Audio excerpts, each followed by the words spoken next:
It gets old when you talk to the sun in a tongue understood by no one. Can it be that I hear what he's saying? Is there a reason why I'm still awake? And he says, I've got you written in a black book by the railroad track. You see, I know your fate. And I said, you've got to listen. I'm a songbird with a brand new track you underestimate. I'll give you something to believe in. Burn up a basement full of demons.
Okay.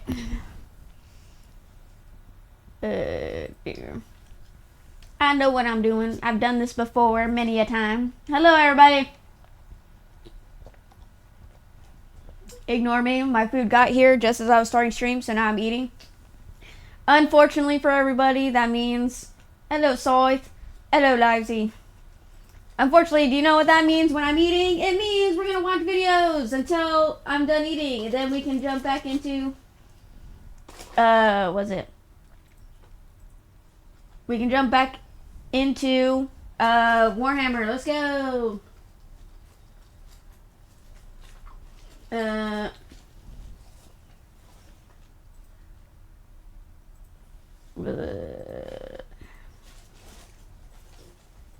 Alright, should we listen to Hey, the Nanny. critical drunkler? Hey, Nanny. Oh, okay. Hey, Nanny. How are you? No, I'm not okay. My fucking car decided to die on me. That was great. And now I have to pay out the ass for to get it fixed. Hey, Love that for me. hey. How are you guys? Hey, the what? Wow. Banana. Hey, so my door and my door. Child? Okay. You can't eat both of them. Hey, stop. He's just trying to steal my food. Anyways. Hello? Okay, I keep getting stuck. Okay, let's watch the Drunkler, and then I guess we can watch, what else did I have on here? Oh yeah, we can watch True Crime. When a group of highly organized and heavily armed terrorists crash a corporate party in a high-rise skyscraper and take dozens of people hostage, a lone hero with a loved one trapped on the inside is left with the daunting task of trying to take them on single-handed, aided by a smart cop on the outside who gives them much-needed words of encouragement over the radio. And despite some high-stakes, high-altitude dangers, they eventually fight their way through to the terrorist leader in one last showdown, taking him out by dropping him through a window to his well-earned demise. I'm talking, of course, about Cleaner, the Daisy Ridley action thriller about a window cleaner who has to take on a group of eco-warriors in a skyscraper in London. Right. And yes, I'm being serious here. Me and the lads on Open Bar had a good old chuckle at the trailer when it released a few weeks ago, and so it almost felt like I owed it to this movie to give it a watch and a review. And by golly, I'm glad that I did. I haven't laughed this much since my last vodka enema, and that was a lot. Oh, thank you. Thank you, Mirzy? Thank you for the follow, I appreciate it. And I like how this happened around the time he said a vodka enema. Thank you for the perfect timing. Believe that! Ever wondered what Die Hard would be like if it was made for modern audiences with most of the exciting action scenes stripped out? The sophisticated bank heist was replaced by preachy rants about global warming and environmentalism. All the hero characters were gender swapped and the protagonist was now a stoic, invincible, ex-military female badass with all the personality and charisma of a used tampon? Well, wonder no longer, because Cleaner is the movie for you. The film stars Daisy Ridley, who's still bravely pretending that she has a career outside of Star Wars, as Joey, a window cleaner working on a high-rise building in central London. When her autistic brother is expelled from the... Didn't I hear that she got blacklisted? After how bad Star Wars was, she was like blacklisted as an actor. Like it was hard for her to get roles after that. I need to watch Die Hard. I haven't seen Die Hard either, so you're not alone. I know it's a classic, I just haven't seen it. Sheltered housing he was living in, she's forced to take him into work with her that day, which is working out just fine until a bunch of terrorists led by Clive Owen take control of the building, stranding her outside while her brother and the rest of the hostages are trapped on the upper levels. Old Clive wants to expose the misdeeds of the company who run the place because they've been damaging the environment while claiming to protect it. Naughty, naughty. And for a moment I was genuinely worried that an actor of Clive Owen's caliber was going to be stuck in a shitty movie like this for the next 90 minutes, but it's okay because he gets killed off within like 5 minutes by his extremist second in command, who becomes the actual bad guy of the movie. Now, you might be wondering what's happening with Daisy Ridley in all of this, and the short answer is, not a lot. I'm not kidding, man. She spends the first 70 minutes of this movie stranded outside on a fucking platform, trying to pretend like she gives a shit about any of this. Even the bad guys seem to forget about her and just kind of leave her there instead of taking her out when they easily could. By the time she actually does get inside, there's barely anything left for her to do except have a couple of generic fight scenes where she girl bosses her way through guys who could easily have her on her back in about 3 seconds if this was in any way remotely realistic, and then take on the head baddie and win the day. It would be like if John McClane spent 90% of Die Hard locked in an office with his dick in his hand while Hans and the terrorists killed each other and then showed up in the last 10 minutes to rescue Holly. Apparently the director Martin Campbell, who also did GoldenEye and Casino Royale, 2 of the best Bond movies ever made, was eager to avoid comparisons with Die Hard on this one, which kinda makes me wonder why he copied the setup, plot, characters and major story beats from it. It's a bold strategy, Cotton. Let's see if it pays off for him. The comparisons between the Oh, let's be honest here. He did Die Hard, but female. Let's be honest. Come on.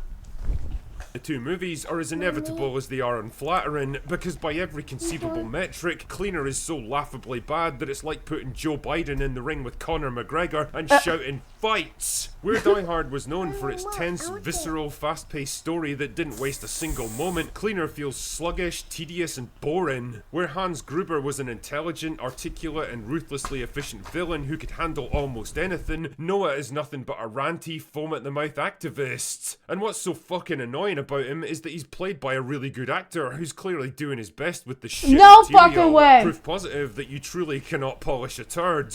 Where Al Powell was a warm, supportive voice of reason and incredibly good and ruthlessly You cannot be efficient villain who serious. could handle almost anything, Noah is nothing. It's the same guy? It's the same guy who played Sanji on the fucking One Piece live action? No fucking way. Yes. Was that Bubba's? Thank you. What the hell? I didn't recognize him. Probably, I didn't recognize him.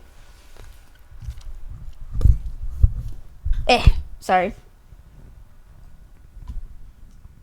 But a ranty, foam-at-the-mouth activist. And what's so fucking annoying about him is that he's played by a really good actor who's clearly doing his best with the shit material. Proof positive that you truly cannot polish a turd.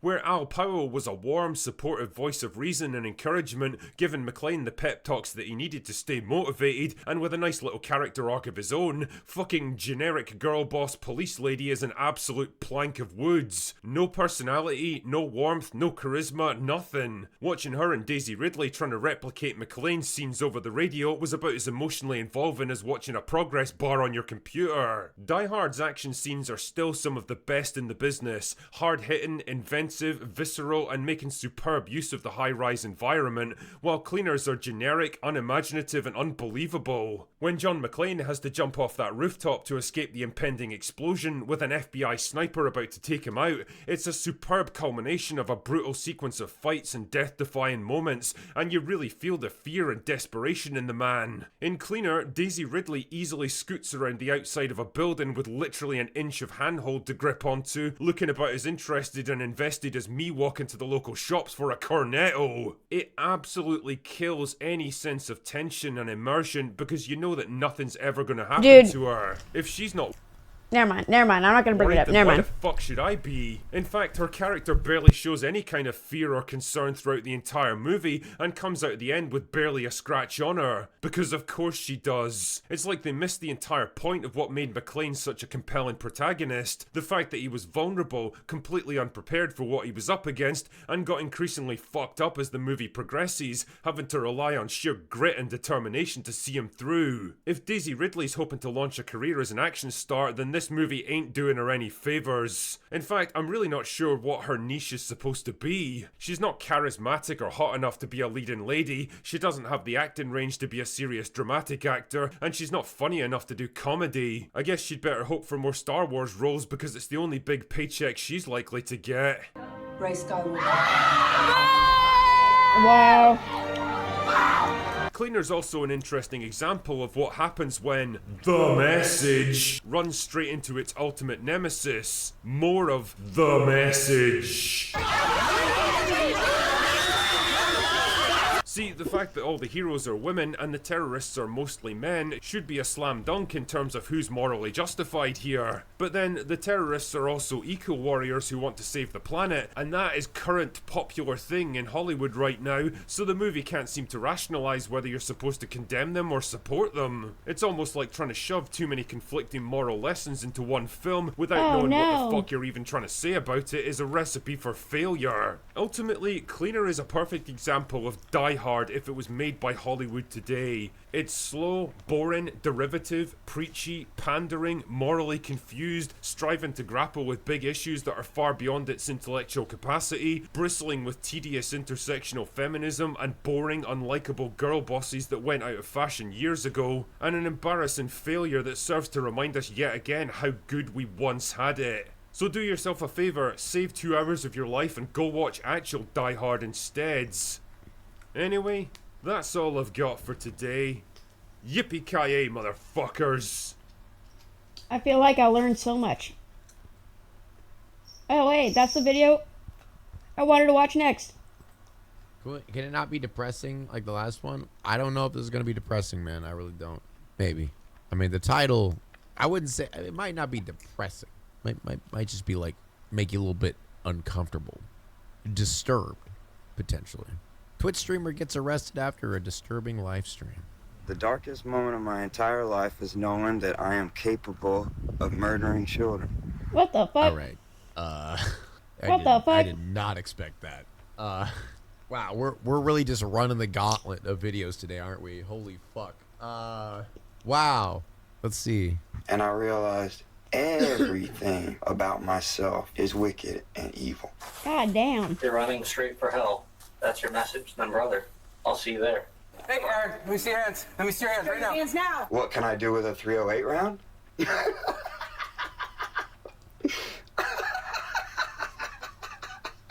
In a desperate race against He's the time, Joker. officers in Okay. Groton, Connecticut hunt for 33-year-old That made my hair stand up. That was not a fun laugh. former So Marine Mario is a spin for lying to us. Dude, we're going to hit a spin soon anyway. Who cares? Corps combat veteran Aaron Stanislav. After a series of disturbing live stream videos leaves them fearful he may have deadly intentions. With his whereabouts a mystery, the search becomes more daunting by the hour as they urgently work to find him before he might do the unthinkable. How are you going to get to lock me up? The following report is based Does he seriously run? on official That's police funny. records. He tried to fucking Most of the ditch. footage What has is never this been shit? seen He tried to before fucking until ditch. now. Please note that all persons charged with a crime are presumed innocent unless and until proven guilty in a court of law. Groton police first encountered Aaron, who has experience as a heavy artillery operator, I don't want to hear a fucking word. I don't want to hear a goddamn word. back in November 2023 after he was found to be hiding ammunition, high-capacity rifle magazines, and body armor in the woods. Officers seized the items and arrested him, though there Pig, if he was a 1% more insane. Bro, you think Wow. I'm 1% away from this shit? Chat, be honest with me. Do you think I'm 1% away from murdering someone? Help me out. Why is No, everyone saying no, yes? Okay, there are the nose. That's what I thought. no. There are the nose. the exact reason No, just bruising your fist. All right, ban that person. Can we ban that person? reasons for doing so aren't entirely known. Back then, he was found to be living inside an abandoned school called the Mystic Education Center. Now, on January 20th, 2025, If you had to kill a mod, who would it be? Wow. Aaron's live stream videos It'd be size. featuring It'd be size for me. For me, if I had to unalive one of my mods, it'd probably be Scythe. I'm capable of getting my ass kicked. All right, I ordered soup, but those assholes didn't give me a fucking spoon, so I'm gonna go grab a spoon. BRB. disturbing messages about murdering children. I wouldn't murder any of raised them. serious I alarms promise. with law enforcement. I hate kids. Yeah, no, I would murder all of them. No, find me a kid I wouldn't murder. They began searching for Aaron at the Mystic Education Center. Is this like an elaborate troll? with the hopes he may still be squatting there. The last time we found him, where was he? He's in a sauna in the lock. I don't know where that is. Okay. Police department, is anybody here?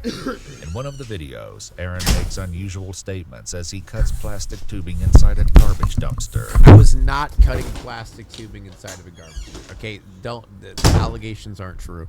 His hand appears injured by his own blade.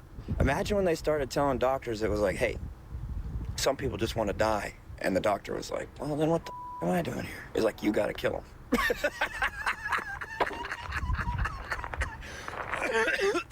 A 45-minute recording posted on January 19th shows only a black screen. The chilling audio hints at a deeply unsettling possibility. So then I was chunking those things in the woods, and then you guys didn't find all the ones that I hid everywhere else. Yeah, so then I knew that my plan was working just fine. Yeah, my tricks were all in place. Man, you hadn't even pulled 3 out of 16 cards. And I got way more than 16 cards. How did I get my guns back? Bro, what the fuck is he yapping about? Oh, I left a few with family, and then I left the rest at the bottom of the Mystic River. What can I do with a 308 round? Ugh.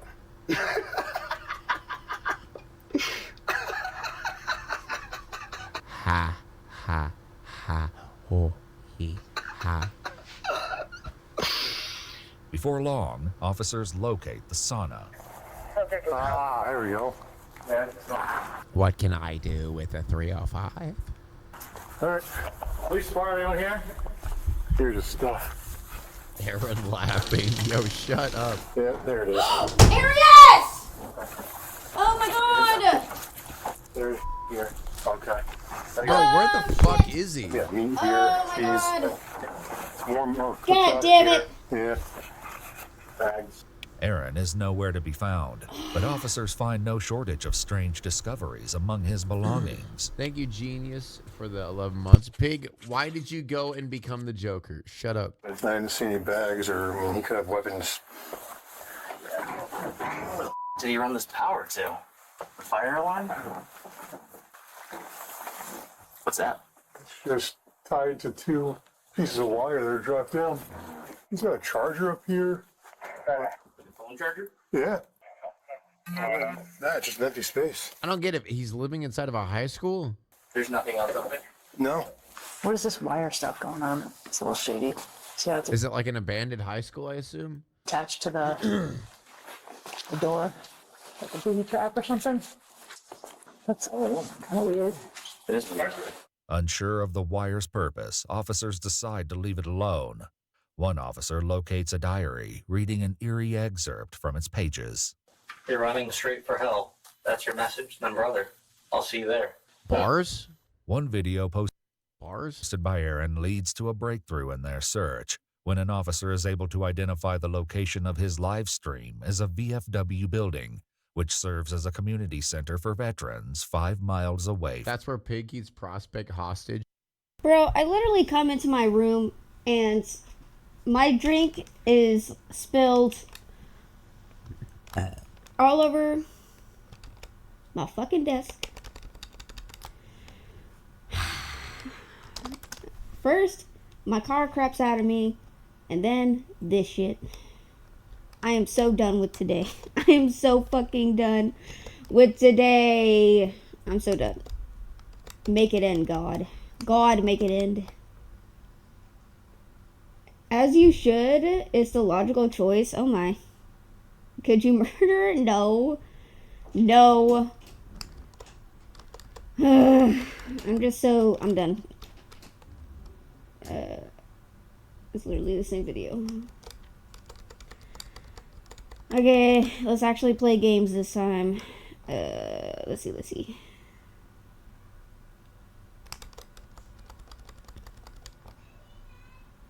Where is...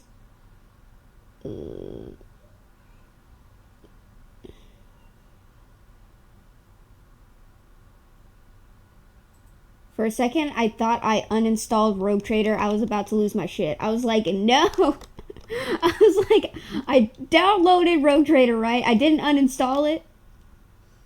Let's dream the pain away. Let's cope. Max Copium, let's go.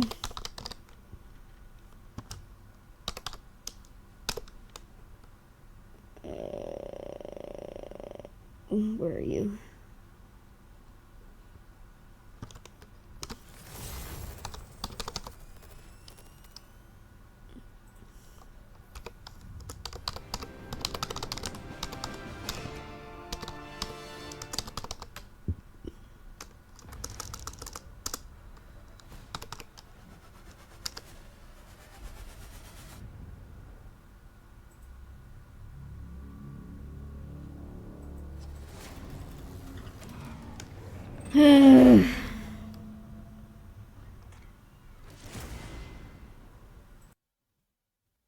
I didn't realize. Wait, were you guys hearing the double voice thing again? They didn't tell me. God damn it, guys.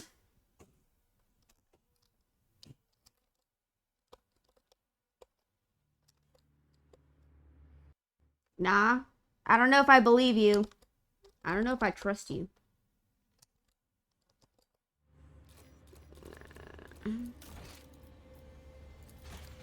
Alright, so we're checking on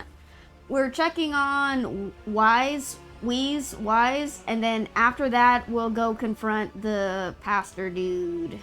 I think he's a pastor.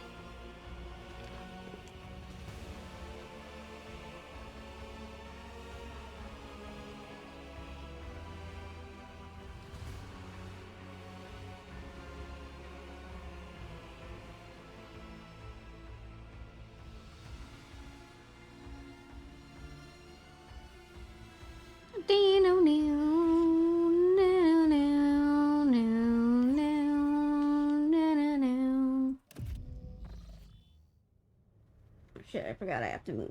Ugh. Wait, where the fuck? Wait a second. Oh god, do we have to fight?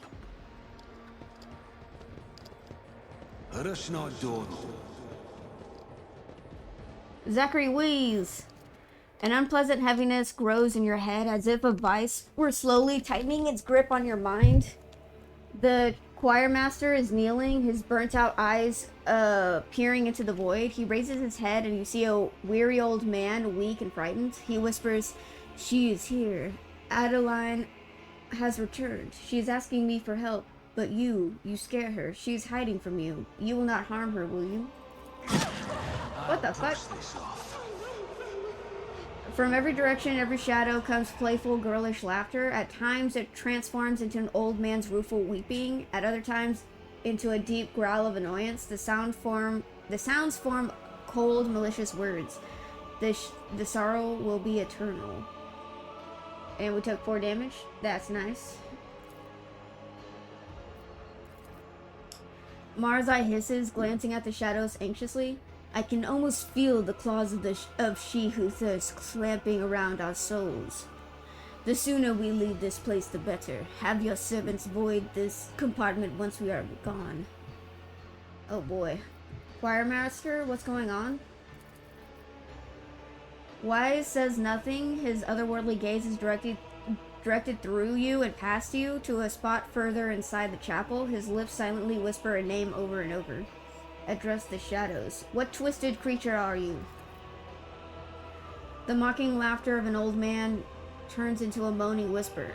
I am the victims. I am the murdered innocents. I am his guilt." "How do I find Adeline?" "Adeline? She is there in the shadows." A tortured sigh escapes his feeble body. "Many shadows lie. The true ghosts are hiding among the false ones. But I hear Thaddeus's earnest prayer and old Stavros's words of disappointment. He always doubted my talents as a mentor. I hear poor Antonius's scream, the scream he let out when he unwillingly gave up the last of his vitality. Annis's pleas. I condemned her to an existence as a half-machine. I almost sense Savitia's touch. She tried to save me, but she fell instead. So many voices, all condemning me for what I did. Find them. Separate the true voices from the false chaos. From the false echoes. I will find your Adeline and bring her out into the light. execute wise. You are clearly the problem here, old man, and I cannot put the ship at risk. I will find Adeline. The shadows croak hoarsely in an old man's voice. Why do you seek his redemption? He was always a terrible leader and talentless mentor. He doomed everyone. The indignant tremble grows into a roar of righteous condemnation. He was arrogant, having no notion of his own wretchedness. He did not put his faith in the Emperor, but instead believed himself to be invincible.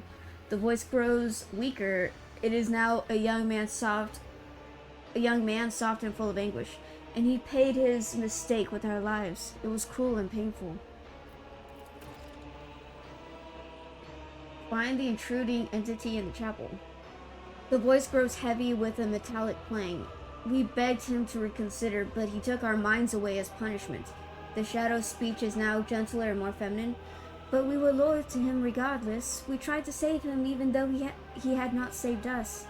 The voices become cold, resonating with sorrow from beyond this world.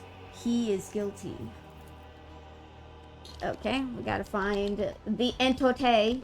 Rise to the top or get left in the dust. Where is the entity? Ow, what the flipper said?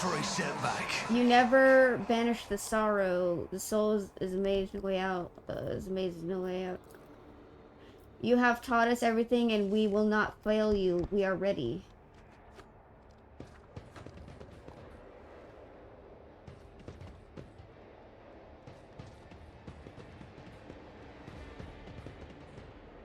What the hell? What am I supposed to do? I feel like I'm supposed to click money to be made? something within sequence. You are a failure of a teacher. You have taught them nothing. Okay, I know what sequence I have to do. He literally just said which student, like he said the students in order, so I have to do what he said in order. Which one was the first one? Oh shit, where's the chat log?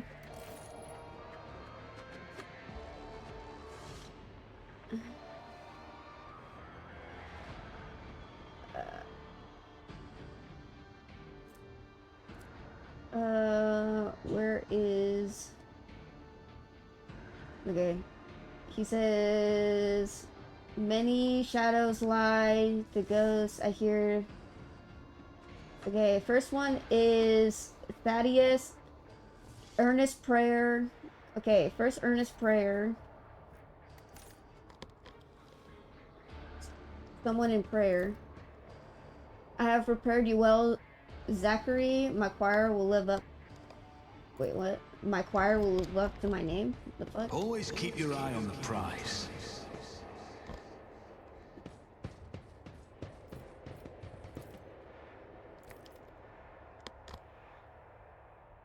Wait, you have taught us everything and we will not fail you. We are ready. Okay. But who is in earnest prayer?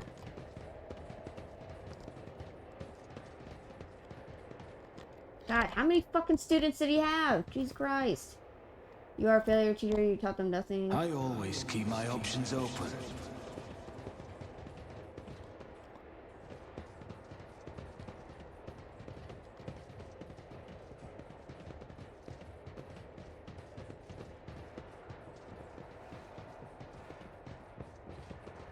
Are they not in here? Are there no ghosts in this area?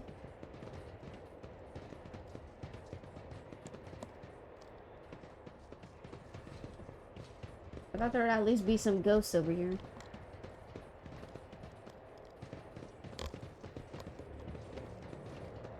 Oh shit, I can't go that far. God damn it. Okay. Okay. I always have a backup plan. Okay. So never mind, scratch that. There is an order, but it's not every single disciple. Okay.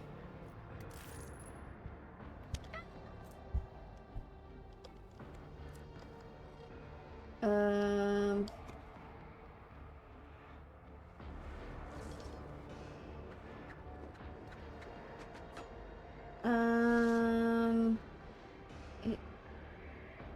Oh, words of disappointment. He always doubted my mentor. Okay, so Let us not dawdle. so he doubted the teacher.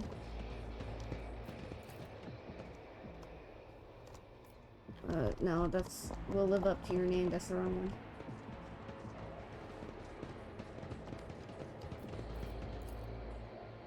one. You are a failure. Okay, this one. Hey, let's go. I call to you, O Prince of Pleasure. I entrust you with my punny soul and beseech you for your protection. Wait, is this Thaddeus?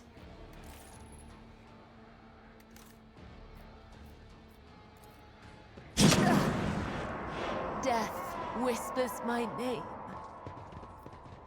Okay. Oh, is Thaddeus last? Okay. Because he's like the first, so I guess he's last. I hear poor Antonius' scream he let out when he unwillingly gave up the last of his vitality. Okay. Oh, look, it's Thaddeus, the guy who screams. Is there money to be made?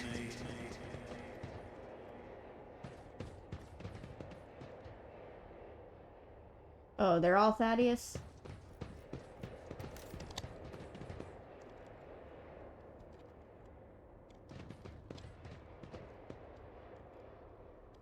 Oh, am I supposed to talk to him? What's this? The God Emperor is a lie. The Astronomicon is a lie. We're all going to perish. Ow. A broken blade has no... Keep your wits about you. Not dead yet.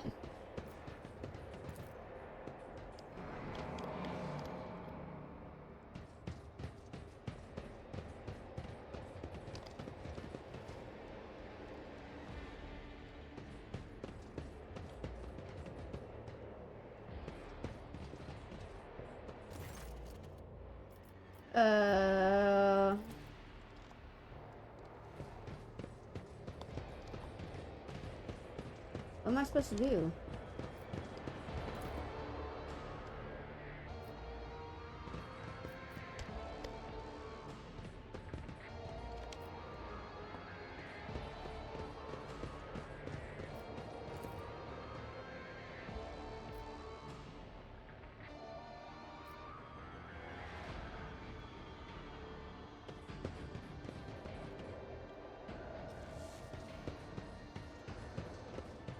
Yeah, why did I think this was a good idea? Always keep your eye on the prize. Oh god, I'm getting raided. Help.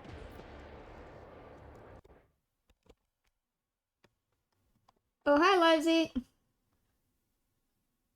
Welcome in. I'm just trying to... I'm playing a puzzle. And I don't know what to do, because every time I try to do the thing that I want to do, it says, no, not do that. So, I don't know what the fuck... I always keep my options open. What am I supposed to do? We have already established that this entity is not our target, Victor. We need to keep looking. Well, you know, it would be awesome.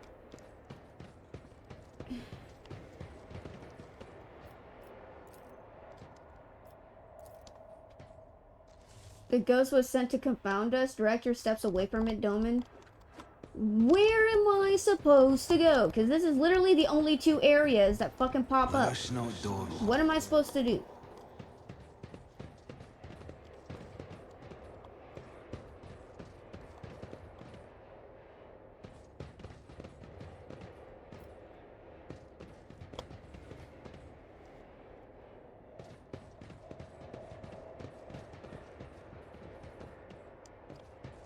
Did I just kill Wise?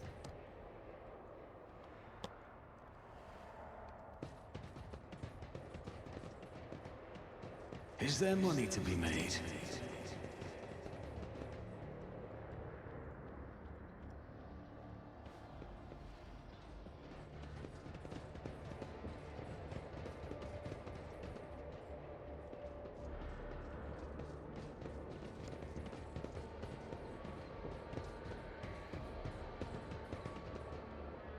Bruh, what am I supposed to do, bruh?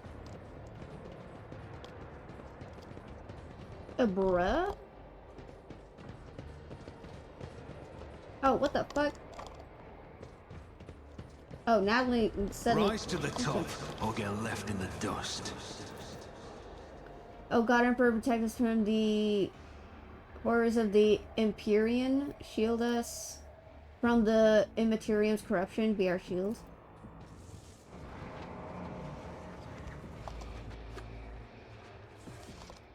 Okay, that did something.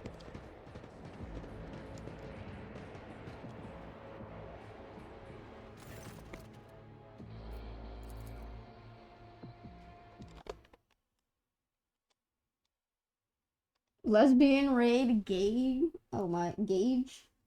Whoa, I had 2 viewers. That's one more than 1 viewer. Shouted out myself. You know, fair enough. Alright, gonna go shower and walk the dog when you read this in 20 minutes. I hope you're having a good start to the stream. Thank you, even though you kind of just posted that and I read that. Go enjoy your shower and walking your dog.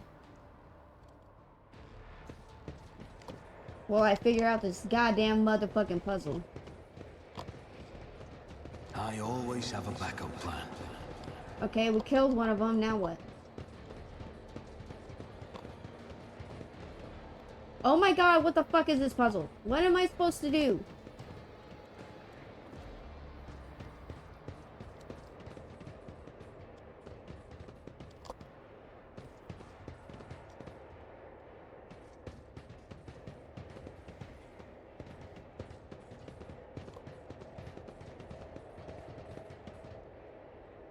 So I have to, like, figure it out?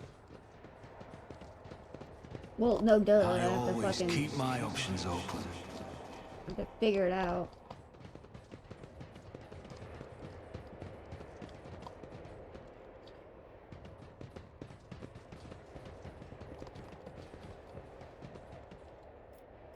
Antonius? I'll gladly give my last for you, teacher. Just need to tough it out. Please don't tell me I have to start all over. Oh my god, I have to start over.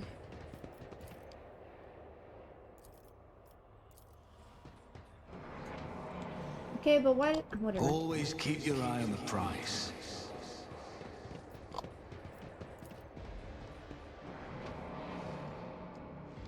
Okay. Okay, wait, what was it Podius saying? Oh god, I have to keep going back. What did Antonius do? Was Antonius screaming?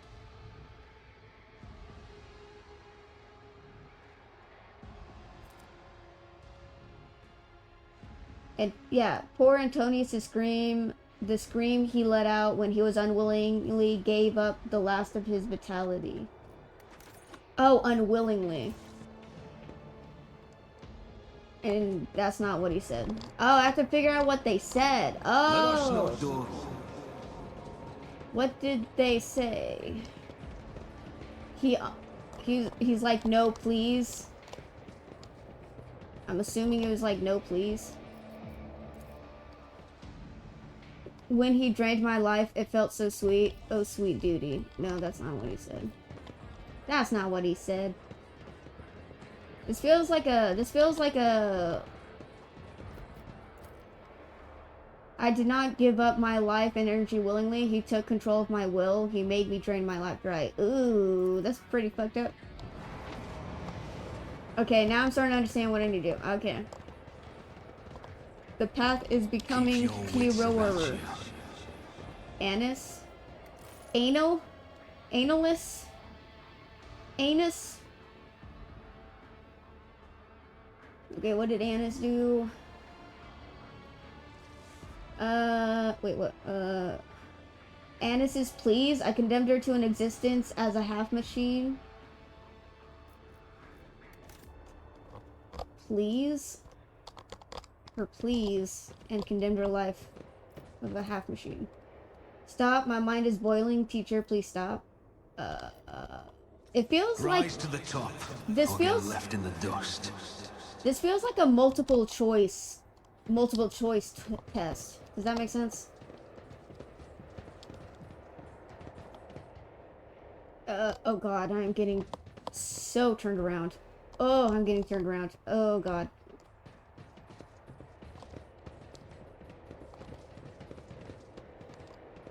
Okay, I don't know if that's the right answer. Stop, you're boiling my mind. I don't know if that's what she said. Is there money to be made? Maybe it could be the right answer. I don't know. I don't want to start this all over again.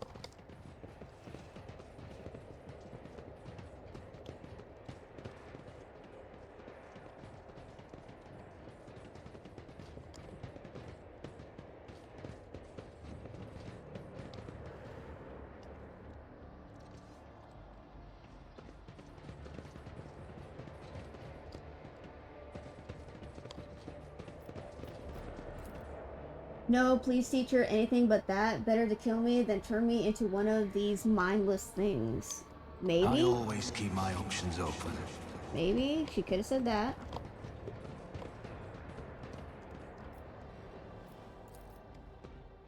I didn't think you would do that with your own hands. No. Middle one's looking likely.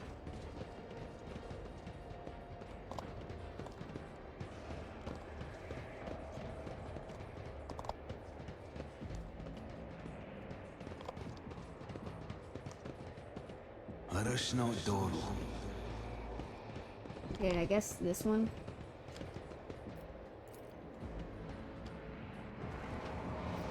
Oh shit. Sevita. What did Sevita say? What did the fox say? A ling ding ding ding ding ding ding ding. A ling ding ding ding ding ding ding ding ding ding ding ding ding. What the fox say?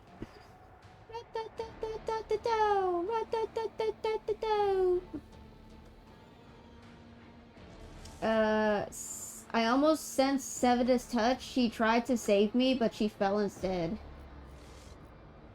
Okay, she tried to save him. Master, please wake up. I'm here by your side. That might be it. Let us kill him for the glory of the dark gods. He cannot stand against us alone. That is not what she said. I find you guilty of arrogance and betrayal of your choir. You will be sentenced. Nah, I'm pretty sure it's... Oh my god, it's a ghost! The ghost stares at Wise mournfully. The muffled sob coming from the apparition almost seems to take physical form as it drifts toward the choirmaster and envelops him. Or read it now.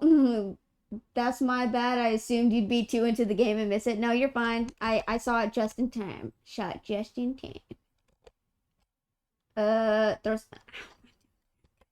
Well, you gotta fucking want to throw shit at my face. At my face. I'll do it. But I'm not gonna like it. What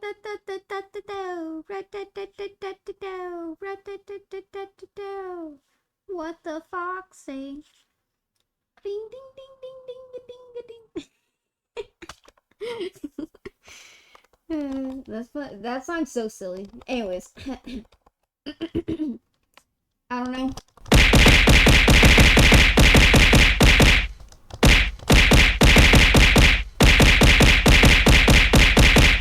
I hope you're happy. I hope you enjoyed that. I totally didn't enjoy that. Obviously, that pissed me off. Mad. Dude, Latsky's has the best baked potato, bacon, loaded potato and bacon soup. So fucking good.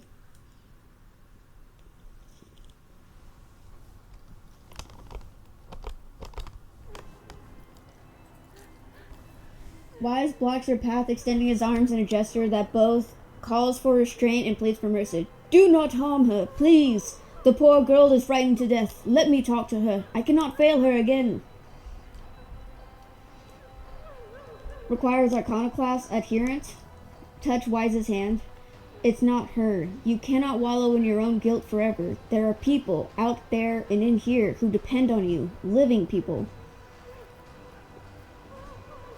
Okay, coercion. I'm liking persuasion. Goddamn warp lore. God, I can fucking tell him anything I want. Because I fucking... And so goddamn charming. Choir Master Wise, I order you to banish the warp spawn. Adeline is dead, and so are the rest of them. Live with your guilt. Do not let it consume you. Astropath, remember the golden radiance of Holy Terra. Remember your own oaths. He wants you to be steadfast. Wise's expression is a mixture of pain, horror, and grief. He lowers his arms slowly. I know, your lordship. I know this is not Adeline, but an echo of the one who devoured her soul. I just wanted to see her again, hear her voice again for a brief moment. With jerky movements, as though shaking off shackles of ice, he picks up his staff. Ghost of my failure, now is your time to vanish. Yeah, Wise! Yeah, eat shit! Eat shit, demon! Wise's breathing is labored. Thank you, your lordship. The burden was too heavy for me to bear. On the verge of fainting, he musters the last of his strength to sit down on the steps. Wise, are you alright? After a long silence, he says in a hollow voice, in a bodily sense, yes, your lordship. What was that, choir master? A reckoning, your lord captain. A reckoning for my great arrogance. Demons have been pursuing me for years, following my scent, sending me dire messages, hunting me. Excuse me. And now they have me. The entities that manifested here during the ritual were banished, but a lingering echo of their presence has latched onto the shadows. It has spread in the darkness and pounced upon my mind. Why are demons pursuing you? I am guilty. I wronged them. I had been promised a great future at the Scholastica Psychana, for my talents were exceptional. But fate would not have it, and instead of serving on Holy Terra, I ended up here in the Expanse, where barely a gleam of the Astronomicon reaches. My pride took a heavy blow, but my spirit was not cowed. I set about to assemble a choir unlike any yet seen here. A mighty, resonant, astounding choir. Lady Theodora expended tremendous resources bartering with captains and governors to procure astropaths of my choosing. I brought together talents and budding geniuses under my authority. They were to ensure I would make a triumphant comeback. And they could do that for me, that team of brilliant astropaths whose talents were honed to perfection. Adeline, Annis, Antonius, every one of them surpassed myself as I used to be. I saw that my time was coming, and I lied when I told you it was Lady Theodora who had forced us to go through with the ritual. The idea had been mine. When, in her paranoia, her ladyship set out to find spies aboard the ship, I made her an offer. A ritual that would give her the names in exchange for my fledgling's freedom and my own. It was a good deal. She was willing to trade 7 astropaths for the names of traitors, and I doomed them all. My pride killed them. If you got your freedom, why did you stay on the ship? At first, Lady Theodora wanted to have me executed for what had happened, but then she regained her composure and graciously agreed to honor our deal. But where was I to go? My dead were all here. What went wrong during the ritual? He chuckles bitterly as scarlet stains bloom on his blindfold made of sacred manuscripts. Adeline was my ritual protector, only to become my greatest vulnerability. Jesus Christ. When the mad stream of other people's thoughts started to disorient my astral past, I became frightened for her. I hesitated. I wanted to spare her, and I lost control. The right thing to do would have been to sacrifice her, but I couldn't. I had always had a soft spot for her. Her genius had made her my favorite. What about the other voices? Were they your apprentices as well? Not all of them. Stavros was the oldest in the choir. He had been on the ship even longer than I. Mighty, wise man, if acrimonious. He envied me and criticized my ambition, but I was fond of him all the same. Thaddeus was the ship's confessor. That Theodora had insisted on his presence. When it was over, he was the only other survivor, and he confronted me with angry accusations. I could not bear to listen to him, so I silenced him, killed him. What the fuck? What the fuck? Why you fucking killing people, bruh? Tortellini is weird. Where the fuck is the chicken, and why can't I find it? When I tear it apart, I can taste it, but it's not there. I found it. It does exist. I'm so glad you found the chicken.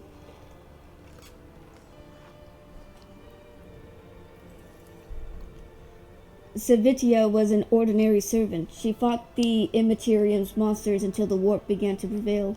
She tried to save me, to lead me away, but I did not listen. She stayed at my side until the last moment and died a terrible death, all because of my accursed pride. The rest were my voices. Antonius was the youngest. He had been in the choir for only a short while. When the situation turned dire, fear got the best of him, and I was infuriated by his weakness. I dominated Antonius's mind and impelled him to use up every spark of his life force for the ritual. Annis's doom came even earlier.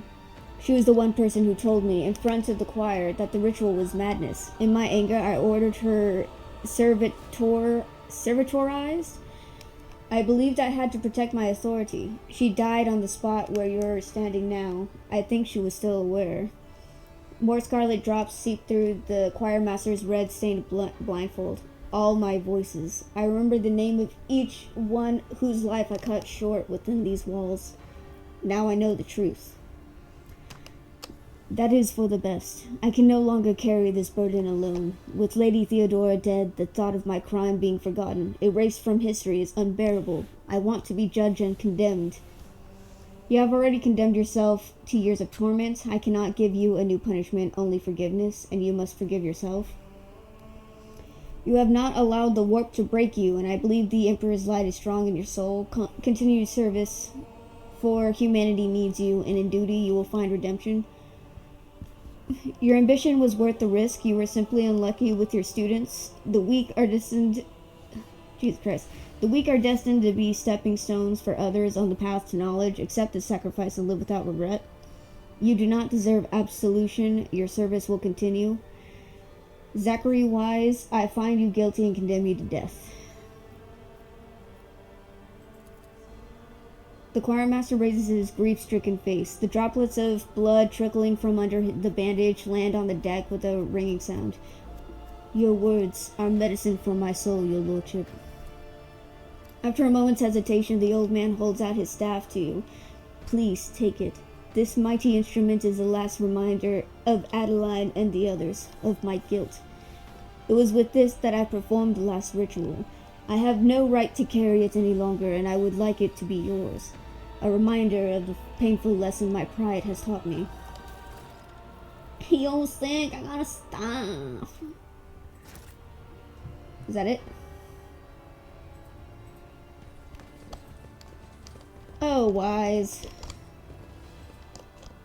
Okay, let's get the fuck out of here. I always have a backup plan. Okay, we gotta... Oh, fuck. Oh, shit. Where do we have to go? Do we have to go to the shrine?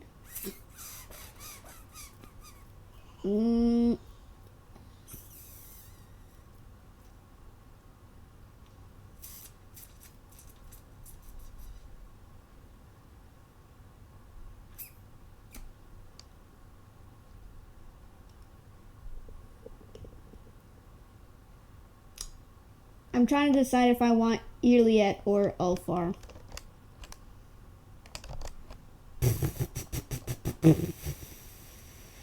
Shit, I probably should have saved. God damn it, whatever, it's fine. It's fine, don't worry about it, it's fine.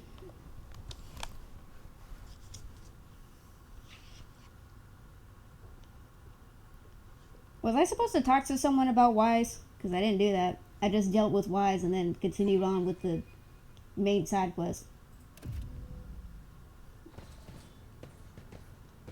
Yeah, that's right, confront him.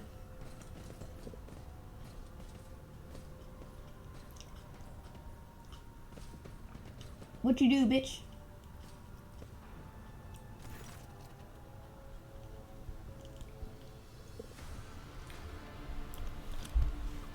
Cabela extends a finger topped with a metal claw toward Confessor Adalbert.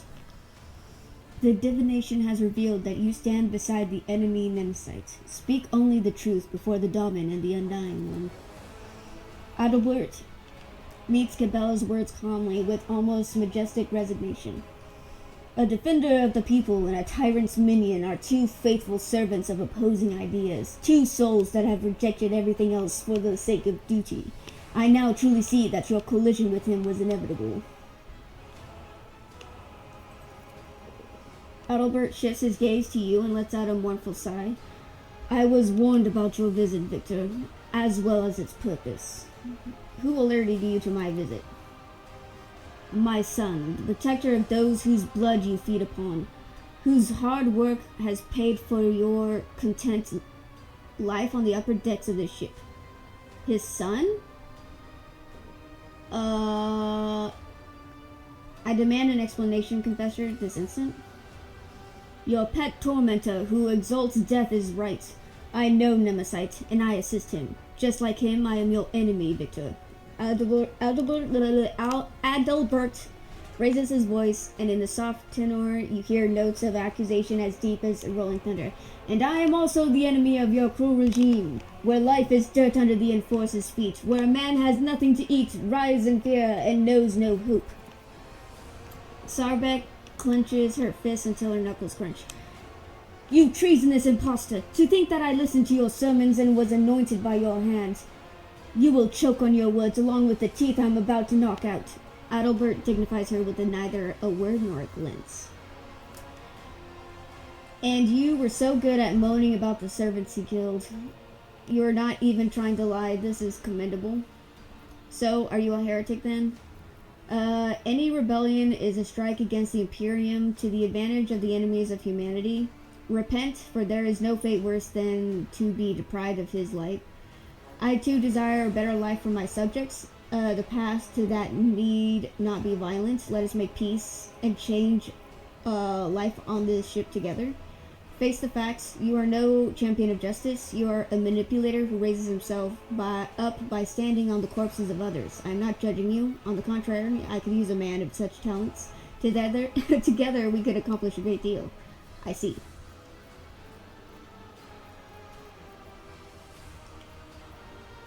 So you are a heretic then?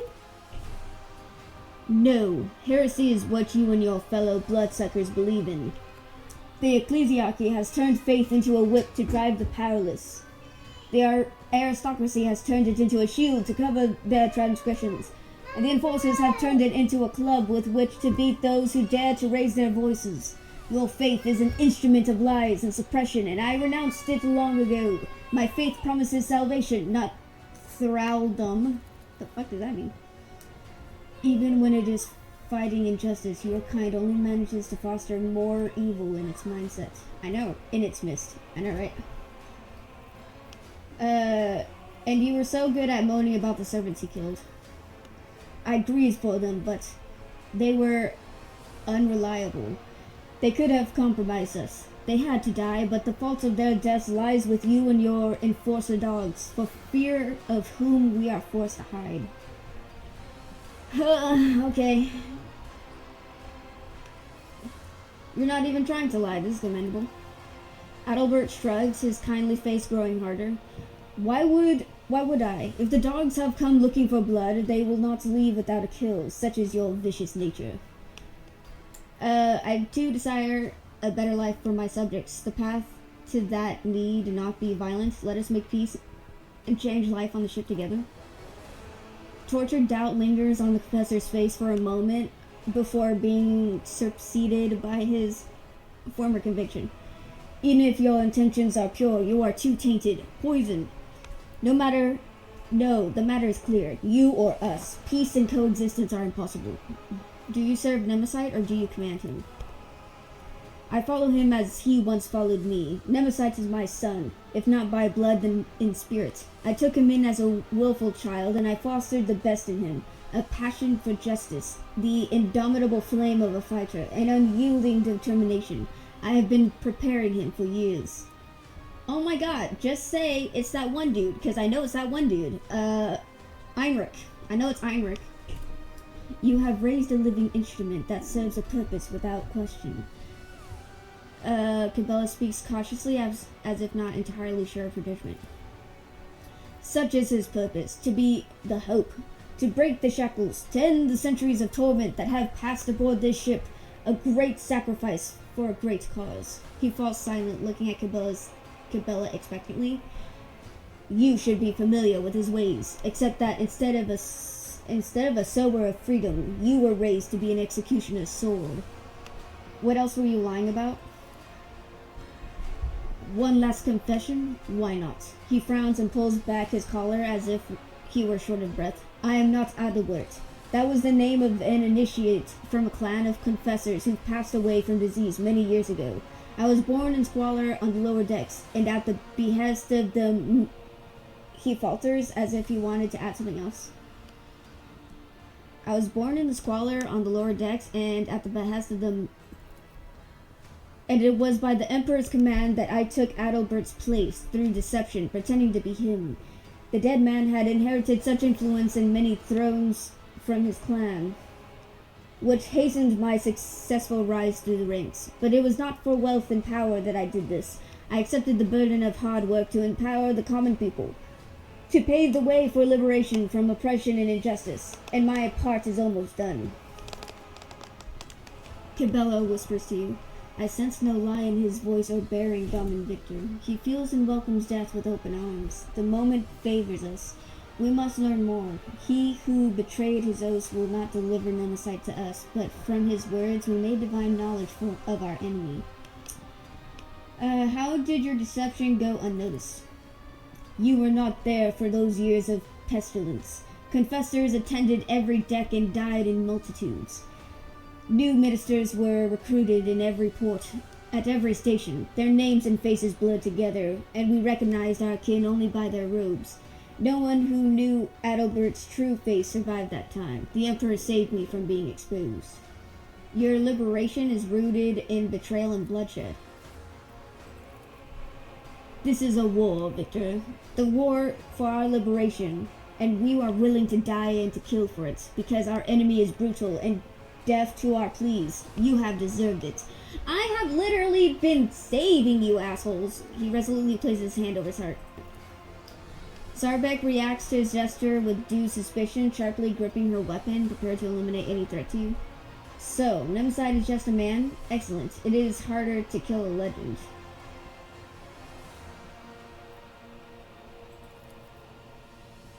The words of a tyrant inebriated with power and impunity. He smiles bitterly. Nemesite is an idea, and you have the arrogance to believe you can kill an idea made flesh.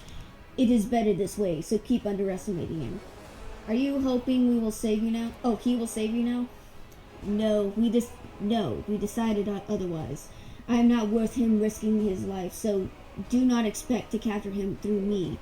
My son has no attachments, for they would only make him weak. He will gladly sacrifice himself for his dream of liberty and equality, and I must do the same. I only grieve that, thanks to your efforts, I cannot be near my son and ease his burden. Attachment makes us weak. Cabela's whisper is barely audible, and you see her face grow more dismal still. You made a weapon out of him, just as he made a weapon out of you. Any last words, Adalbert? The shackles will fall, and there will be nothing left of your tyranny, nor of you. Adalbert speaks without hatred. He even His even voice is that of a martyr on his way to glory. Imposter Adalbert, I, rogue traitor Victor von Valencia, sentence you to death for treason. You are responsible for the deaths of countless people. The time has come for a reckoning. To separate a family would be cruel. You and your son will see each other soon enough. Despite your crimes, I will keep you alive. Sarbek, arrested traitor. Cabela, it was you who found him. Therefore, it is up to you to pass judgment.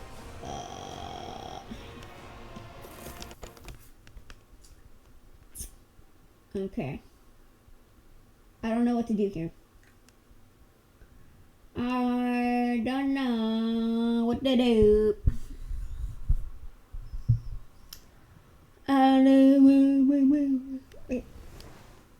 Oh no.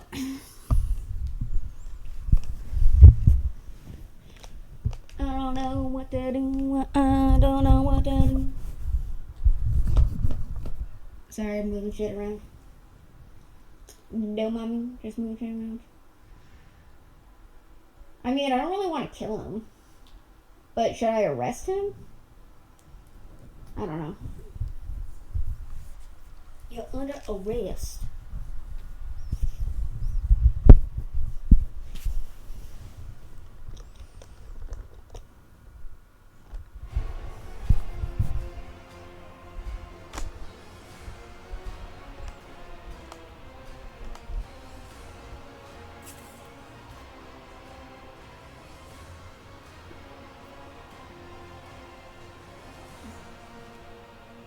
You're responsible for the deaths of countless people. The time has come for a reckoning. To separate a family would be cruel. You and your son will see each other soon enough. Does that leave room for me to sentence them together? And then I can just let them go? Because I don't really think... I mean, yeah, they killed a lot of people, but so have I, you know? Despite your crimes, I will keep you alive. Sarbek, arrested traitor. Cabela...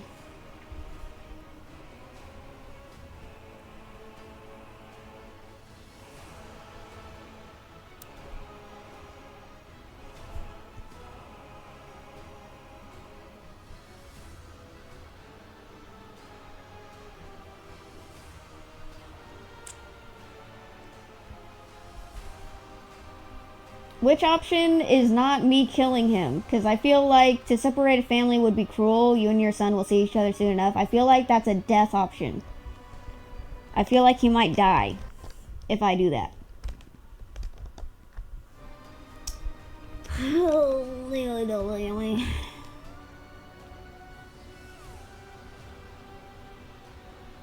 Damn it, I really should have saved before I did this. Fuck.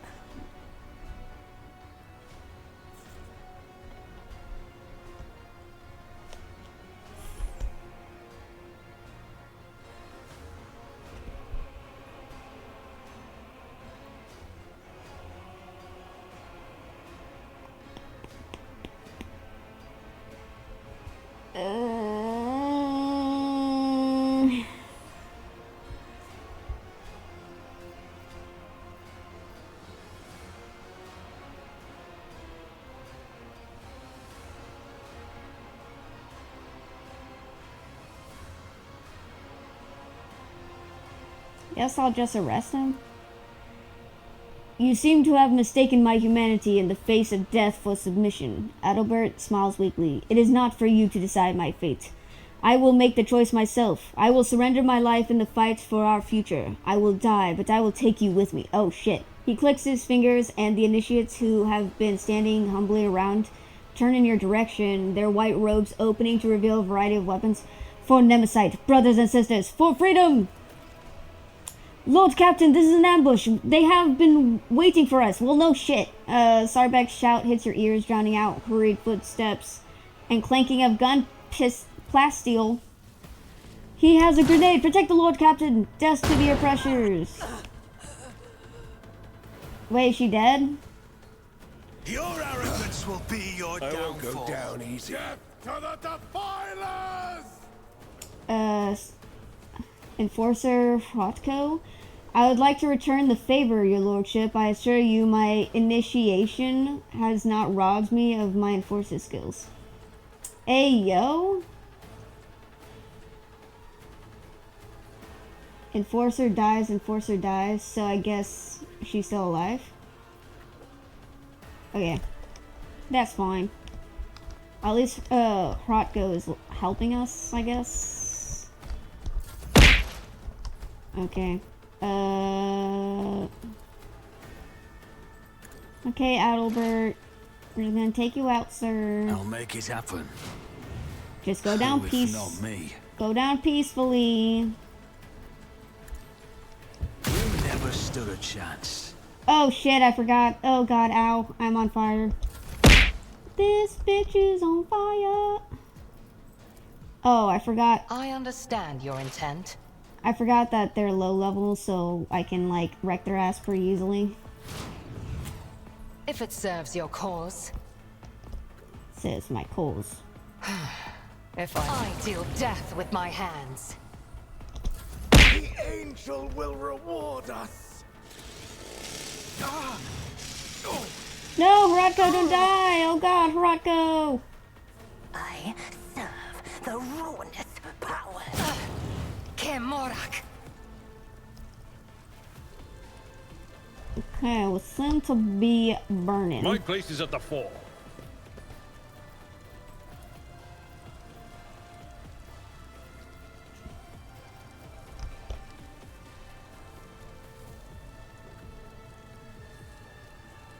I will do my duty. Victory is imminent. This way. Oh. At your beck and call. I serve the ruinous powers.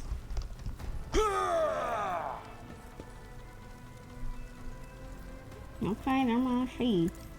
I took care of this one. Bring it on.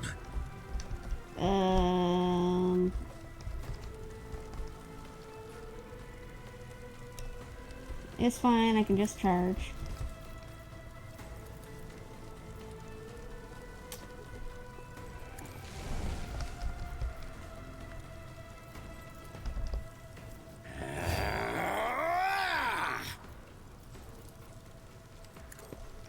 I'm done playing with you.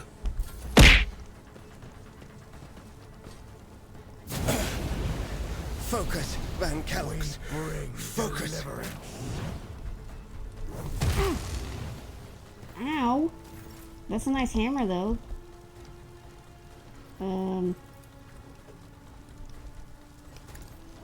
Caught by the web.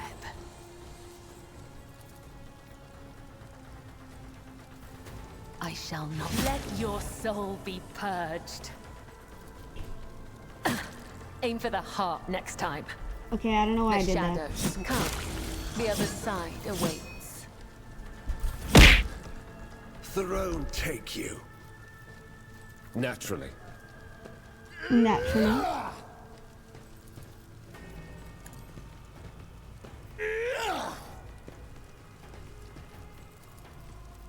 For the throne's be gone. Only the faithful will ascend. Stop killing Hrotko, you bitches. Oh shit, there's more? God damn it. Scorn the pain. The true believers will inherit all.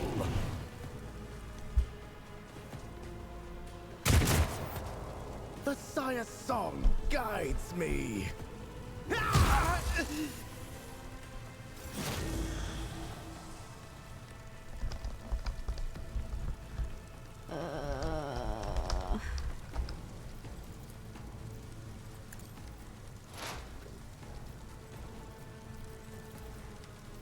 It's as good as done.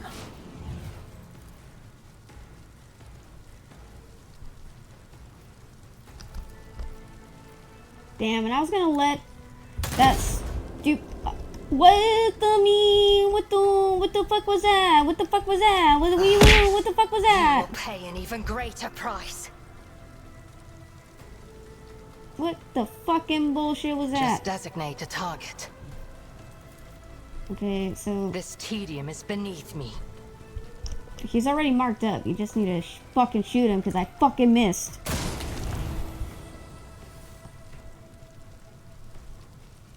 Oh, hi, Jamuse. Hey, yo, Chico, you messing with Scott Hall? Well, get ready for a wild ride on the outside. What the heck are you saying? What the heckity heck are you talking about?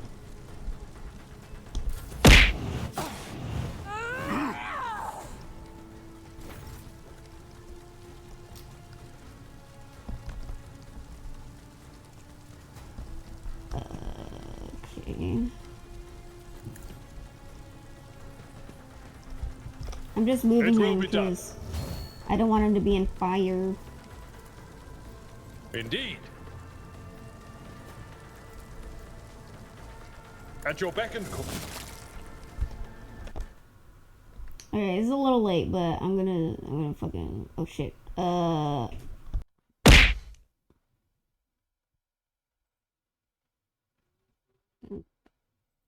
gonna shut this down. Oh, I forgot. Okay, let me turn on music because I got out of it for some reason. Why did I think that was a good idea?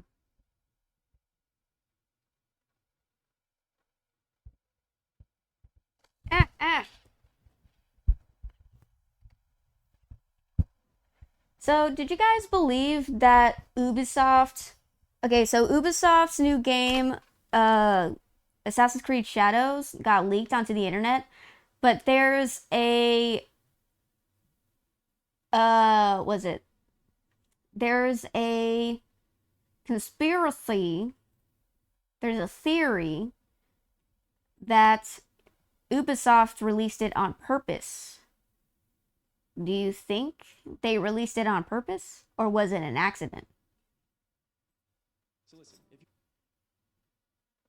I'm kind of thinking that it was on purpose.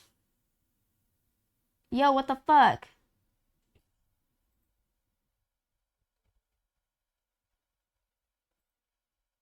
So listen, if you're a new fantasy writer, you're probably making plot mistakes with your novel, and they're ruining your story.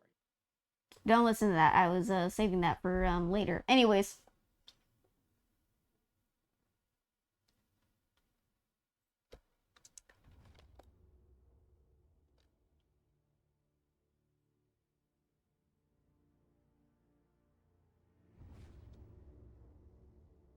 Scott Hall, wrestler, Faction Outsiders Wrestling Promotion, WCW. So yeah, wrestling quote. Oh. No. They didn't want to release it early. They want money. And they shipped copies early, and they got released. The street date came and went, and they delayed it, so there are logistics in play. I guess. I don't know. It seems like, because this isn't the first time that companies tried to garner fan reaction by releasing shit early.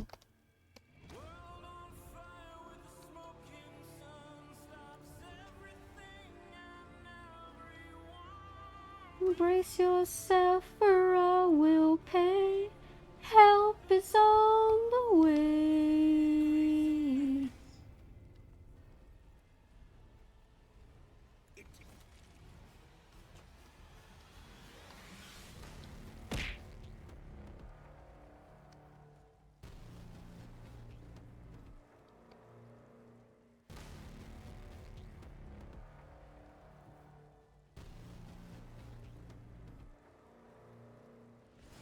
Girl, I will cover you when the sky comes crashing in.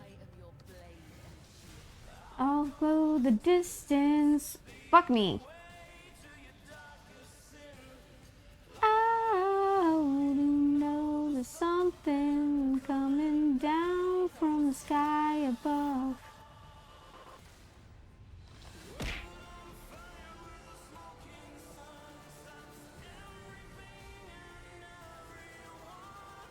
Brace yourself for all will pay.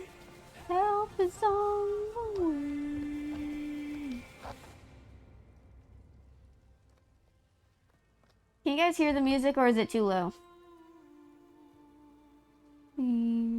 will save my precious skin. Wow, you cannot do anything. You're totally useless to me. Like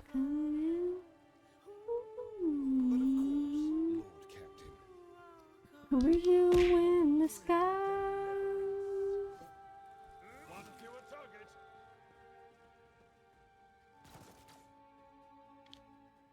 Comes crashing. Oh shit. Is she dead? Oh, she's still alive. God damn it. Sarbek's alive. False alarm, guys. Sarbek's alive. God damn it. I thought she was dead. Fuck. Now we have to deal with her shit. Yeah, I did retail. Imagine getting a shipment you put out by XX date and that date comes about, and the publisher suddenly delays the game. That causes problems and issues. And buying the Sega music right now, so do whatever. Okay, you know, fair enough. Fair enough. Fair enough. The battle is over, and silence descends once again upon the chapel. Flakes of ash whirl quietly in the air before coming to rest on the blood trickling slowly across the floor. You ought to see this, Domin Victor.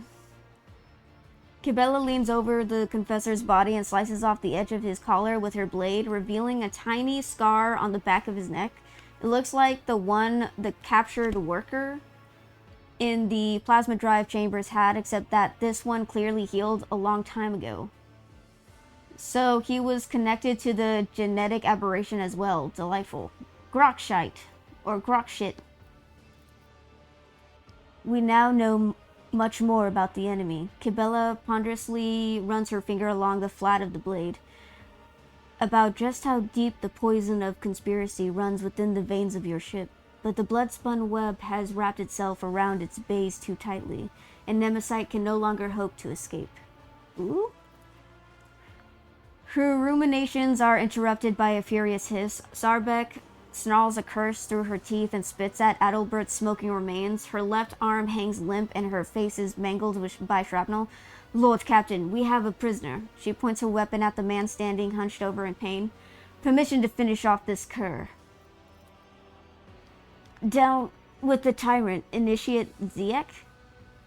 The broad-shouldered initiate who calls himself Ziek clutches a deep wound, glaring at you with hatred. Enforcer Hrotko? Lord Captain, are you unharmed? Hrotko, formerly an enforcer and now an initiate, has not lost his usual cold composure, despite the fact that his white robes are stained with blood. You gave Hrotko, captain of the ship's enforcers who attempted to mislead the investigation, a second chance by having him serve penance as an initiate at the shrine. Hrotko, how did you come to be here at just the right moment? I was praying, your lordship. Ever since you spared me, I have been praying a lot. Hrotko's groomed face now looks haggard. His cheekbones jut out, and his former well-off appearance has taken on an air of noble piety. And when I saw those vermin pull out their weapons, I considered it unacceptable to stand aside. I may have been found a bad officer, but not once have I been called a bad fighter. I am glad to see you in one piece. Today I will be praying to the God Emperor for your health. Address Ziek. I have questions for you, traitor. I doubt you'll like the answers. Were you serving Nemesis for a cause or simply for money? Ziek flashes you a bloody grin. He promised us freedom. Where is Nemesis' hideout? Even the confessor didn't know where it is. Sorry, thought he was gonna say he is. Anyways, he doesn't. Even the confessor didn't know where it is. He was afraid of spies or of giving his son's secrets away under torture. You see, you can't get to our champion. Are there any other senior officers helping you? Officers? There is no one else among them who is pure. They only care about power and gorging themselves on the scraps you throw them, or else they would have long since turned against you. Zeke can barely finish the sentence before he is beset by a torrent of gurgling coughs. How many more of you mutineers are hiding on my ship? I want to know your names. I want to know where you meet. Everything. The confessor said every compartment has people who fight for our cause. They promised to take me into the circle of our most devoted believers. Then I would know. But even then, I would tell you nothing, not even under torture. I have learned all I need. The initiate looks at you sullenly. They were waiting for us. It was a trap. No fucking shit. Why do we don't need to be doing this. We don't need to be pointing out the obvious, guys. We don't need to be doing that.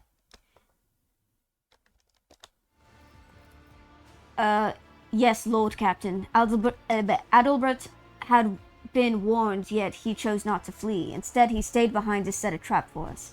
Did he really believe this madness would succeed and he would somehow survive? He did not want to survive. His only hope was to kill. Nemesis managed to turn his adoptive father into a blade pointed squarely at the domin's throat, just as Adalbert himself had once turned Nemesis into a weapon. Neither of them feared death. Too much evidence points to Nemesis being a Kellermorph? The fuck? Kellermorph, a special Xenos unit breed for subversion. A Kellermorph utilizes the discontent of the masses and incites them to revolt, with the end goal of removing local rulers loyal to the Imperium and installing gene-stealer cults in their place. This creature wears the mask of a populist leader, one who inspires the mutinous rabble. It will not stop until one of you is dead, Victor. Not a Zeke. Now let us decide what to do with our surviving traitor. Do not kill him in vain. Kibilla shakes her head. Those who follow the tenets of the web know that. Just as we serve death, so too does it serve us.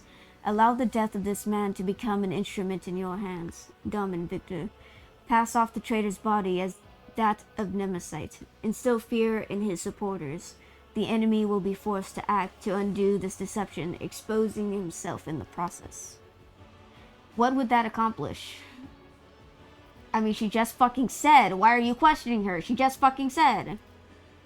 All warriors fight for something, be it fame, life, wealth, or their loved ones. Nemesis cares nothing for these things. He sacrifices his kin, scorns glory, and amasses no riches.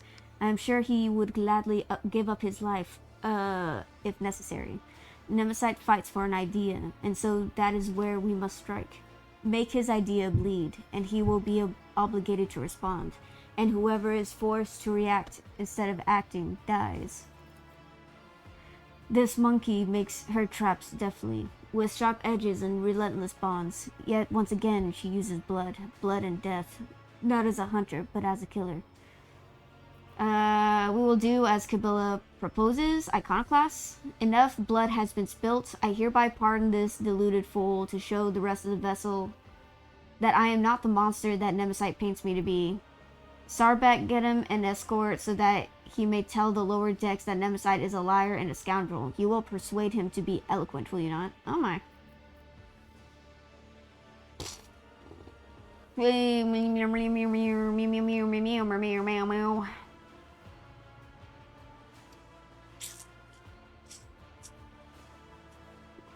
Let's go Iconoclast. Pardon? Does this mean I can go? Ziek glances nervously about like a harried animal. Have you really... Forgive me, your lordship. I thought you... But then... I'm so sorry. Get the fuck out of here. Yeah, that's right. Slowly hobble away.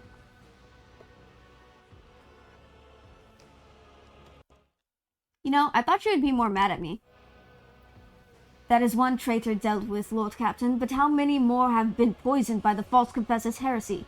A new spiritual shepherd must be appointed quickly to banish any mutinous thoughts sown by the traitor from the minds of the crew and to strengthen their faith and obedience. Without the ship's confessor, the rabble will begin to whisper that the Emperor has forsaken us, and such doubts will only play into the rebels' hands.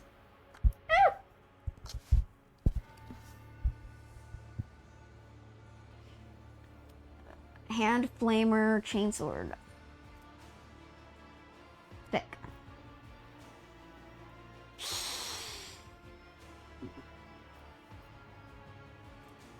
Righteous fervor. Blessed shields. Merciless salvos? Is that... Ooh. The flagship gains 15% critical hit chance? Bitch. Okay. The creed must be strictly observed aboard the vessel. Since the voidsmen are wavering in their faith, let the high factotum find a true servant of the ecclesiarchy elsewhere. Appoint a loyal crew member who is known for the strength of their faith, someone the children of the void will recognize as their own. We do not want any outsiders. I trust the bloodspun web and grant the cult the honor of guiding the congregation aboard my ship.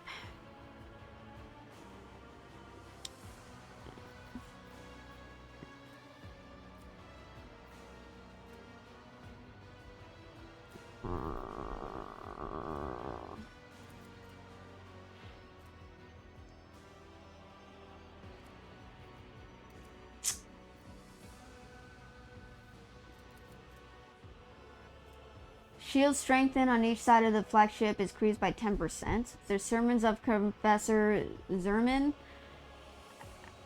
have inspired the crew to defend the vessel with all their might and to devote greater efforts to serving the machine spirits that sustain its blessed shields. Hey.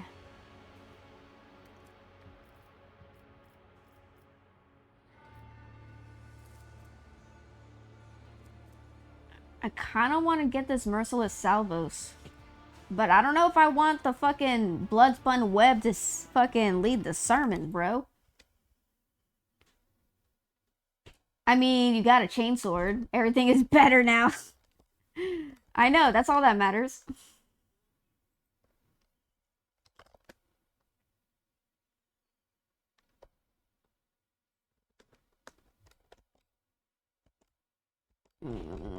Should I try to get the salvos?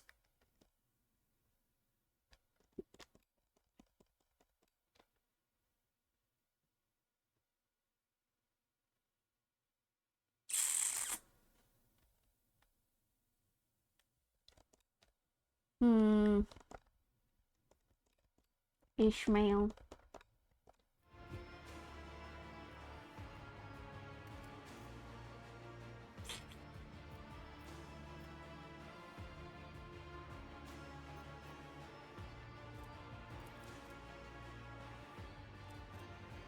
Attack crafts and torpedoes gain 2 void movement points. The prayers of Confessor Arabella have roused the crew to purge any and all foes of the God Emperor and service the weapons of his wrath with exemplary rigor.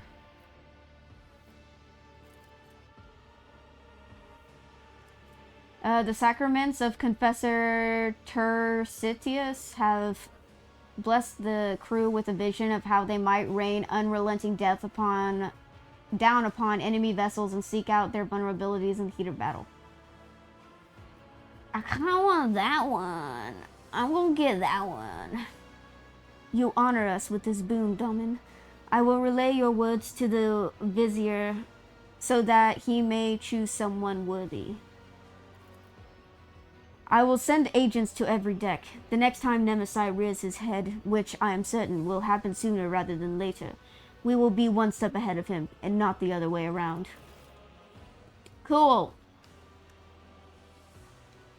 Sarbeck staggers away, and your gaze turns to the motionless Kibella staring at her own reflection in within a pool of blood. Is something wrong? We are done here, come. I am thinking about Nemesis, my adversary. The more I learn about him, the more I see a vague reflection of myself.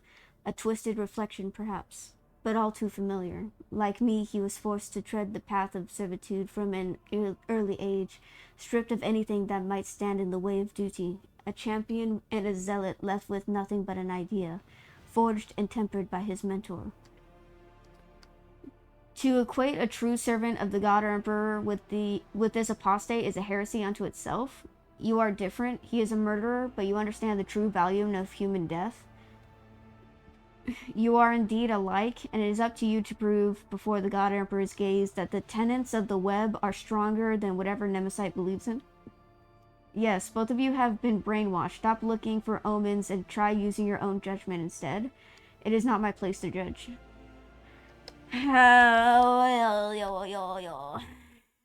Dude, she.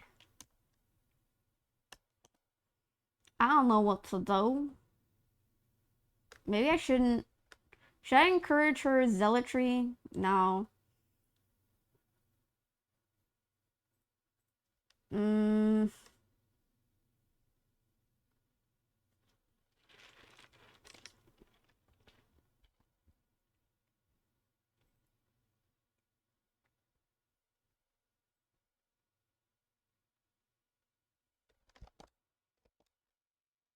I return. Hi, Livesy. Welcome back. I'm just trying to deal with this companion quest bullshit. So I can either encourage Cabela to become, like, to stay with the Bloodspun Web cult, or should I encourage her to break away from it?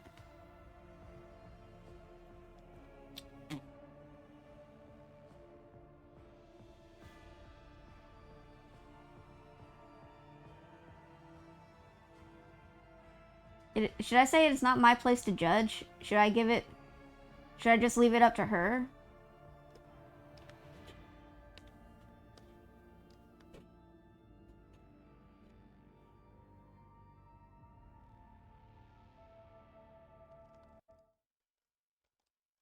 Oh.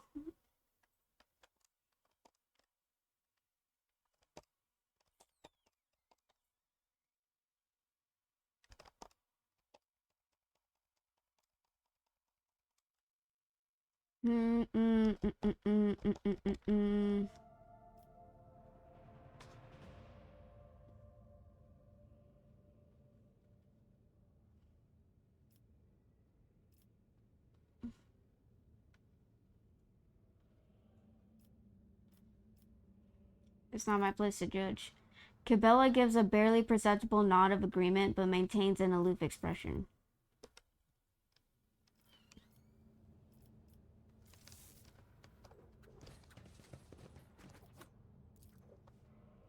The Aquila Anima, a fragment of the Cathedral of Eternal Redemption, brought from the Shrine World of Solus 6, now lost.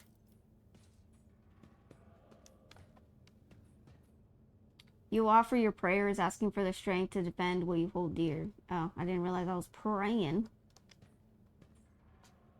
Was he... The reliquary has been ransacked and the sacred ashes of past rogue traders and their servants stolen. Damn, Rise to the top. Won't get left in the dust. How cringe would it be if I died and I had Seneschal Abelard fucking burned with me? Cringe. That's how it's done. Among the antique weapons, you spot the maul known as the Furum Fatum. Legend has it that its head split when it cracked open the skull of the loathsome demon Brenazar the Flayer. Interesting. Con. The Rex Regalia, the partially restored blade of Zadadus the Earnest, a missionary who decimated the abominable Xenos and fell in a deathly battle against the unrighteous. Is there money to be made?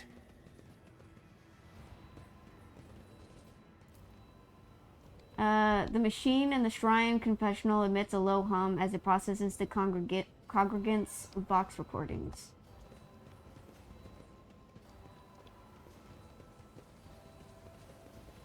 Okay, so I can leave. The Imperium Invictum, the shards of an unknown Angevin Crusade warrior's twin blades returned from the pirate captivity by the grace of the Emperor.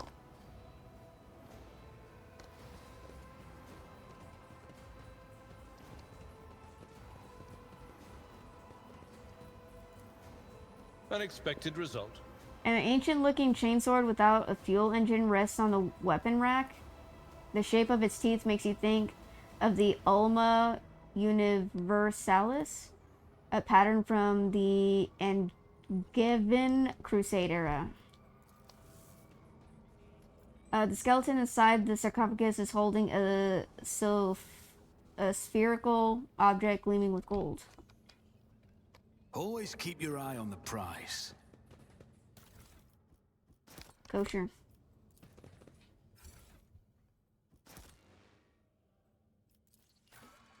Jesus Christ. Okay.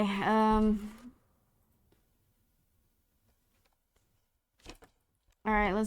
Let's talk to people. Let's talk to people.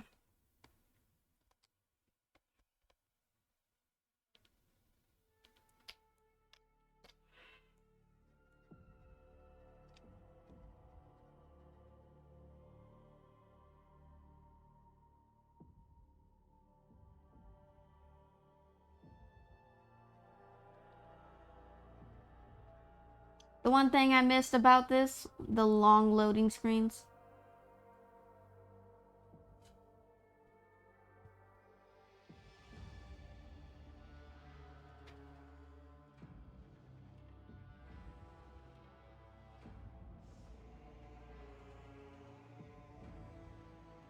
Wow, at 100%.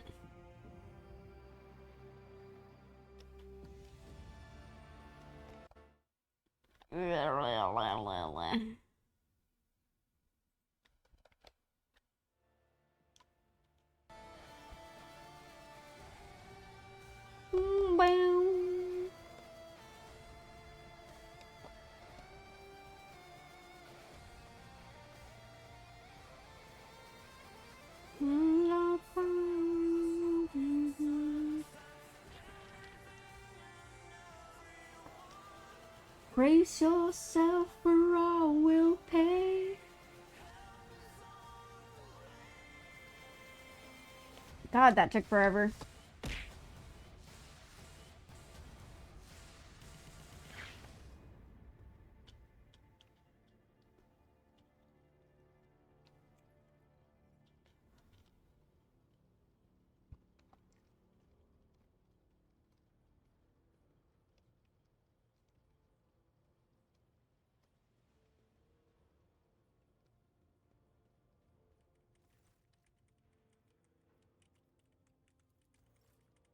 Okay.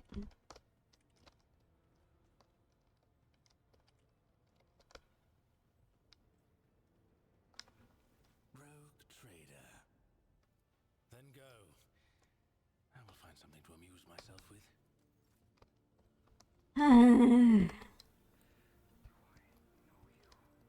Where the fuck is Sarbeck?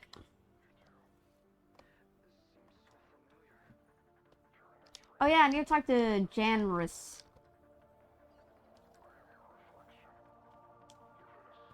Pleasure to see you, Lord Captain. How may I be of assistance? Have you recovered from Nemeside's attack yet? You came very close to death in the chapel. Janris puts a hand on his chest, right where the gruesome wound used to be. The Chirurgins spent hours fighting for my life, and I have to say, they are earning their keep. They promised to leave a heroic-looking scar, although, admittedly, I much prefer calluses from an autoquill. I'll return later. I shall await your instructions, Lord Captain. I'm so glad he's alive. That was so scary that he almost died. Let's see. Letharg. Einrich.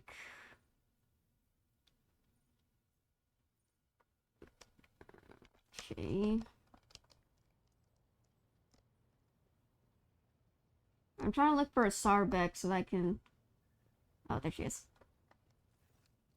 Lord Captain, the Master-at-Arms snaps to attention, already ready to carry out your order.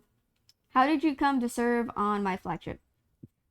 I come from the noble Sarbeck family of the capital world of Dragonus.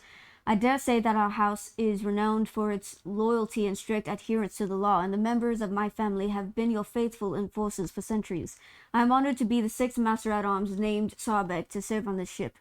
Jocasta speaks the words with unmistakable pride. Why are you here instead of basking in luxury on Dragonus? Because of my cousin Macarius? Oh, uh-oh, ow, ooh, buddy boy, oh no, Charlie horse, ow, Ouch. Cramps in my foot. Ow. Ow.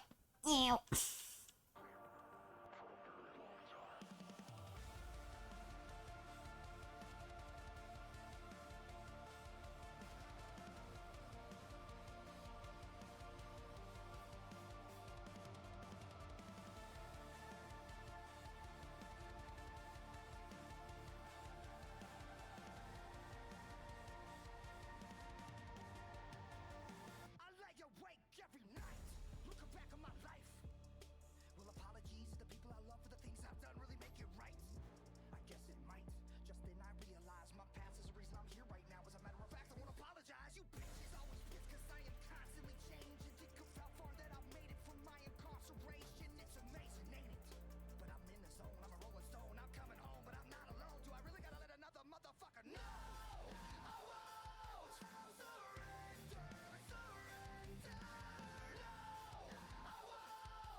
Yeah, sorry.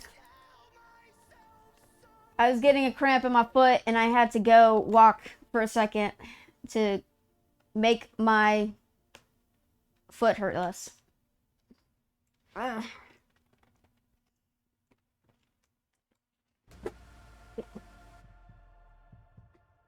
Dude. I swear, anything that goes wrong is going wrong right now. Things are getting knocked over. Things are getting spilt. Annoying.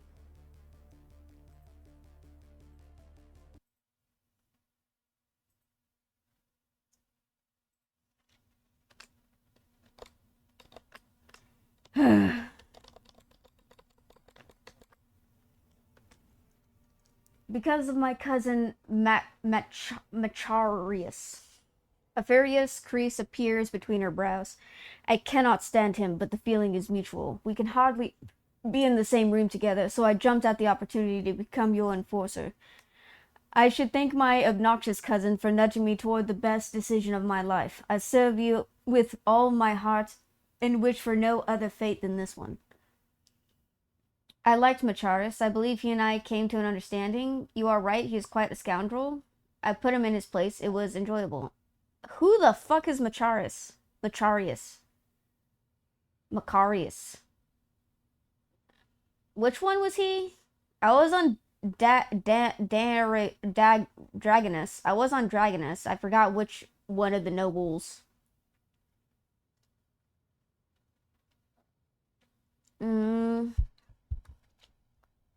Let's just say I put him in his place. It was enjoyable. Just one of my many servants, nothing special. She flashes a venomous smile. I'm sure he deserved it. A little beating will be good for his pride. Let him try to earn your respect now.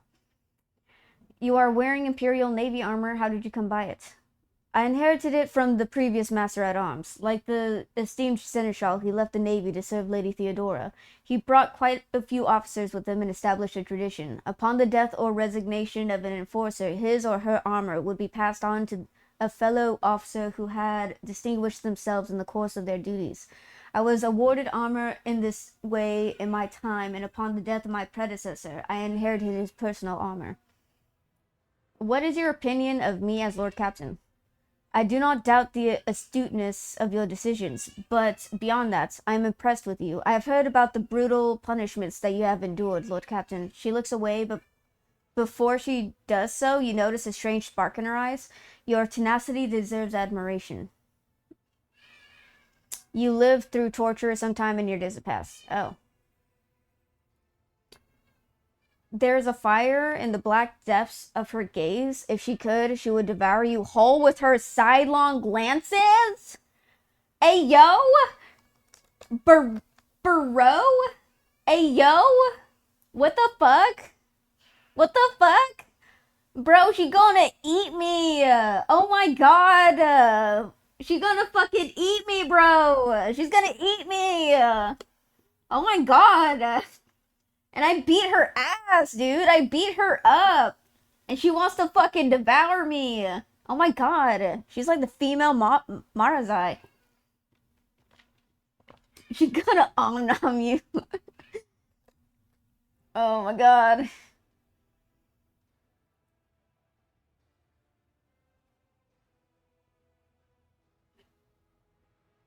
Wait, did she enjoy that I beat her up? Did she enjoy that? Oh my god.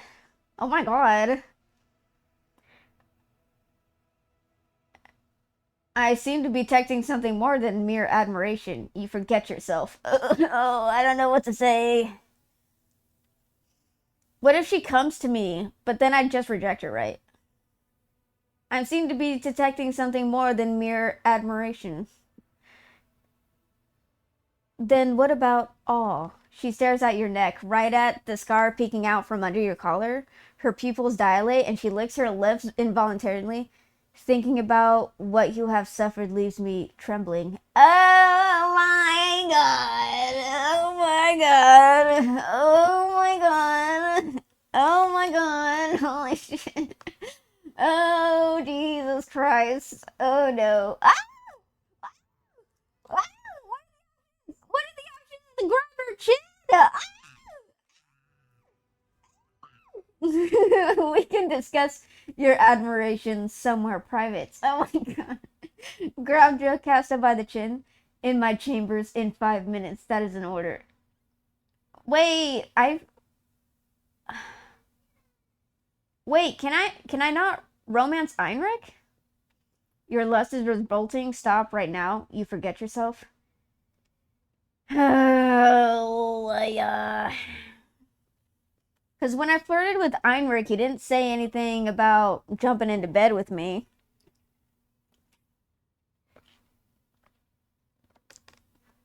Damn, maybe he's only interested in women. Well.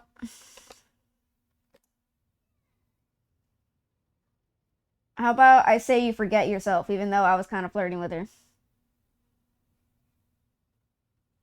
Is she into scars? I'm just like trying to figure out what she likes. What she likes. What do you like? Do you just like scars? Do you like... What does that mean? I don't know. Okay, it's kind of hot. Okay, she's like a muscle. She's like muscle mommy, and I'm kind of into muscle mommy. So I'm like, damn girl, what's what? Anyways, you forget yourself. Of course, Lord Captain. She forces herself to look at you again, and this time you see only cold and passivity in her eyes. I want to know what you think about the other officers. I do not trust them, but I do not trust anyone. Mistress Tolomon has too much power, and will surely be tempted to start deciding for herself what information to share with the crew on your behalf and what to withhold. Ravor is closely intertwined with the ship's systems, which opens up plenty of opportunities for sabotage. He must be watched. As for Danrock, forgive me, but a man of his size and habits cannot help but steal. Which is ironic, because if you actually, apparently, later on you find out that Danrock is actually stealing money from you. What can you tell me about Abelard? The Seneschal is a model of competence and fidelity, and all officers and forces look up to him with gratitude. A grimace of fierce devotion takes hold of Sarbek's face before she abruptly grits her teeth and continues. It is all the more distressing to see that the years have not been kind to the deeply respected Master Wissarion. Soon there will be no rejuvenant treatment that can save him from the mistakes inherited in such an advanced age. But we are ever watchful, and we will be there to steady the trembling hand of the honored veteran if need be. God, don't remind me how old he's getting. You're making me sad. God, I really hope he can live long enough to retire, dude. Thank you for dispatching such attentive guards to my bedchamber. Oh, bath chamber. I want to know about your service. At least flirty. Well, that's gonna get the guards in trouble, but that's all for now. Proud to serve the dynasty, the dickery, the hickory dickory docks. Wait, what were we doing? Wait for the enforcer's report, because it's only going to take a couple fucking void jumps for them to be like, Lord Captain. Wait, what? Pillars of aberrations layer? The leader of the genetic aberrations who infested the dynasty's flagship has confessed that the despicable mutants... the mutants are hiding in an ill-reputed trading post. Pillars of Veridis. Lay waste to Harryok's Rim Station? Where the fuck is that? Well, I guess I have to find out, huh?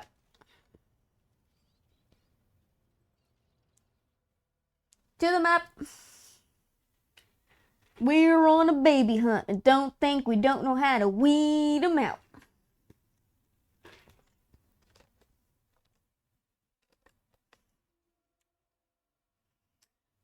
Oh, God, that was nice. Flirting with someone and them actually being receptive, you know?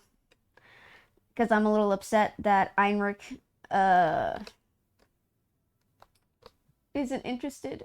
Wait. Oh, there it is. It is not even that far. Hell yeah. Alright, ooh, plasteel. But it's unsafe. Governor Viet's estate, rebel base, plasteel. Ooh, plasteel. Let's go. Something happened. I don't know what it was. Wait, do I need plasteel?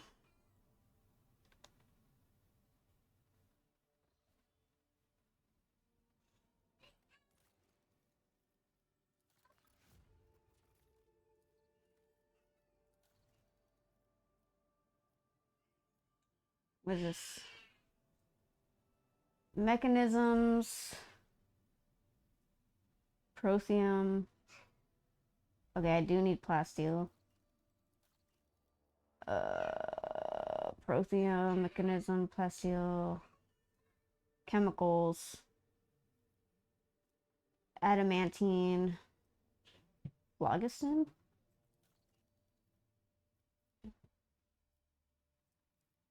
What the fuck is this? Provisions. Shade.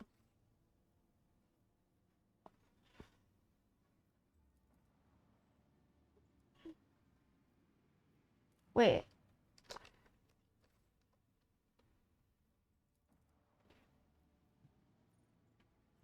Colonize Janus.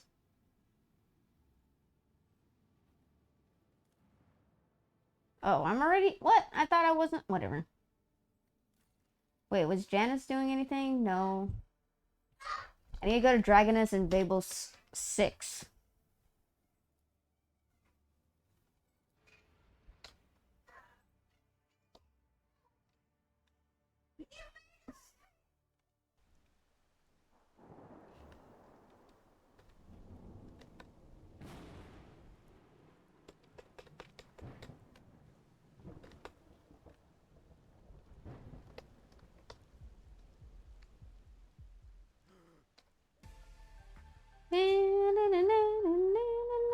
An unforeseen event.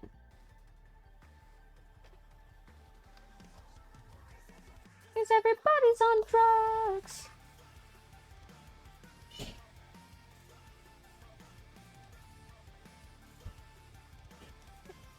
Lord Captain, your plan was a success. Our provocation against Nemesis and the killing of the traitor Adalbert has brought out all the rest of them. My enforcers have captured a number of suspicious individuals and beaten the truth out of them. That scum Nemesis wishes to avenge his mentor's death and plans to raid the ceremony of the officer's anointment.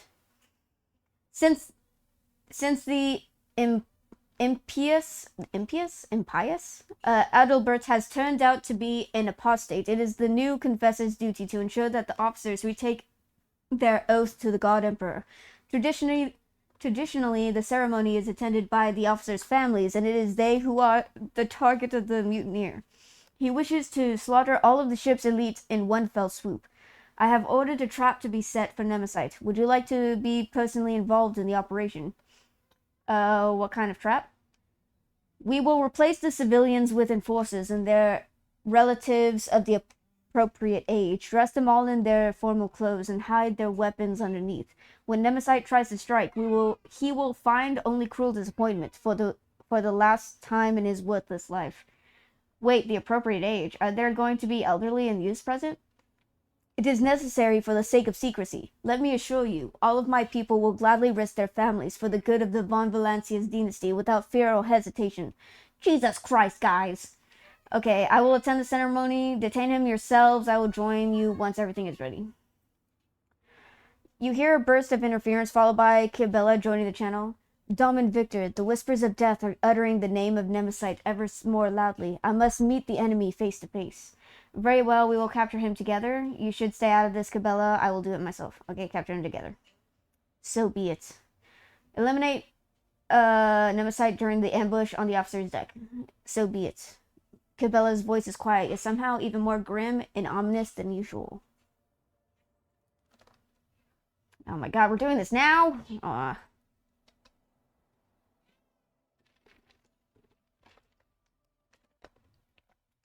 Very well.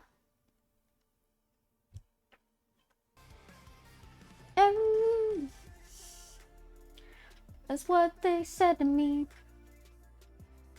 I'm already dead. Just differently. Say God is real. I disagree. 'Cause if that were true, then we'd all be free. I'll be free.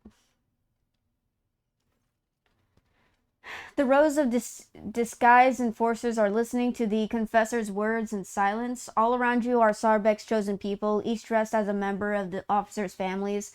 Close by, a kindly-looking old woman is fumbling with a starch handkerchief Catching your eye, she smiles with a mouth that is missing half its teeth, then whispers, "Everything is going as planned, your lordship. Everything is going as planned, your lordship." Look at the participants in the ceremony. The facade is holding, with everyone playing their role perfectly. The Master-at-Arms must have instructed them thoroughly and shown them how best to conceal their weapons. All of them are wearing their best, and even you cannot tell where they are hiding their armaments. And who might you be, Madam Matriarch? Belinda Trothgold. Belinda Trothgold, Lord Captain. Transferred from the enforcers with the rank of senior lieutenant to the staff of your lordship's quarters on account of my age and declining health.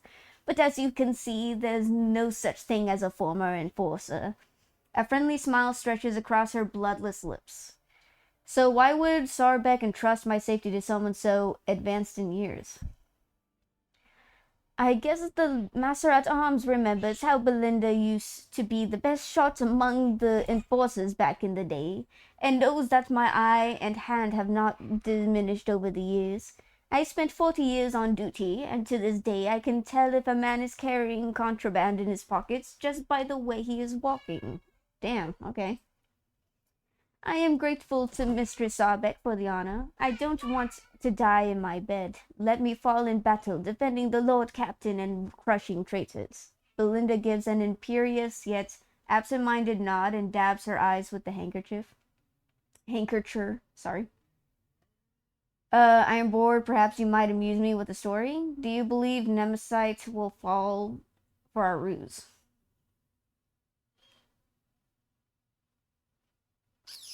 Should I ask her for a story? Give me a story. Tell me a story. Oh, the stories I could tell. I remember in my early days of my time in service, someone started poisoning the food in the kitchen. We couldn't catch the vermin, so I came up with an idea to get into a vat of protein porridge and catch them unawares. I was a small and skinny little thing, so I climbed into the vat and sat there up to my neck in porridge. I waited a long time before someone lifted the lid. It wasn't one of the kitchen servants, but a man twice my size, carrying a bag of foul-smelling stuff.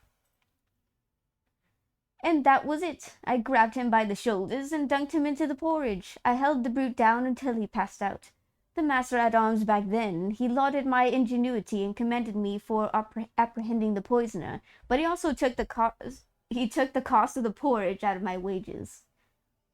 Perhaps you should have climbed into an empty vat. You could have drowned an innocent man in porridge. Your story was boring. What a delightful tale. Give me another. Oh. I'm afraid we don't have time, Lord Captain. We must be vigilant. The treacherous scum is about to reveal himself. The ceremony comes to an end, the vows are given, and the forehead of every officer is graced with the touch of the confessor. Now comes the moment of the closing prayer. God, that takes me back to my Catholic days. And may the God Emperor protect us.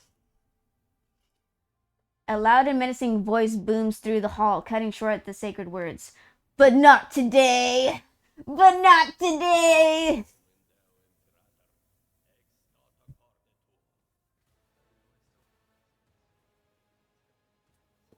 Ew. That's Nemesis?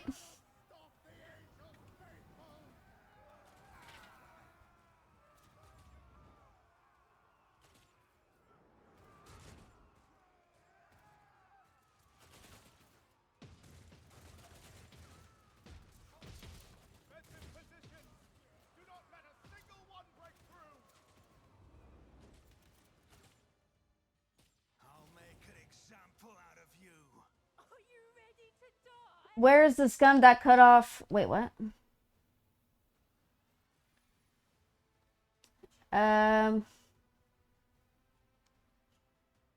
Where is the scum that cut off my hand? I'm coming for you and I'll rip out your heart. Oh yeah, I forgot that guy was still alive.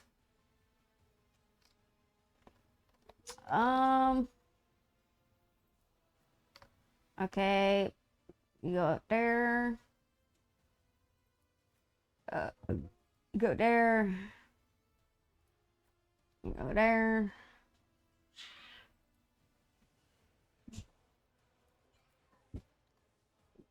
Fuck. Okay. We stay right there.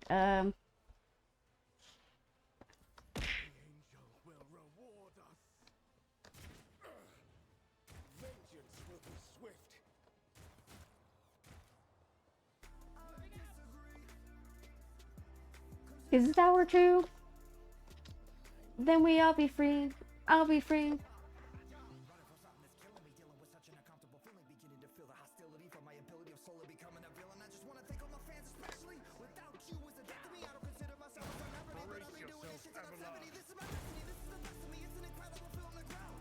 No, yo.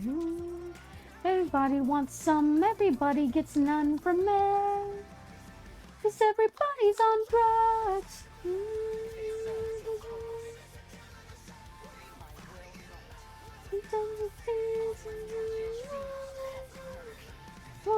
So unbelievable.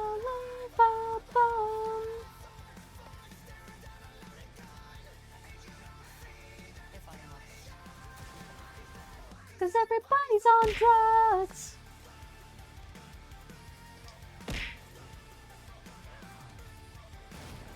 Oh god, Earliet.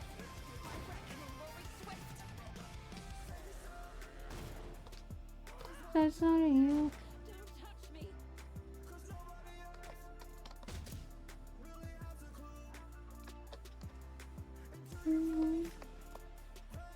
Like heroin.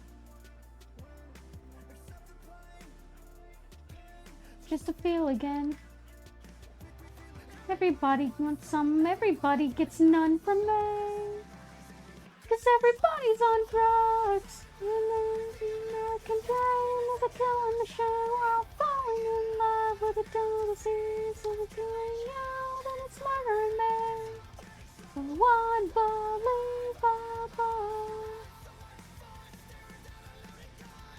And you don't see that it's killing you.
The American dream is a killing machine. Everybody's on drugs.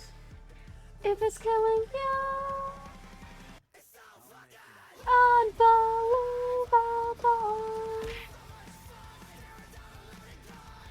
And you see that it's killing you.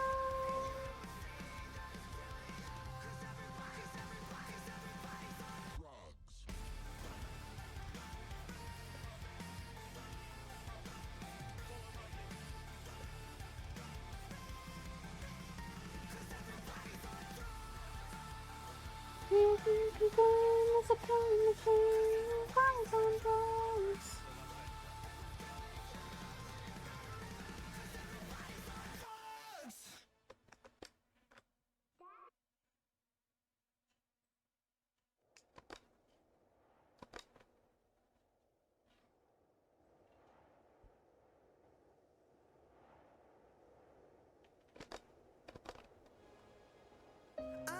Knock upon my door the other day.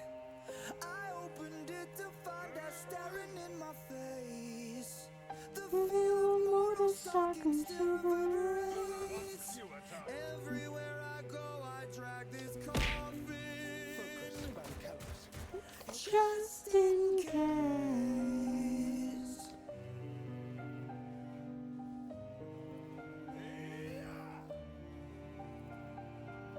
My body's trembling, sends shivers down my spine. Adrenaline kicks and shifts into overdrive. Your secrets keep you sick, your lies keep you alive. Snake eyes every single time you roll with crooked eyes. I felt the darkness as it tried to pull me down. The kind of dark that haunts 100-year-old house. I wrestle with my thoughts, I shook the hand of doubt. Running from the past and playing feet. Don't fail me now. I lost my goddamn mind.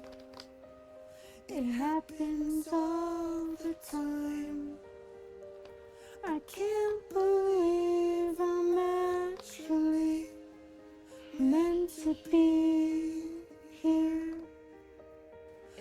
Trying to consume. This tedium is beneath me. The drug in me is you. And I'm so high on misery. Lives beyond the veil. Can't you see?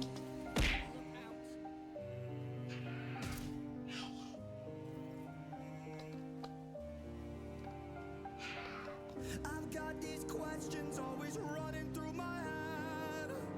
So many things that I would like to understand. If we are born to die and we all die to live, then what's the point of living life if it just contradicts? I felt the darkness as it tried to pull me down. The kind of dark that haunts 100-year-old house. I wrestle with my thoughts, I shook the hand of doubt. Running from my past, I'm praying feet. Don't fail me now. I've lost my goddamn mind. It happens all the time. I can't believe I'm actually meant to be. Two arms, faithful souls, they're something or other. Oh my fucking god. God damn it, I should have brought Pascal. God fucking hell. It's fine, they're 190, we can beat them, I think. To consume.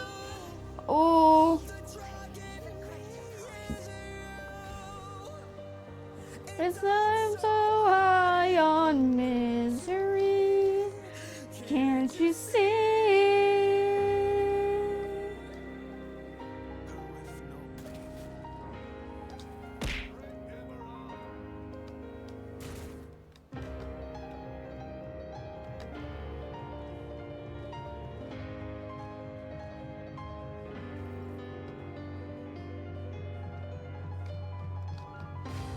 I've lost myself.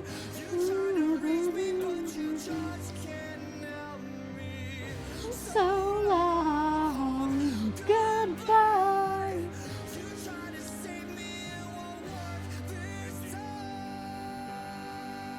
Because now I lost my fucking mind. And there's no fucking time. My place is at the fort. I can't believe I'm actually meant to be here. I'll put my psychic abilities to use. Trying to consume. The drug in me is you. Is that not gonna work? Whatever. I won't object to it.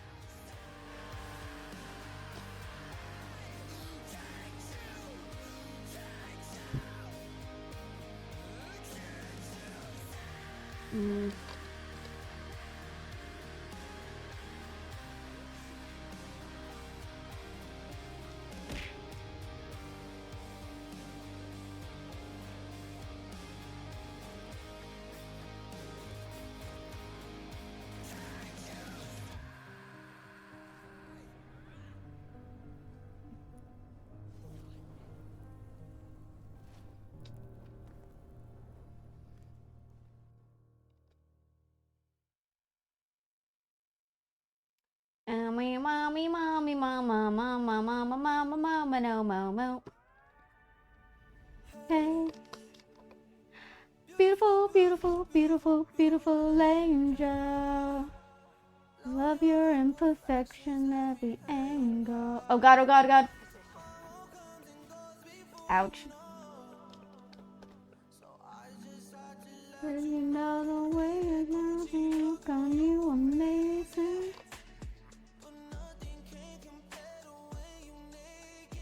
Okay, that didn't do anything.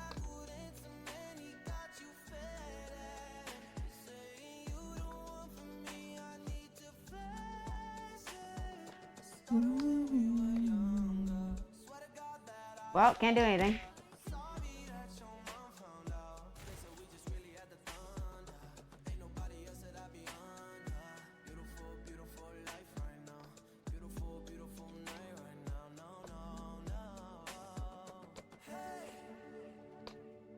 Beautiful, beautiful, beautiful, beautiful angel. Love your imperfections, every angle.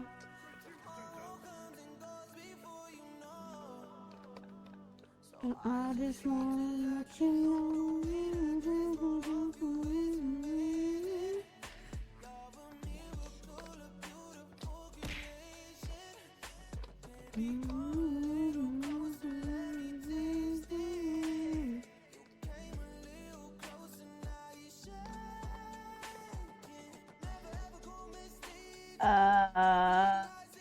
Okay, I guess it's dead.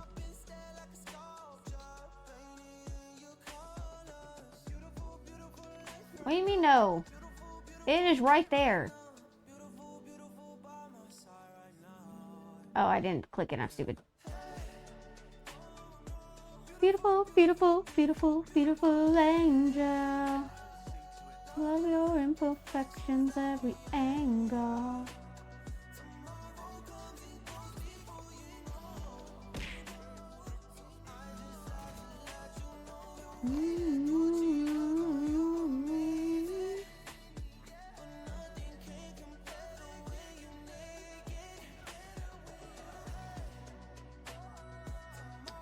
Okay, goddamn, Abelard. Gee. They just died in his presence, dude. Okay, we really need to kill this guy because he's been alive for too long. Guys, you need to get the fuck out of the way. Maybe you should kill them because they're in the way.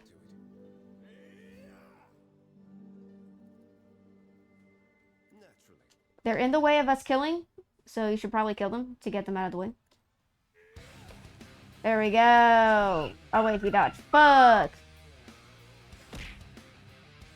That isn't... Yeah, get him, bitch. Damn, we're like good at what we do. Get fucked. Nemesite is crouching on the ground, clutching at the bleeding wound under his ribs. Kellermorph. His tortured body is still strong, and everything in his posture expresses a will to fight on. The red scarf no longer covers his face, and the vigilante grins at you with bloody teeth. Weak. I have yet to be impressed. No longer covered by the broken goggles, the hairless skull is bulging with massive growths. However, the mutant nature of your enemy is just as quickly betrayed by an even more unsettling feature. The third arm growing out of his torso. You watch as its fingers deftly empty the drum of a stubbed revolver and load it with fresh rounds. So we finally meet. At last I will discover who has been hiding behind the name of Nemesite. Vile mutant, you're an insult to the human form. You lost. Your battle for the ship's freedom is at an end. Do you have any last words before you die? Surrender and you will be judged fairly for your transgressions. Prepare to fight. You will be the last Nemesite the ship ever sees. I will make sure of it. At last I will discover who is behind the name of Nemesite. The rebel scoffs and spits out a tooth together with blood-streaked saliva. You still haven't figured it out, have you? Nemesite is not any of one person. It is the vengeance and rage simmering on the lower decks of your usurped ship. It is the servant who claims your chamber pot, the storage keeper whose family was butchered by enforcers, the train driver who was given half a dozen ration cards and 3 times as many shifts. It is the name of the one who will kill you sooner or later. Whoever accomplished it will be the real Nemesis.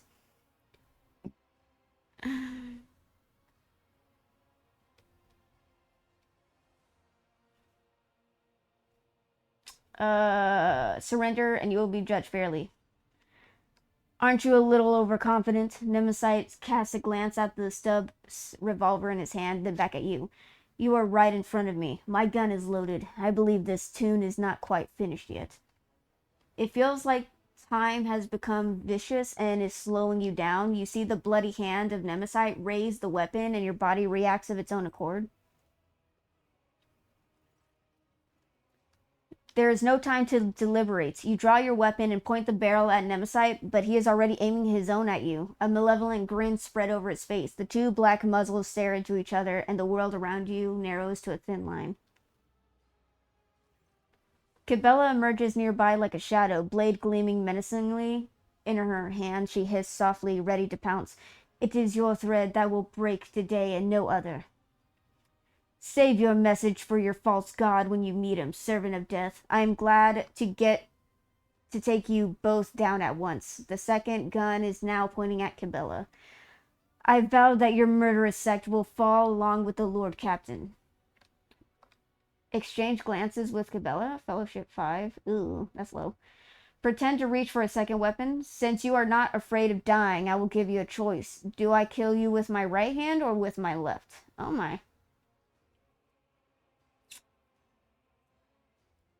Oh no. Oh dear. Oh no. Yo.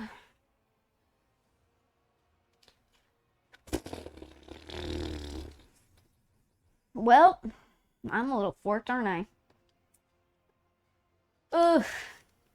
I mean, I could still attempt it.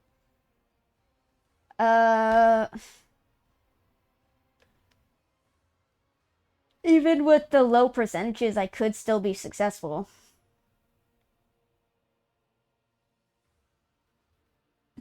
Ouch.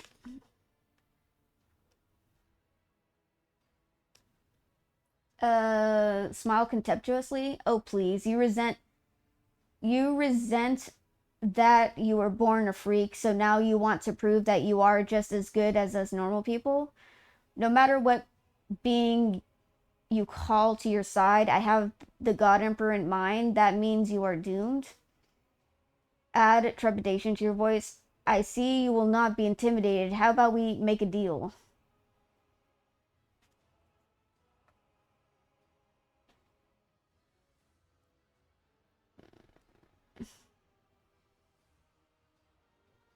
Skill value plus 40. Difficulty modifier is plus 30. 60. Ooh, negative 30. Oh, negative 30. Oh, that's not good. Oh, that's not good.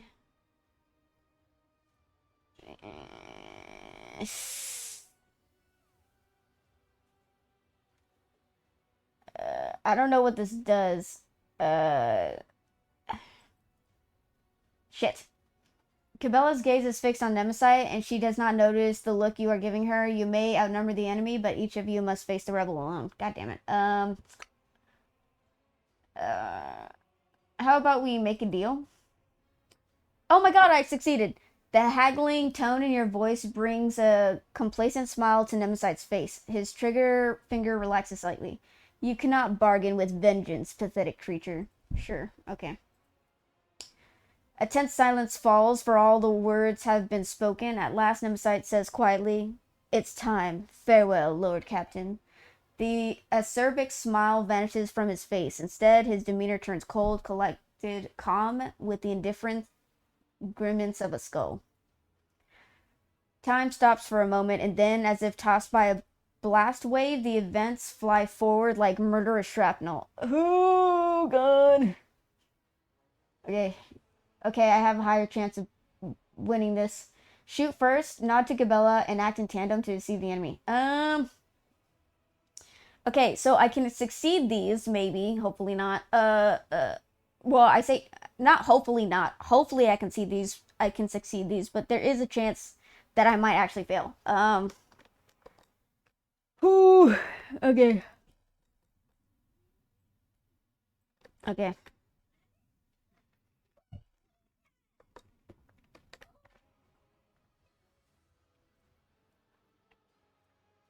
Okay.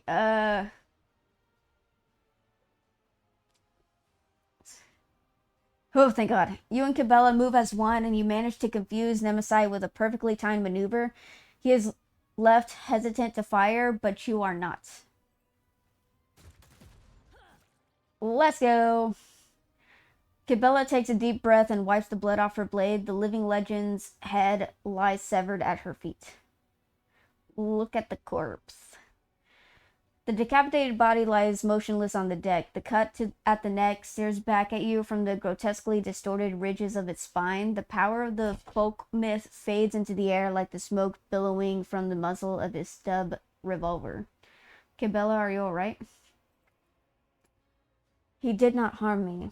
Cabela looks at Nevisite's body with an incomprehensible expression, but he tried.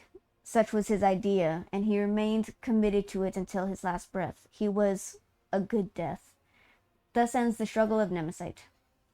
Cabela picks up the severed head from the deck and gazes into its extinguished eyes with a strange wishfulness. The struggle is not people.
and to suffer. We will live eternal.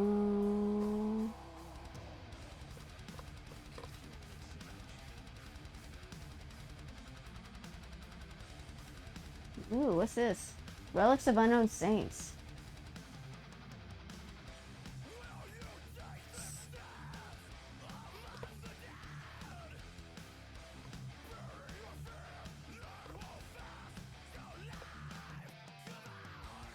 We will not die this way.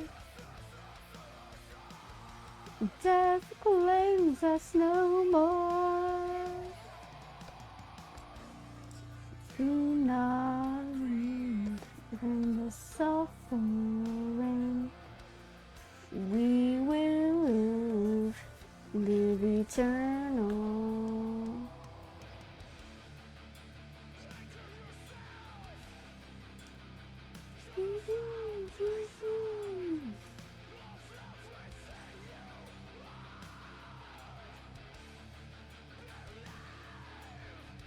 You have just begun to love, to love. Don't let the world deceive you. Don't let their words betray you. Don't let their lies deceive you. Let them do their worst. We will not die this way. Death claims us no more. Not breathe and the suffering. We will live.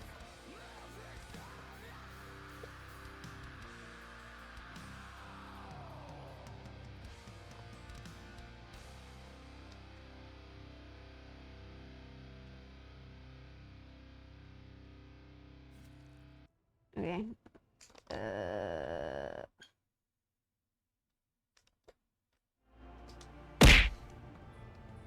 Take heed, Nemo. Our blessed Domin honors us with a visit. The one who delivered this ark from the curse of your existence. Who the fuck is Nemo? The malformed skull in Cabela's hands has been polished to a pale sheen. Its empty eye sockets pose a question that can only be answered in death. Who is Nemo? An aberration. Your former foe. His eternal foe. My new companion in shadow and my trophy. You once knew him by the name Nemesite, but now his name is Nemo. Whenever I feel the need to voice my thoughts, I turn to him. He is far wiser in death than when he was alive. What did you wish to discuss? For years, I have been honing my body and spirit through sacred rituals. I have ushered hundreds of souls to the other side. The hunt for Nemesite was not my first. Yet, after my enemy fell, for the first time ever, I felt empty. And that emptiness only grew heavier under the weight of the question that formed in my mind during that hunt. She forces the words out of herself. I prayed. I longed for his guidance to put my mind at rest. But in my self-pity, I showed weakness in the eyes of the Undying One. And so, my only answer was silence. I must therefore ask you this agonizing question, Domin. Tell me, what is the purpose of the blood-spun web? Does this have anything to do with our earlier conversation about your resemblance to Nemesite? Please, just answer me. You are the scourge of the renegades. You deliver his vengeance in the name of the righteous. You serve the undying emperor, yet you also serve his faithful. You are the givers of his peace. You are my servant, my weapons. You serve the dynasty. All you are is a sect of the deadliest, most terrifying zealots on this ship. I cannot be the judge of that. What is the purpose of the bloodspun web?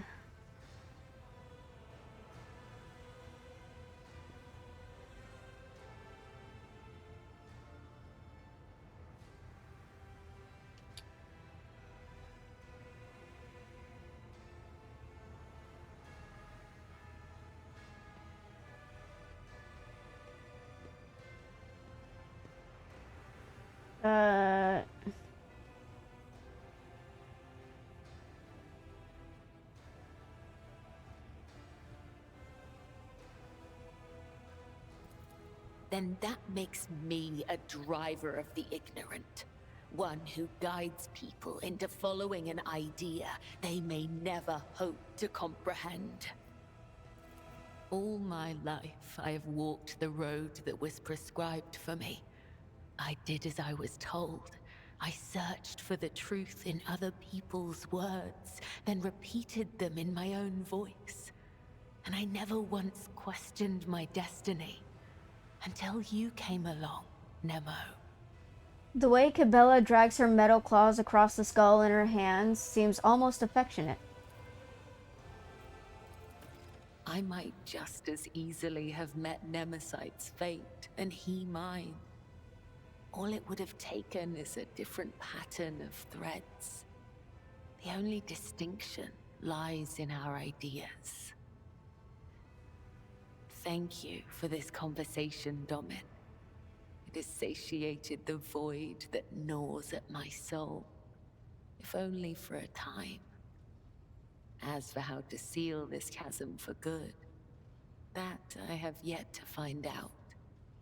May the tenets of the web guide me to the truth. Cabela's gaze has grown pensive. Okay, I guess I shall leave her to her ruminations.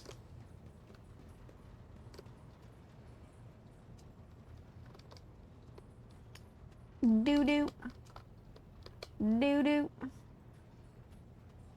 Boop boop boop ba doop boop ba doo boo boo ba doom boom ba dum boom boom boom ba dum ba dum.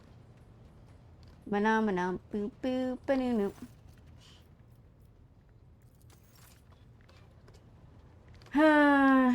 God damn it. You know, just because Einrich had a wife doesn't mean he can't, you know, mess around with guys. I'm just saying.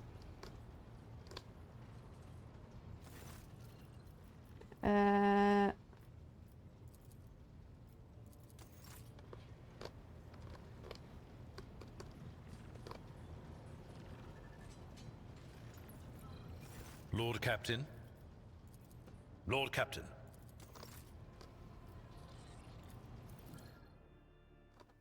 Marazai, my husband. Look at him. He's gorgeous. 7 feet tall of pure sadism.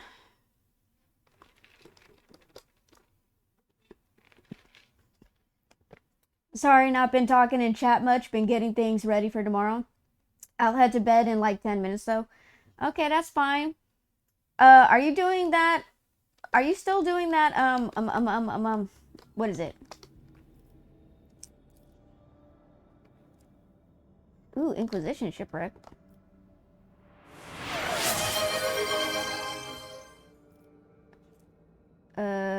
Wait, it says something unforeseen event. What does that mean?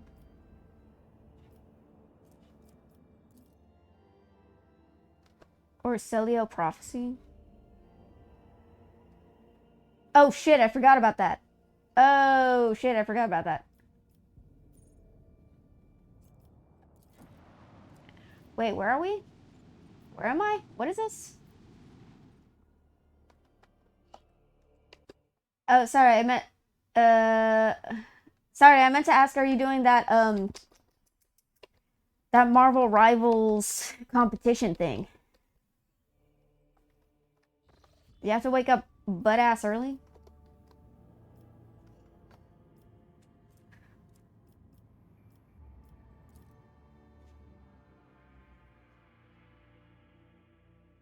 It says an unforeseen event.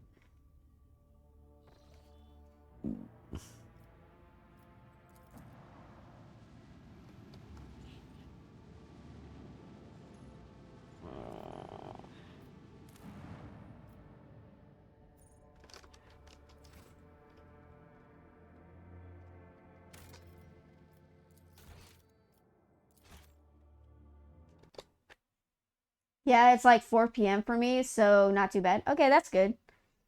At least it's not like fucking early ass, butt ass early for you.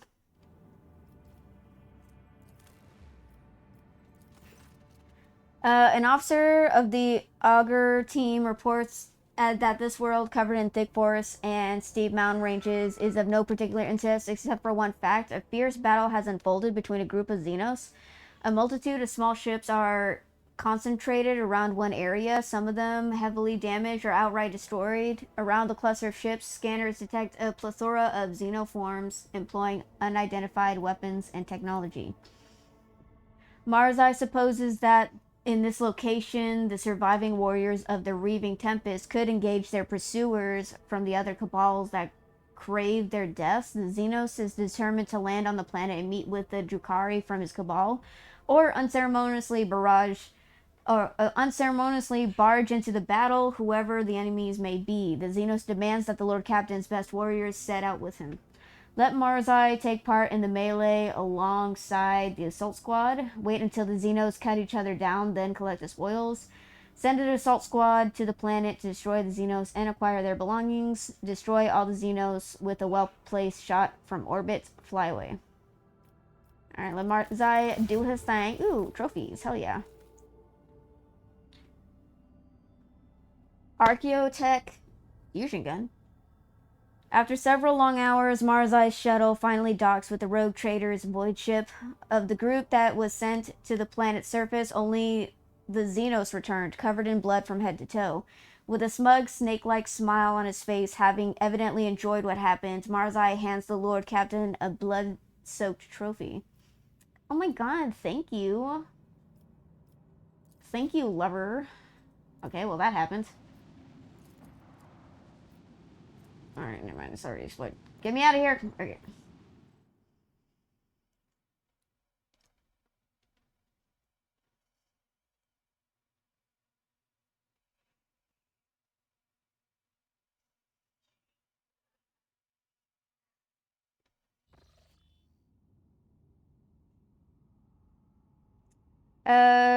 Wait, was it? It will be like 8 to 9 a.m. for the Americans on my team, though. Oof. All right, good night. Enjoy the rest of the stream. Okay, bye, Leslie. Have a good night. Thank you for stopping by. Hope you have a good battle tomorrow. Win.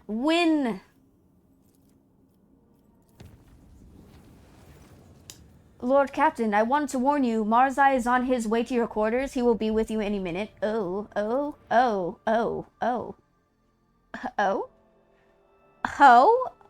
Oh, you don't say?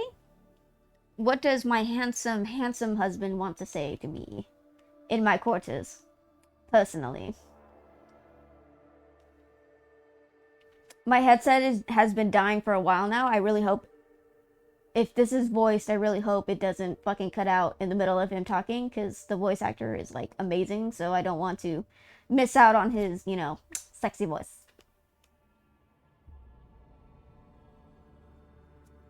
If this loads any faster.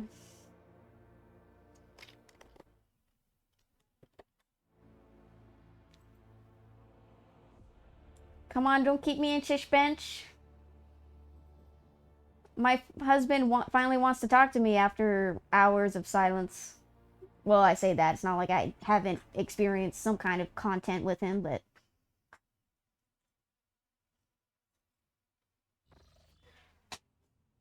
Aw, man, it's not voice. Well, just gives me a reason to charge my headset, because it is dying. Ugh.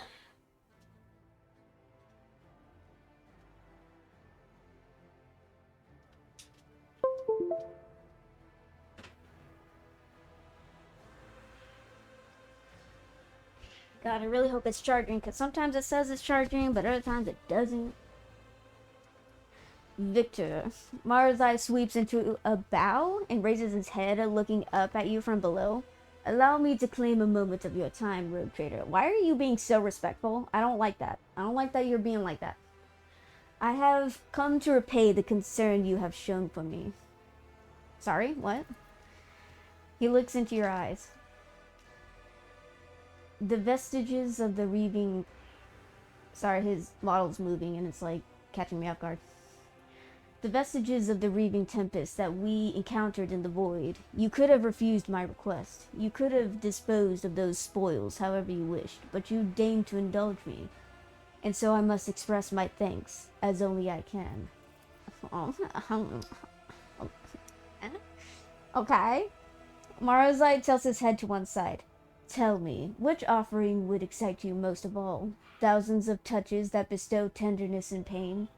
Passion capable of smothering the life out of you? Or perhaps perfect, shattering ecstasy brought by billions of tiny pieces? The choice is yours. Well, they all sound amazing when you put it like that. All these offerings sound overly ambiguous. Thousands of touches, that sounds intriguing. I like the idea of smothering passion. Smothering passion. Perfect ecstasy, I think I'll choose that. I do not need gifts from you. Okay, if I remember the guide right... This isn't voice, right? I wasn't talking over him speaking, right? Was he speaking? Or was that me? Was he talking this whole time? I hope not.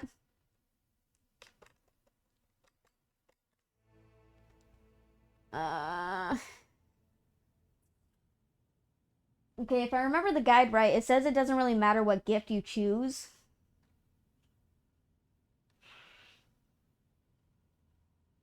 Hold on, I have to look up the romance guide because his romance is fucked up. Where is it?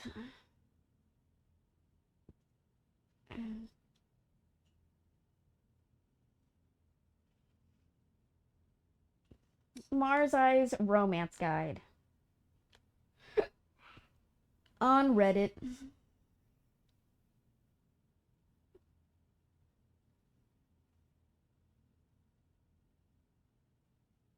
Oh, that's the ending.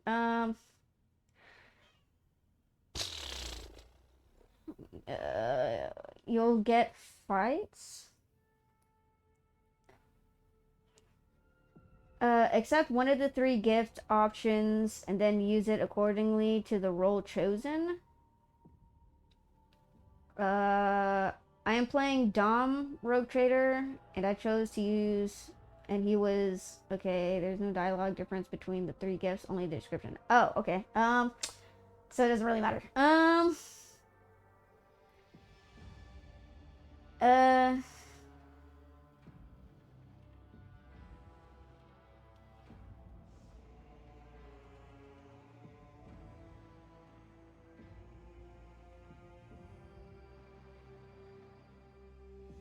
Okay, so the billions of tiny peaks might have to do with spikes. I don't know how to feel about that. Shit, where did I last save? Orcelio Prophecy. Oh, is that the next? Okay, well, it's fine. Okay, okay. God, I really wish his romance was not fucked up, but it is. Okay. I'm gonna go to the restroom. I'll be right back. I'll be RB.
into memories while falling. Sleep brings release and the hope of a new day. Waking the misery of being without you. Surrender. I give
Intriguing.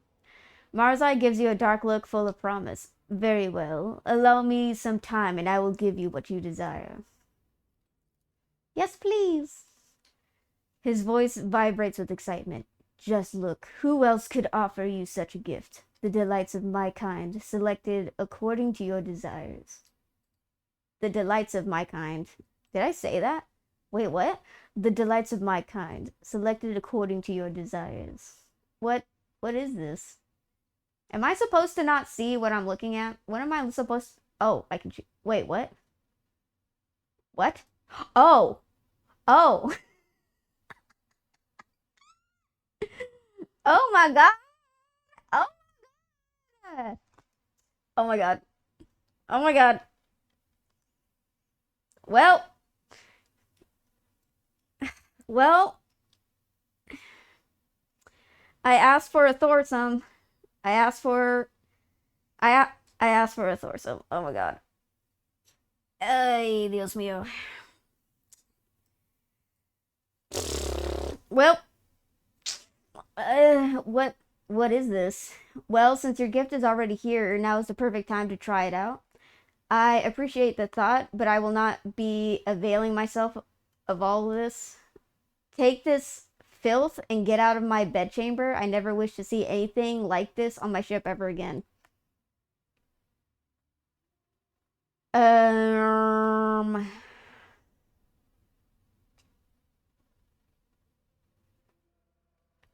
Oh god. What have I brought upon myself? I have brought this upon myself. Okay. You can do this, Reaver. You can do this, Reaver. Okay. What? What is this? Marzai raises his eyebrows in feigned confusion. Did you yourself not choose that which your soul craves the most? These witches, who were banished from their cults for their connection to the Reaving Tempest, are exquisite artists of the blade. Thousands of touches will cover your entire body with the finest of cuts, delivering the sweetest pain, but never granting ultimate release. The object of their artistry will teeter on the border between life and death for hours. Jesus Christ. Well, since you guys is already here, now's the perfect time to try it out. Marzai bites his lip, holding your gaze and waiting for your word. I think I shall try out all the facets of your gifts on myself. I wish for you to fall victim to these pleasures, and I shall watch.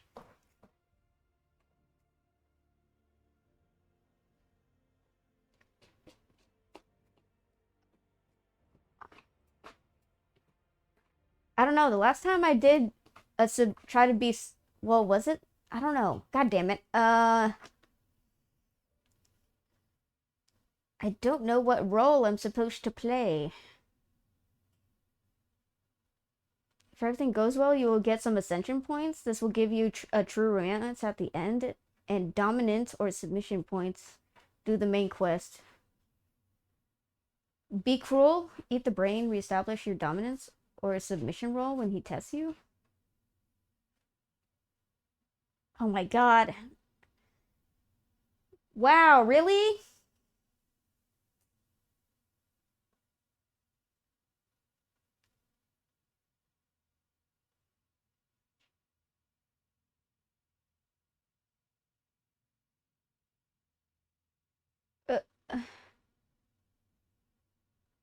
But I don't... God...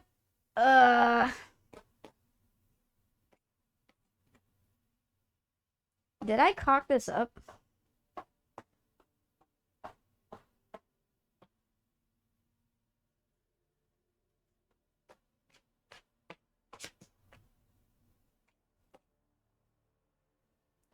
But he liked it when I didn't eat the brain. So submissive? Okay, if this doesn't work, I can always restart.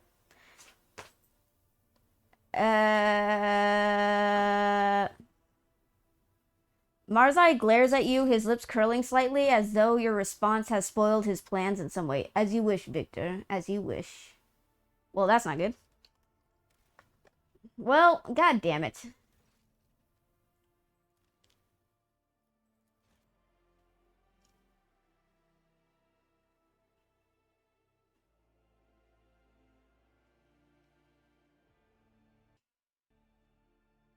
I'm so confused. Okay, I think I know what, I think I know what my fuck up was. Okay. I think I understand. I think.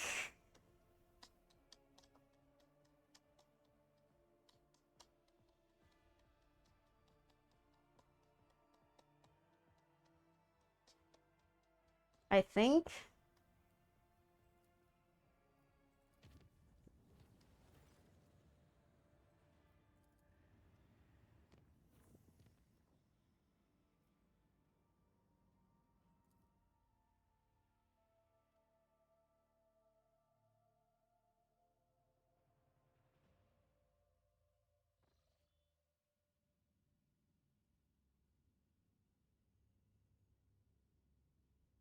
Wait. Lord Captain, we have found the trail of the elusive contempt. The ship was sighted in the Totian's passage. If we go after the pirates right now, we can catch them before those arrogant scoundrels slip away again. Wait, what?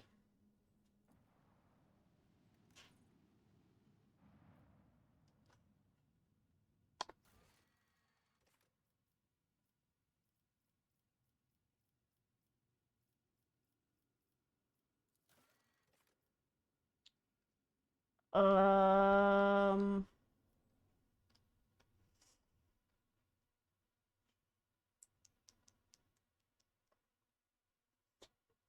Why do I always cock things up? I think I forgot to investigate that planet I was supposed to go to.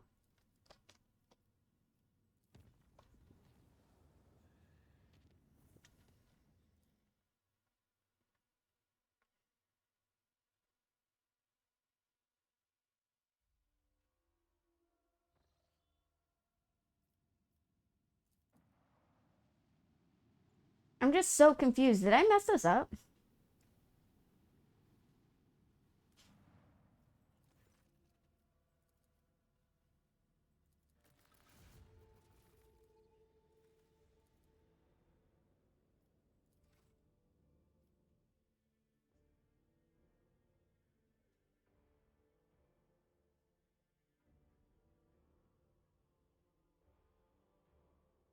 So he doesn't like it when I do a submissive role, but he was fine when I...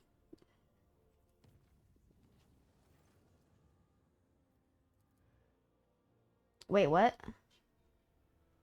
Shit, he said multiple crippled what?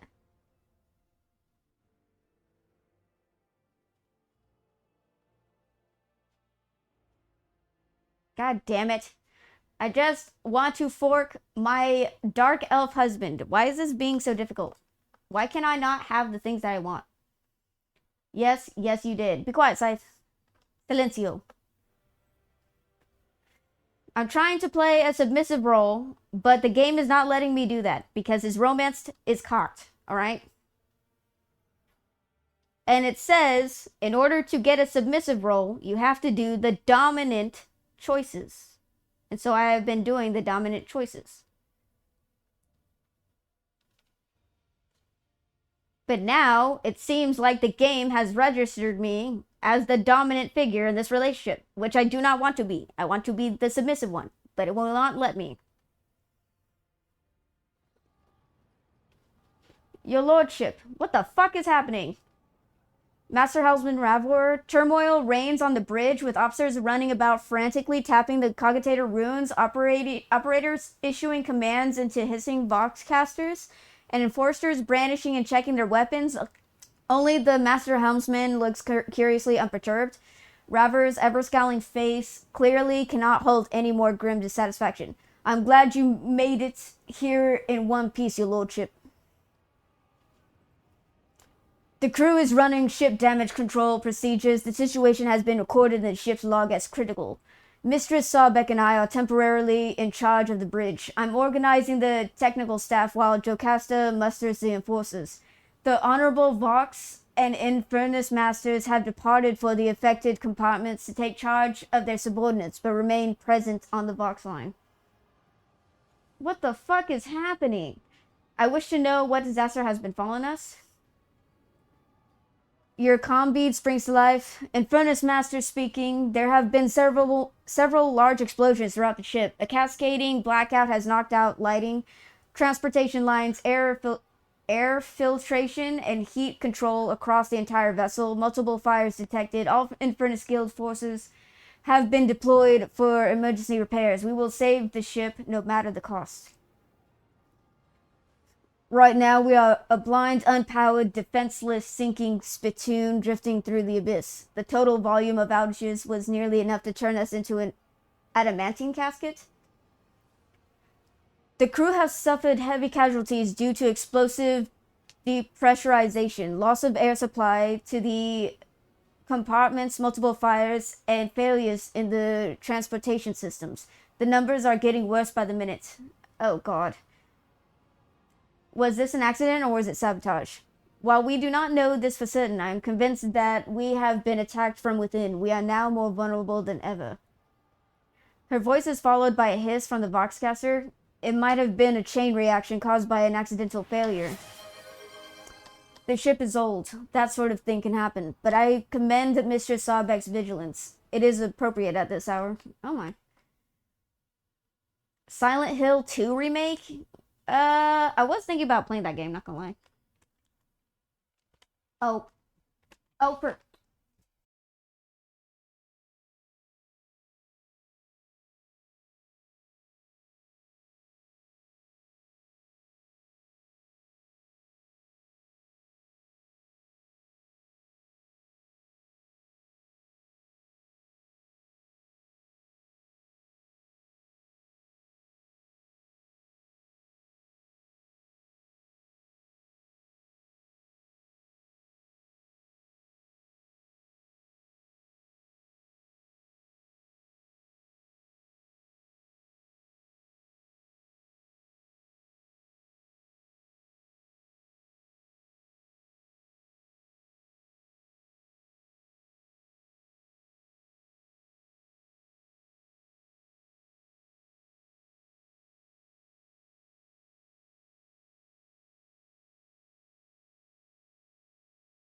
Yes, welcome even together, there can be loneliness. Common Reaver L. Just get good? Wow. Across my heart and hope to die, kicking this one step at a time. Got your back if you got mine. Oh, one foot in front of the other. Welcome back, thank you. Welcome back.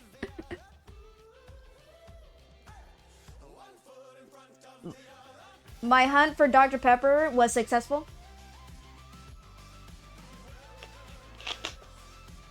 One foot in front of the other. Ooh, we have each other. One foot in front of the other. Where is my retinue?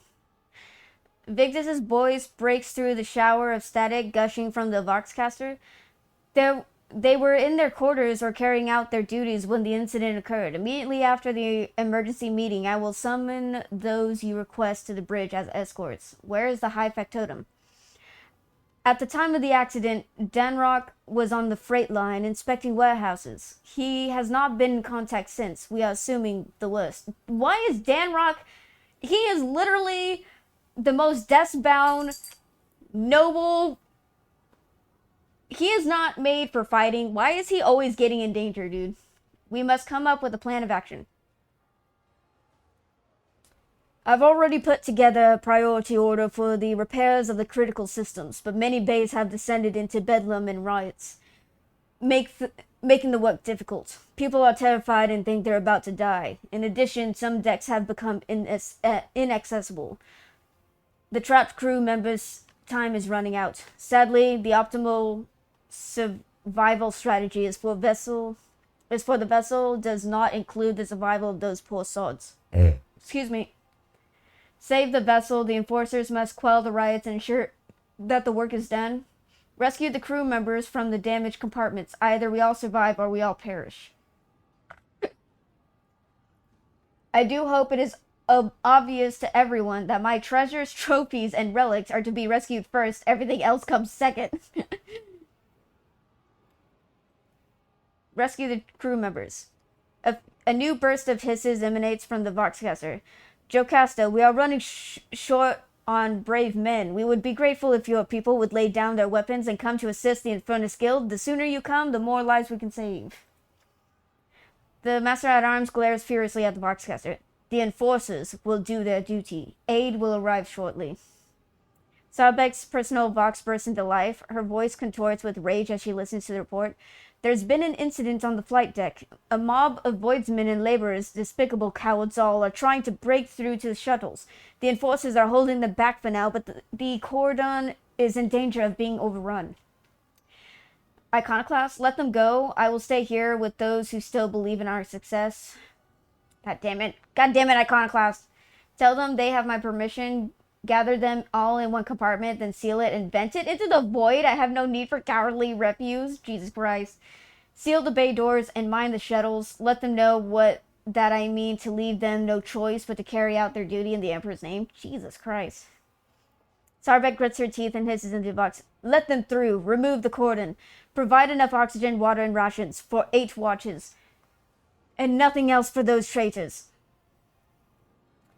Robert shakes his head, gazing intently at the vid screen of one of the cogitators.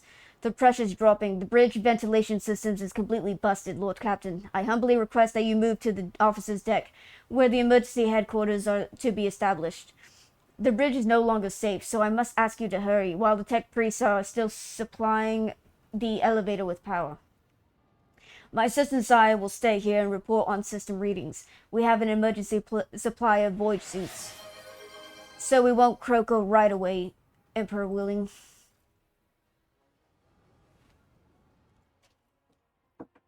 Oh, 1 second.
Oh boy, this is getting hectic. Oh, don't you see how is each other? Hi, Meow. Look, kitty. I mean, look. Look, Arius, it's a Meow. Look, it's a Meow. Thank you for the hydration check and the stretch redeem. Wait, do I even have... I should have Silent Hill on my wish list. And Dusky Man. Yes, you do.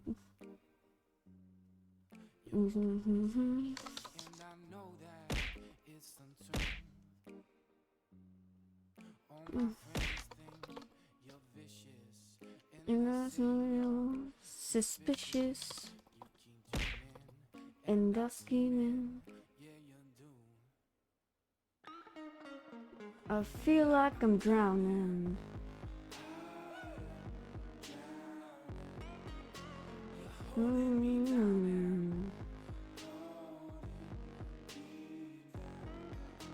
You're feeling me so slowly. Oh, feel like I'm drowning.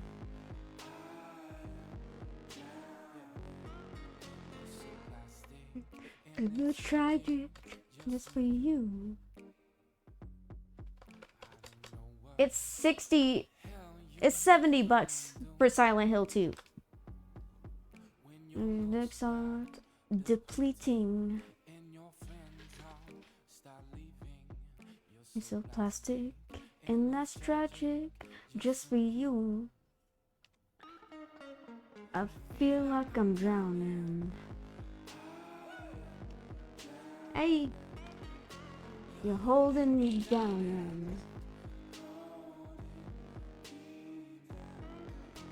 You're killing me so slowly. Oh, I feel like I'm drowning. Hello.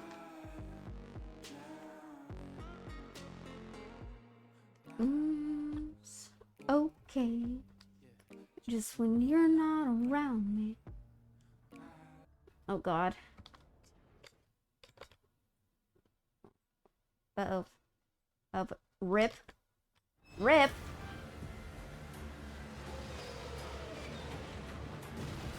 Oh God.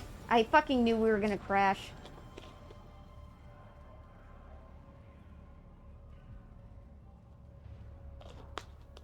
Are we alive?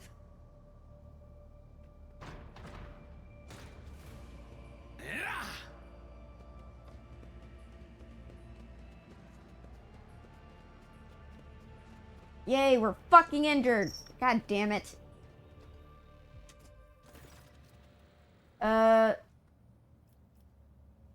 Lay waste.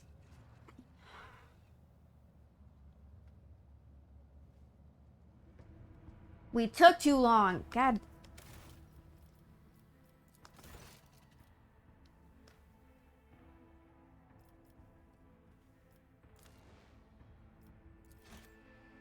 Alright, Marzai, your thing's gonna have to wait. We're gonna have to go.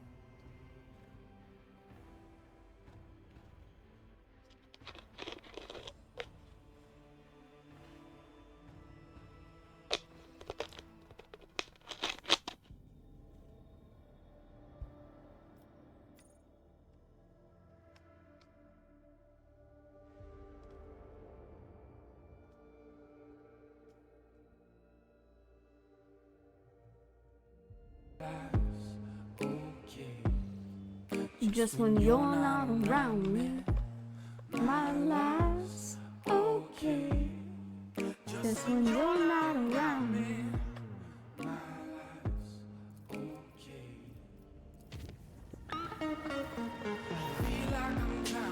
Okay, we have to elusive contempt the ship inside low tissue pirates ride scoundrels. Okay.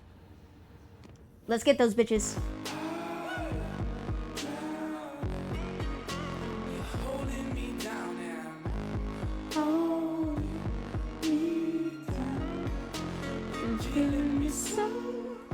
So slow. Excuse me.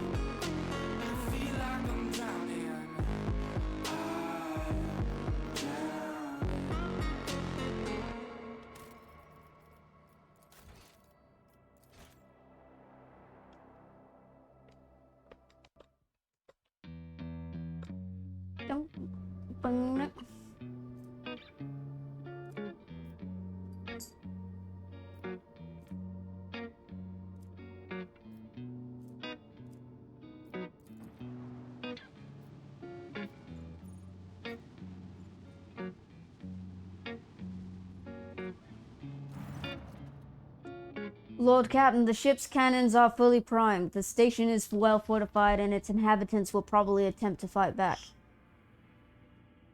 He looks so cool. But we are stronger. Do you command we attack this hotbed of genetic aberration? I wish to... Oh, I've been here. Oh. Ravar, do you have any tactical recommendations for the assault? Heriox Rim, this is Victor von Valencia. Surrender without a fight, mutant scum, and I will grant you a swift death. The mutant stronghold will fall to arms. Any recommendations? I'd advise a decisive approach strategy. The station is well prepared for a long-range artillery duel. Rumor has it they traded with the explorators for improved macro cannon boosters and warheads whose spirits can adjust the flight of missiles. In a short-range battle, their guns will be less dangerous. I will grant you a swift death. Emperor have mercy, what mutants? We are but a bunch of voidsmen, a collective of harmless traitors. Pontius Lockton? I urge you to leave station orbit or we will be forced to defend ourselves. I will not fall for the heretic's deception die. How can you prove the station has not been infected with genetic aberrations? I humbly apologize for my impertinence, but the burden of proof lies in the accuser. Whatever crimes may be attributed to us, they do not include aberrant mutations, and I must warn you that we will not go down without a fight. A mutant, one of you, revealed your hideout's existence to us before you died. I believe you and leave.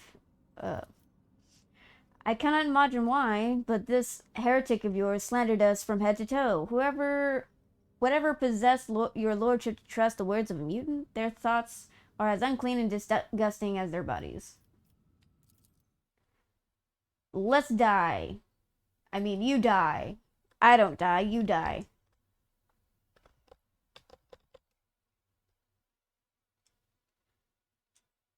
And I'll throw myself around you. Give me one reason to stay here. And I'll turn myself around you. Give me one... Wait, who? Who? Okay, nobody. Who? Thank God. Oh no! Who? I fucking am so livid at Happy. I wanted Anya. Stop taking all the Code Geass characters. Ooh, hello, Kewell. No, Kewell, fuck! Wait. Did it register? I clicked on it. I don't think it registered. Fuck. Kewell, no.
There's no heart can love you and give you what you need.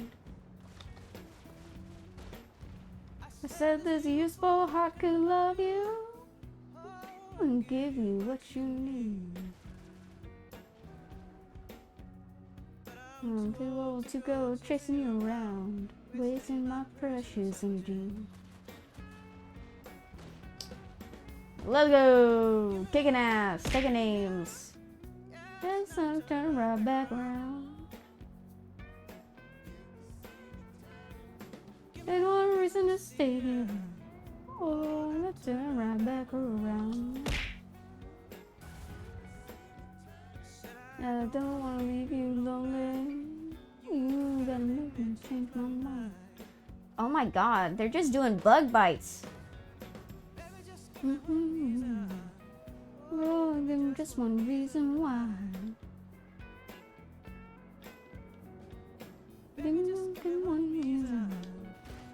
Give me just one reason why I should stay. I do think that I love you, and there ain't no more to say.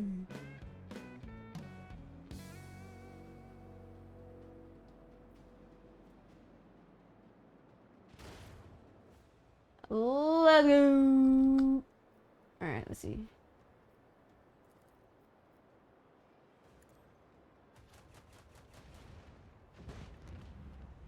You love to see it.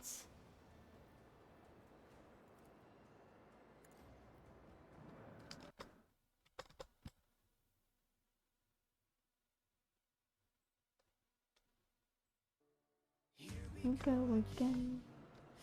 Some chemicals kicking in. Something heavy and I want to run and hide.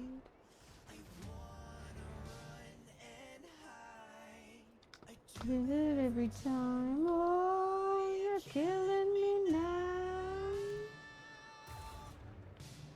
And I won't be tonight by you, the animal.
Yo, sick.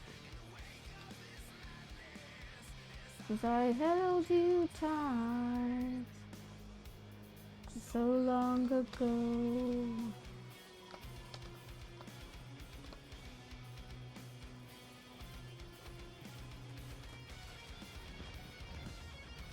You love to see it.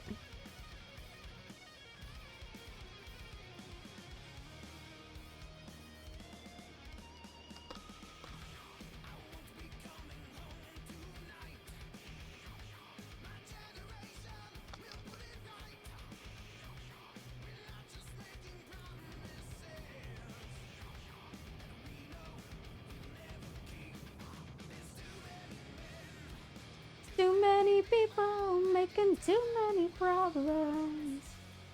No love to go around.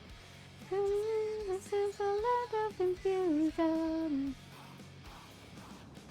Yes. Let's go.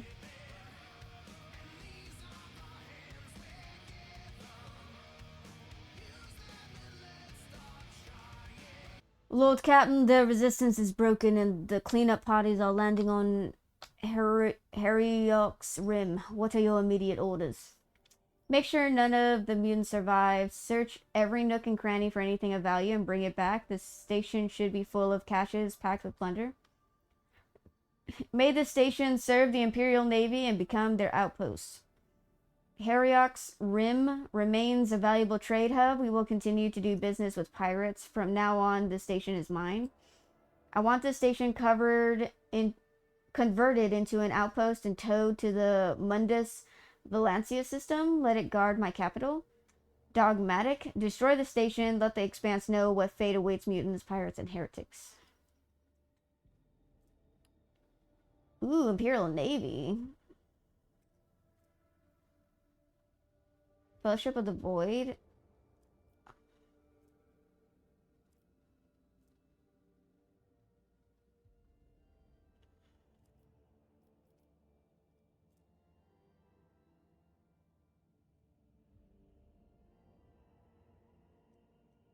You gain +2 security, +15 security.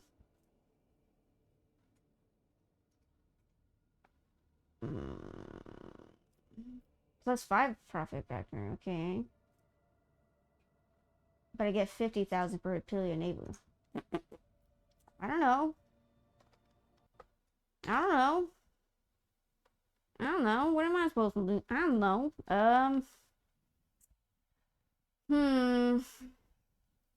I mean, I'd like money. So maybe I should make it give me more money.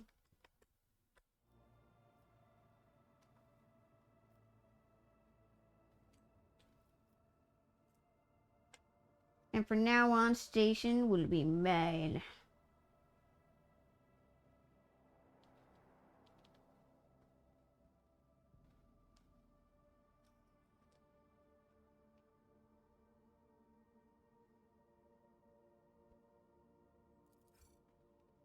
High factotum generous Danrock. Your lordship truly knows how to make friends and maximize profits. I am sure the Fellowship of the Void will be delighted to know that you are the new master of the station.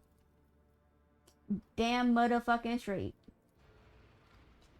Wow, it cost me nothing to repair that shit. Let's go. Too many men making too many problems. Not much love to go around. Tell me why this is a land of confusion.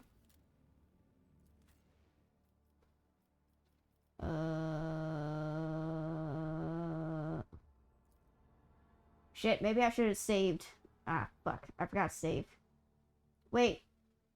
Inquisition Shipwreck? Wait, haven't I been here before? God damn it.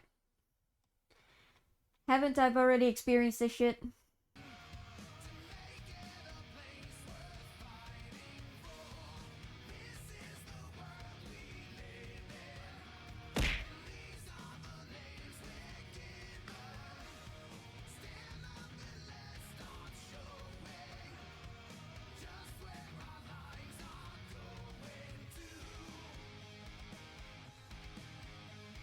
Yep, I already been here before.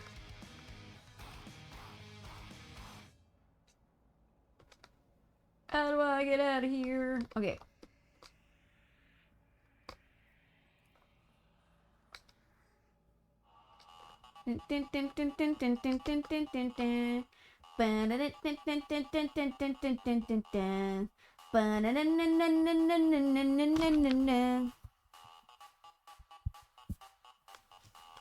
The basin and be the second secrets go to work. The basin of secrets.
Ugh.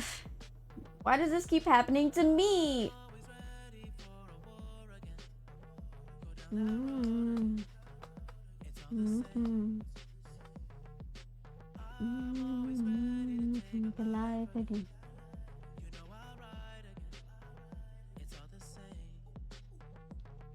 Mm-hmm. For myself.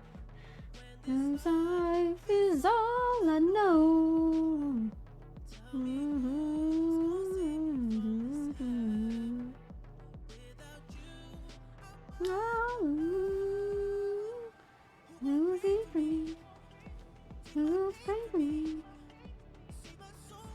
Okay, so just to let you know, we've already been through this. This is my second time this is happening. I was trying to initiate a romance scene with my husband, but it seems like fate hates me. So we've been through this already. What has happened? The ship's falling apart. There have been explosions.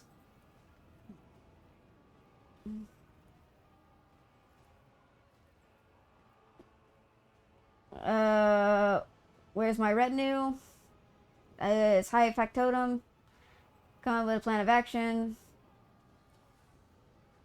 Rescue the crew members. Alright, let them go.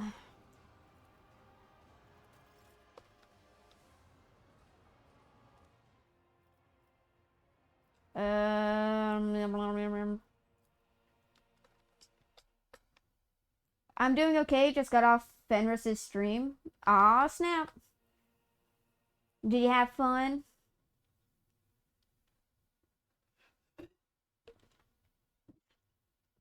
I bet you did. I bet you did. You will pray for me. You will hate for me. You will die for me. You will live to see. You will die for you. And I will kill for you. And spill this blood for you.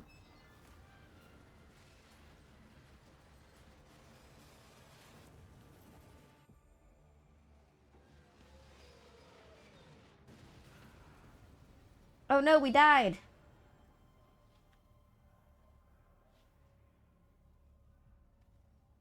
GG. It's Gojover. We died. RIP.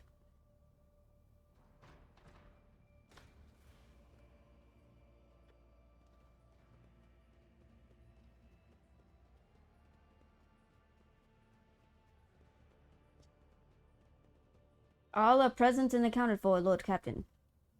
The elevator shaft has expelled you into the dim of the emergency lights. The smell of protheum and burnt flesh only adds to the nausea, confirming that you have suffered a concussion. Your elbow is twisted at an odd angle, and your body is racked with pain, but there is a silver lining to all the agony. It means you are not dead yet. Marzai looks as if there had been no crash at all. The Drukari's impossible agility clearly allowed him to avoid more than just injury. There does not even seem to be any dust on his armor. Death was tantalizingly close there. I wish your monkey technologies delivered such surprises more often. Jesus. Reset the dislocated elbow. Victor, allow me. Heinrich, quite bruised and dirty himself, reaches out with his hand. A chill makes the pain subside and you feel the bone pop back into place. Thank God I brought him with me. Inspect the elevator wreckage. It is a miracle you have survived. Guide rails lie in a twisted pile over a crown of shattered plasteel. The elevator was equipped with safety devices meant to stop the cabin inside the shaft, but at least half of them have failed. Your fall was no accident. Look around. Smoke and darkness limit your vision, but judging by the stench of rust and unwashed bodies, you are somewhere on the lower decks. You can hear the crackling of flames, groans, screaming, and the rumble of falling beams coming from the distance. The disaster has not spared this compartment. Contact the bridge. The comm bead emits only unintelligible hissing. Either it was damaged in the fall or the communication lines in this compartment have failed. Move forward.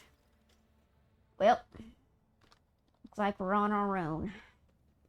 Rise to the top or get left in the dust. Boo, boo, boo. Oh, shit. Death has whispered many names, yet when it got to ours, it simply stopped. Not here, not now, not today. Cool, we're still alive, somehow. Alright, death does not want us dead yet. I'll spill this blood for you. My instincts were correct? Is there money to be made? Oh shit. Who the fuck are you? 12. The worker before you is the same man you saved from the enforcer earlier. He is badly burnt, but his face is beaming. Blimey, if it isn't you, Lord Captain. I heard the elevator fall, so I came to help in case anyone survived. And lo and behold, it's your lordship. What is happening in the bay? Get out of my way. I do not have time for you. What is happening in the bay? It's a big old accident. Everything's on fire and the place is packed with corpses. Some burned alive, others choked on smoke, but we'll save our home ship. Just you wait and see.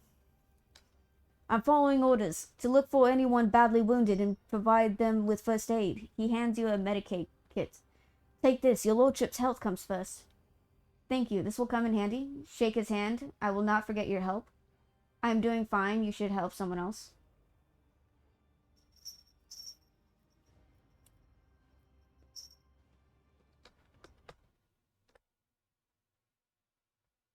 Oh yeah. Probably more than I asked for, though. All good either way. I mean, that's great. That's good.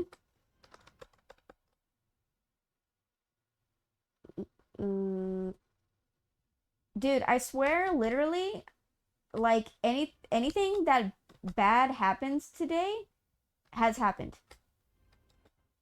Like, it feels like I can't catch a break. Like, literally, everything bad that could happen has happened. Literally, my fucking car died on me. I spilled my drink everywhere. What else happened? I went to work today.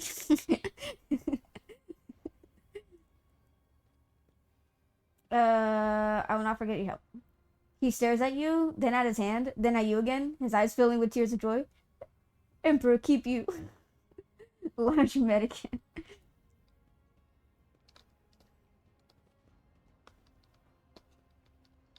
Let us not dawdle. Wait, what? Wait, what? Look, the Lord Captain, he has not abandoned us.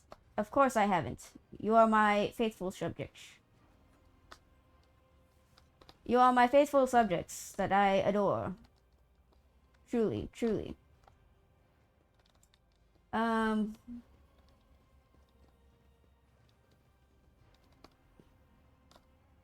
over here, I can hear voices under the rubble. Forget the void suit. There's no time. Just give me the respirator and a torch. I'm going in. Oh, shit.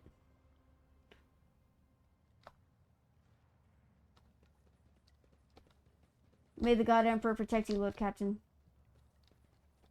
Boop!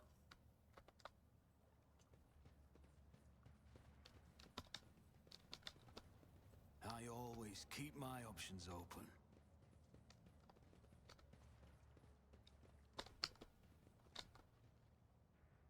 Whoever set this up will pay. Yeah, that's right. Whoever fucked us over is gonna pay.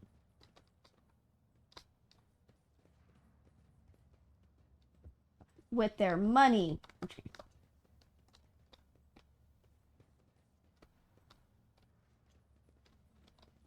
And I spilled this black for you.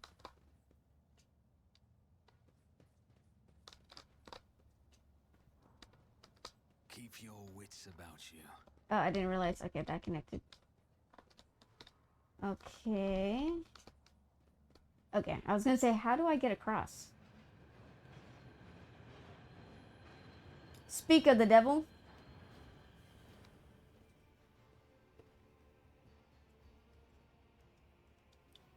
They look like business.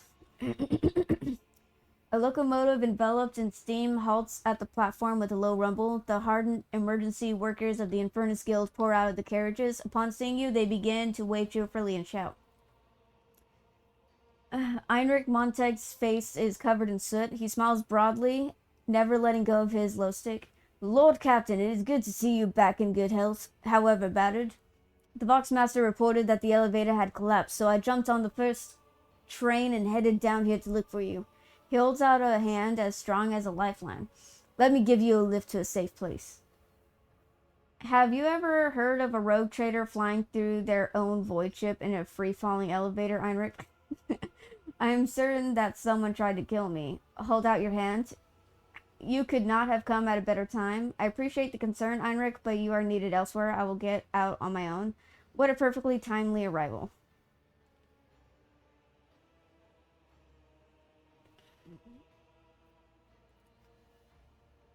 No, I think that's a first. Heinrich raises an eyebrow and says politely, Lord Captain, you sure know how to make a dramatic entrance. I'm certain that someone tried to kill me. Then it is fortunate you are traveling in the company of such big, bad, and furnace repairmen. How do we feel about people harming the Lord Captain in front of us, lads? Heinrich smiles brightly at the furious, almost bestial growls of his subordinates. Besides, we came prepared. His hand brushes against the pistol on his belt. You gave us the privilege of bearing arms, and we won't let it go to waste. I am so glad I did. You could not have come at a better time. Heinrich winks cheerfully. Being in the right place at the right time is my duty, my calling even. At your, or...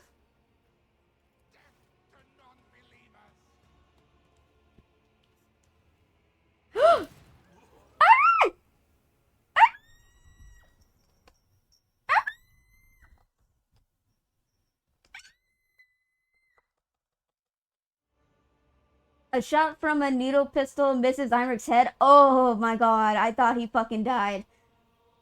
A shot from a needle pistol misses Heinrich's head by a thread, cutting his low stick in two. A frail young cultist of the bloodspun web appears beside you. Dom and Victor, cast off the evil hand. It holds only betrayal and wrongful death. Heinrich Montag is not human, and he seeks your demise. The Infernus Master pulls the last of the low stick from his mouth and asks in a low voice, "Have you lost your mind, you damned fanatic?" Turn to the cultist. What is your accusation against him?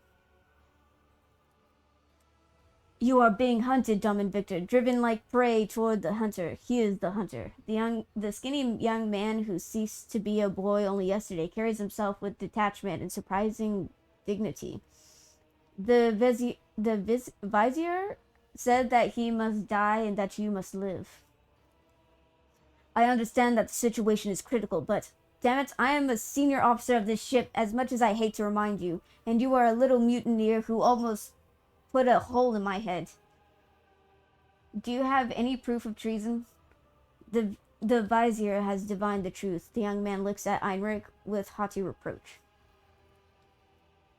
Oh, well, since the vizier has overdosed on stimulants and discovered the truth, by all means, Lord Captain, go ahead and arrest me. Take my head. Do you have anything to say, Infernus Master? Do I... What? Your lordship, do I really have to defend myself after being accused by this... I don't even know who he is. It's me. I have risked my life and limb for you, and this ship more times than that Grokchunder has heard the watch siren. Take a closer look at the repairman. The Inferni look baffled, but the astonishment soon gives way to righteous indignation as huge burned-covered fists clench into instruments of murder. But they are not the only instruments. There are shotguns and pistols too, which you generously allowed them the right to carry. Knives and axes, autoguns, grenades. The Inferni went into the rescue mission as if it were a battle.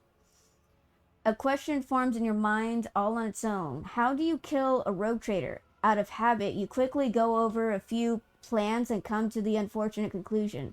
This is how. You create a crisis, lure the rogue trader away from the bridge, sabotage the escape routes, and then send in a squad to mop up any survivors. A solid plan, simple yet effective. Your outstanding intellect is known beyond the bounds of your home system. These accusations are absurd. Heinrich, I am leaving with you. You know, Infernus Master, perhaps you should get off the train so we can figure this out. No, Heinrich! We didn't even fork!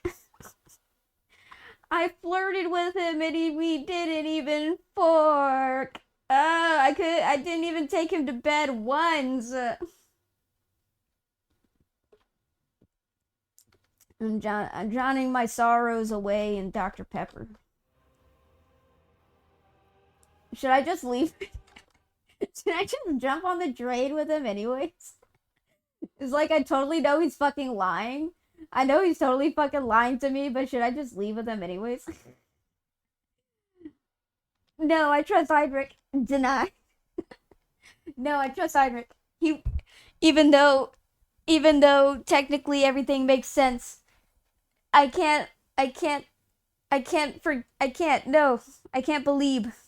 I cannot believe. No, not Heinrich. We were gonna fork. Something tells me, though, he doesn't fork men. Something tells me he only forks women. Which is unfortunate, because I wanted to fork him, but... Rick,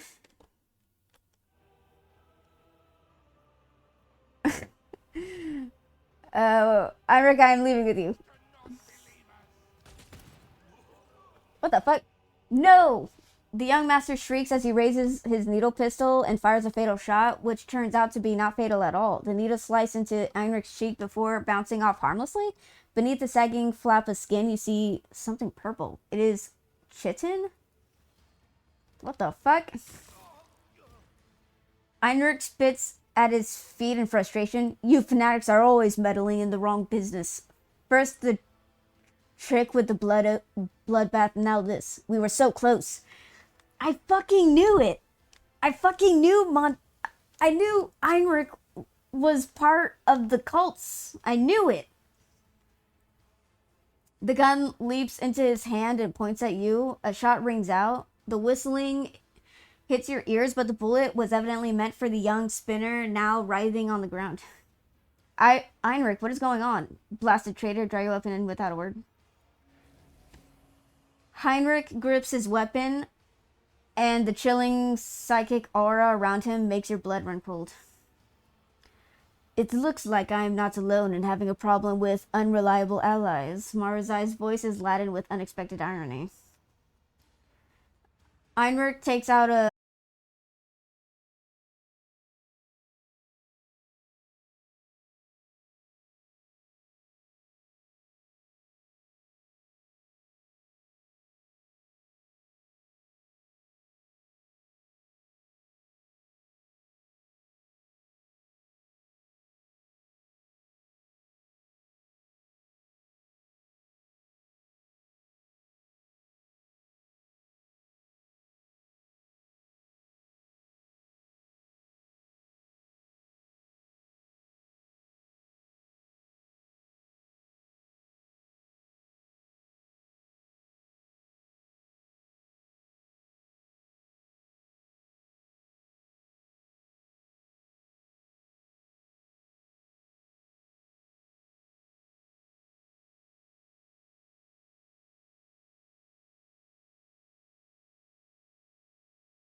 Please stop killing my rogue trader.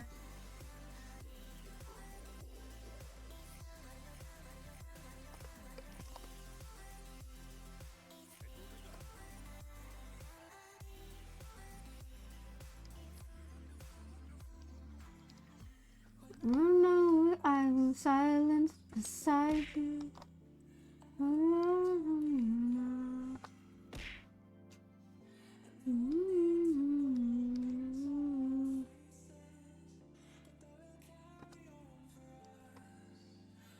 It's a long way forward, so trust in me. I give them shelter like you've done for me, and I know I'm not alone. You'll be watching over us until you're gone.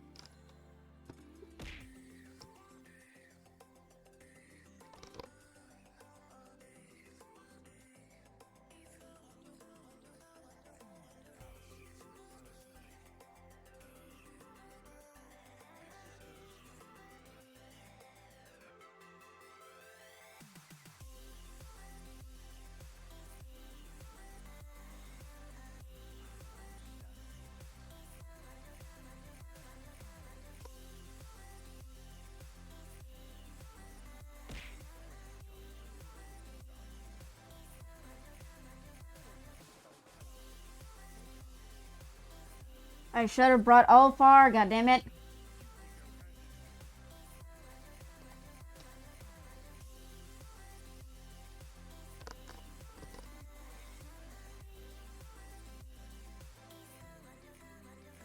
It's a long way forward, so trust in me.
It's a long way forward, so trust in me.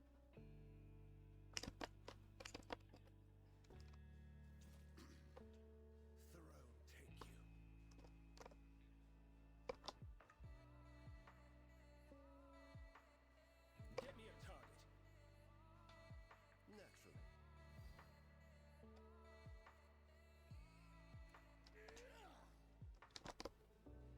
Feel like I'm drunk when I'm sober. You've been turning me inside out. Know that I've lost my composure. It's like I've been stuck in a blackout. Long night, cold sweat, I'm shaking.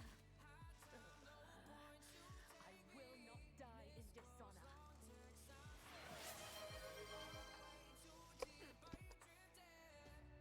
You are changing me lately.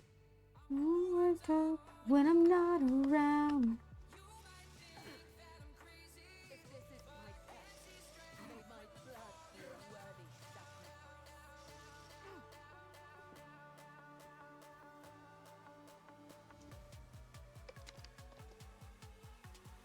sacrifice. No, I can't see straight when I'm falling down. Whoa.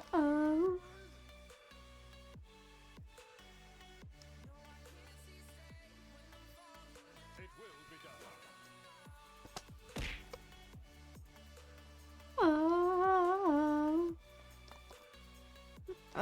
rogue trader cannot do anything, dude.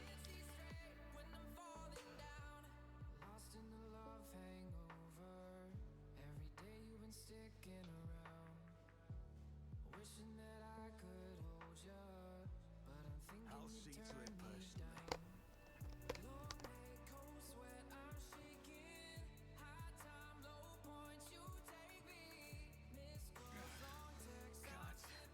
Well, I take a risk. I feel a change in me. I'm all worked up when you're not around. But I can't see straight when I'm falling down.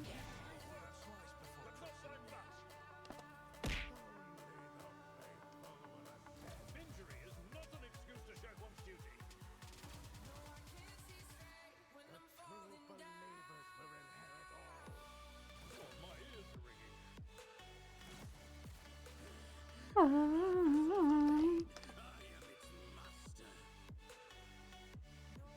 As you say when I'm falling down.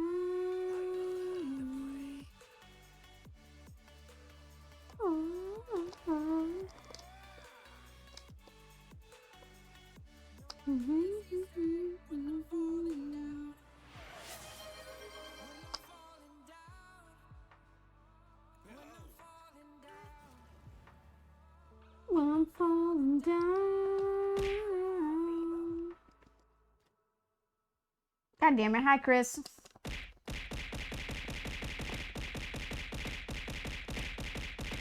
Finally home from work. Welcome home.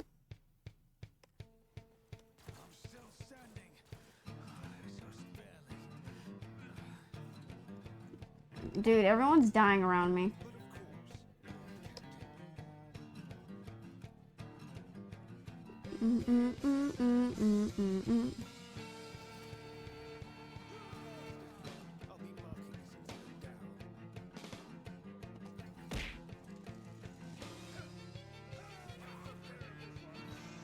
Sick. Sick. Okay.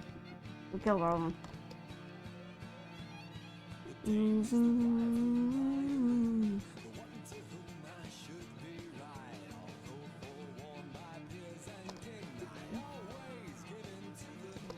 With the mind, she calls me. She calls me. She calls me.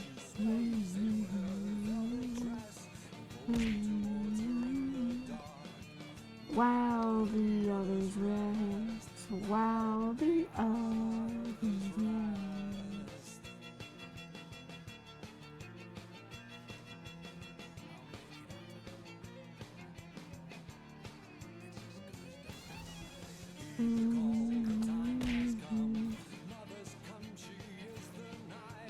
Come with me to the other side. Make the girl in black your bride. 'Cause tonight she calls me. She calls me. She calls me. She sways in her velvet dress. Moves her in the dark. While the others rest. While the others rest.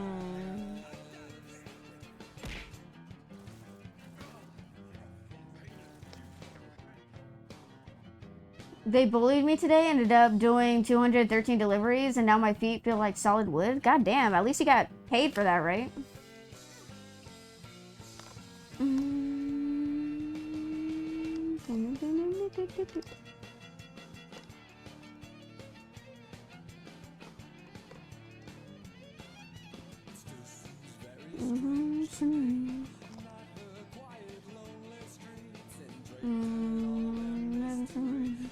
She's so sweet and comforting, but the night she calls me.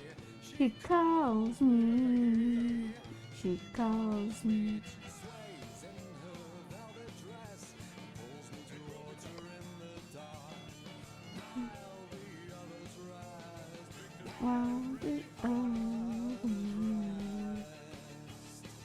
Oh, god damn it.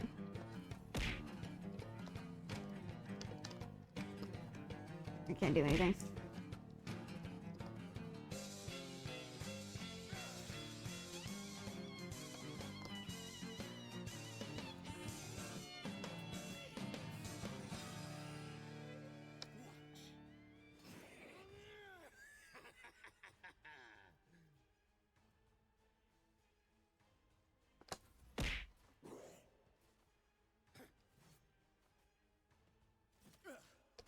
That won't go down easy.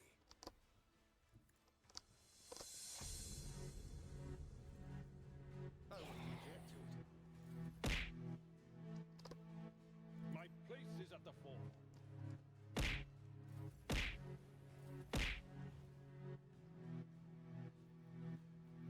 With grace and malice.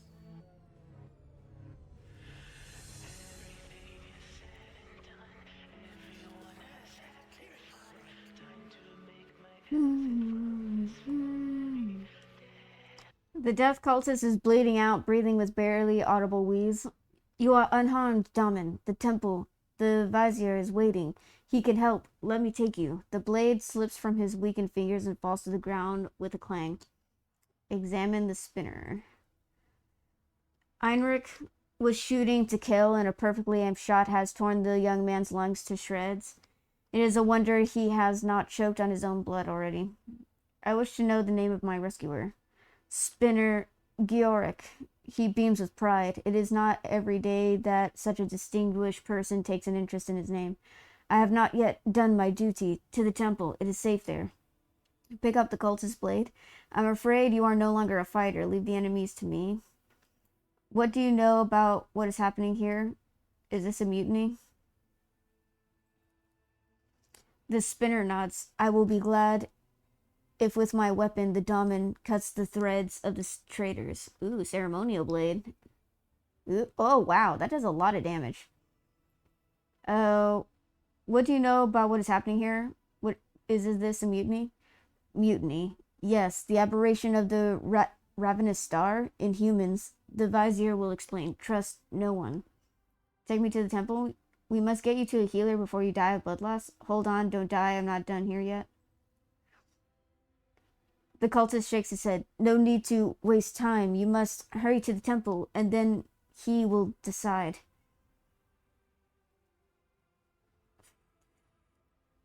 I cannot leave you in this state. At least try. Oh, I succeeded. You render first aid as competently as an experienced chirurgeon. The spinner will survive for a while longer, but he still needs proper treatment to stop him from dying of blood loss. Take me to the temple.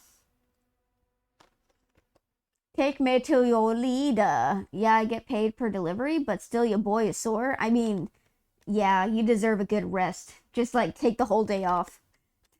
Don't even bother. You're like, I'm done for at least a day. I don't know how your work system works.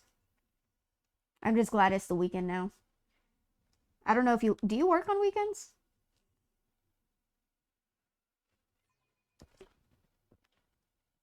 While the others rails. I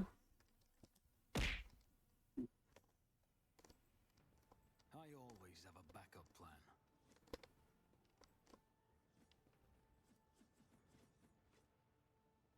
The smoke tickles your nostrils and dizzying.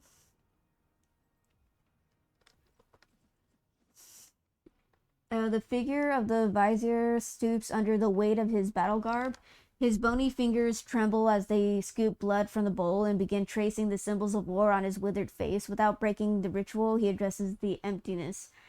Thread after thread, death after death, the giver of life wove his path. Yes, I have heard. Twice did he find himself caught between undeath and unlife. And twice did the undying one reject him, for the time had not yet come. His shriveled face turns to you, his lips quiver in joyous anticipation. Once again, the tenets of the web lead us along the thread of righteous struggle.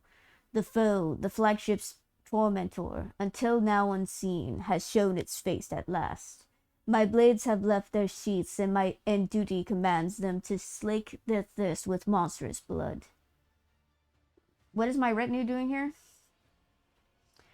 An omen, a scarlet whisper, bled into the web of prophecy. The foe longed to slaughter those alone in their chambers, but they were too late. The spinners had already led your chosen few to our abode along a hidden thread. What? A crooked old spider. Why did your servants not tell me the enemy was coming? You tricked me into fleeing from battle. Oh, you crooked old spider. There is no glory to be found in a needless death, Wolf of Midnight. Ooh, that's a cool title, Wolf of Midnight. The foe will choke on the blood you lust for soon enough. Ready your fangs and your claws. At first I thought they were coming to finish me off. What a surprise, even a witch gets rescued sometimes. The spinners could use a lesson in courtesy, but should I really complain of mistreatment? It was not the first time, and by the Exalted One, it will not be the last. That sudden invasion could have cost your people their lives. They were fortunate that I was up late reading and recognized the garments of the blood-spun web in the lumen's light. Please, knock on the door next time. The Spinner, how dare you! I am a warrior of the Adepta Sororitas. My place is in the thick of battle, not in some hidden sanctuary. I will give credit for assisting a representative of the Adeptus Mechanicus and raise the status of the Cult of the Bloodspun Web on the list of benevolent organizations. Oh my. The spinner who brought me here is severely wounded. Do whatever it takes to keep him alive. This is also the desire of the Undying One. He has not whispered the name of young Georic, so we may heal him. Whom are you planning to fight? What is happening on the ship? Violence and turmoil, a mutiny of twisted souls. The traitors speak in a false voice over the Vox. They speak of enforcers and officers who sought to slay their Lord Captain, but seek they did not. It was the Murkwreath abominations who threatened the Domin. The flagship is split. Those loyal to the true Domin are fighting those who believe the twisted lie. The faithful are shaken, and the unclean press on, claiming the bays one by one. His voice hums with a dismal energy. They are taking over our home with the hands of the deceived and the lowly. Who is our enemy? The vizier nods at the emptiness behind you.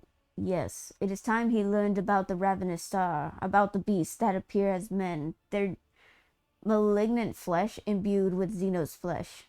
Long has the foe lurked, pouring its lies into the minds and veins of the disparaged.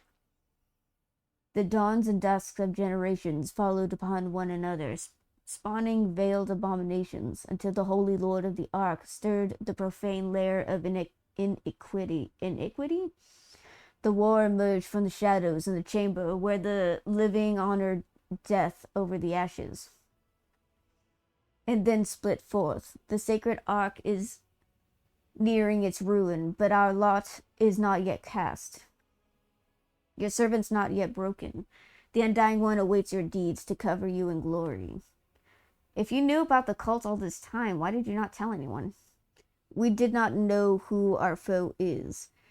There was only the appalling shadow upon the bulkheads. The divinations were silent, and no answer was read. But the signs changed when the corruption assailed your flagship. The Undying One bid us bare our blades, and among the deaths of the wicked, answers rang out. At once I sent his spinners to those of the lower bays that should not fall onto the foe's hands. Others became guides for your chosen few. But I killed the cult's leader with my own hands. One sees now that this was but a pawn, ushered into place merely to deflect the falling sword. The player knew the game was forfeit, and thus made a trade. A few of their tribes sent to the slaughter so that they might sell the lie that the foe was dead. I fucking knew! I called it. I knew Einrich was I knew Einrich was Nemesite. I knew Einrich was part of the cult. I fucking knew it, even though there were no clues. I had an inkling. Monday through Friday? Well, at least you got the weekend off. Weekends, I'm out playing Magic at my buddy's place or doing D&D. Yo, sick. Oh, far as a mood. I know, right? They call the true master the sire. It which spawned the cult. A vessel of xeno-heresy, a fierce yet cunning predator that twists their minds into a single knot with only its will. That knot must be severed. Heinrich rubs the bridge of his nose in exhaustion. This is the worst scenario imaginable. All this time, your ship has been carrying the very progenitor of the gene stealer's cell, a Xenos of immense psychic and physical strength who has total control over the cultists. It must be destroyed. This is no longer a question of our own safety, but rather the continued existence of the expanse as a whole. Are you going into battle yourself? Or you are a little old for that, are you not? The decrepit old man looks pensive as he twirls a dagger, making it dance between his fingers. An old blade, if hardened well and honed with care, does not lose its sharpness, dumb and victor. I smell no reason to worry about this one's head staying on his shoulders. His bearing tells me all. This worn body belies the spirit of a mighty warrior, the kind who stands tall in the midst of battle, knee-deep in blood with a grim prayer on his lips. You seem surprisingly well informed about what is happening here. This man, blind and wretched, knows nothing, but he knows all. He points a knotted finger at the majestic statue. He reveals the truth to this unworthy speck, wants him through divinations, and the spinners who dance upon the threads help him grasp the visions. Come dress our wounds, we have many lives to take today. The death spinner mends the wounds of the breathing with a bloody thread. A horde of predators hunts you, Lord of the Ark. Here in the dark tunnels, the faithful stand in their way, but death is whispering for them, and they will not last long. Go back to your people, Dom and Victor, for it is difficult for them to die without your voice. The Voxmaster's pleas will echo through the bays, and the muzzles still bark. The spinners say that the enforcer's post has not yet fallen. The end is not now. May the tenets of the web guide your blade, Dom and Victor. Be swift. Saint's Bone Charm? If worn by a death cult assassin, when the wearer gains a stack of blood blessed, they also gain toughness for 2 rounds. Does not stack. Oh. Yo, sick.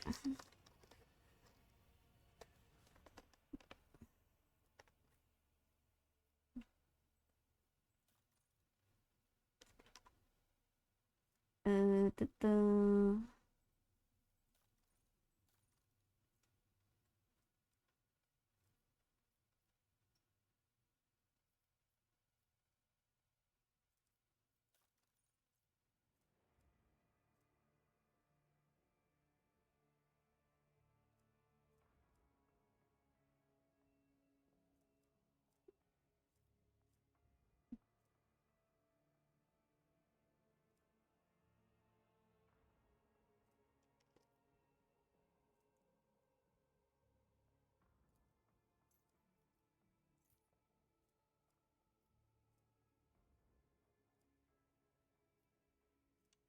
When the wearer has less than 50% wounds, every second attack against them is automatically dodged. This message for 2 rounds.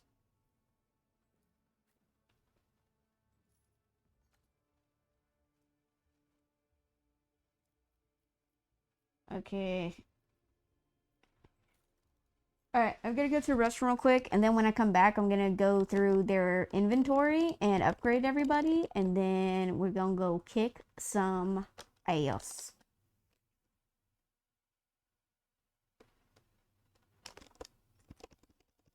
Alright, BRB.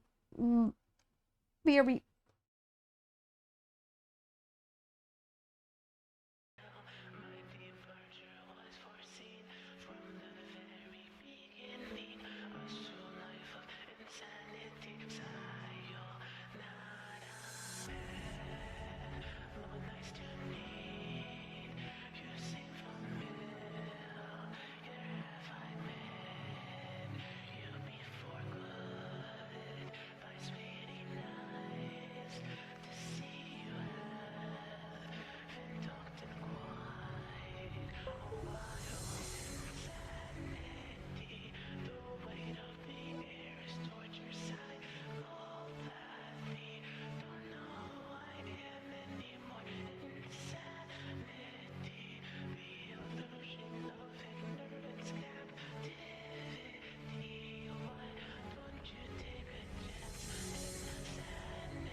Bang, bang.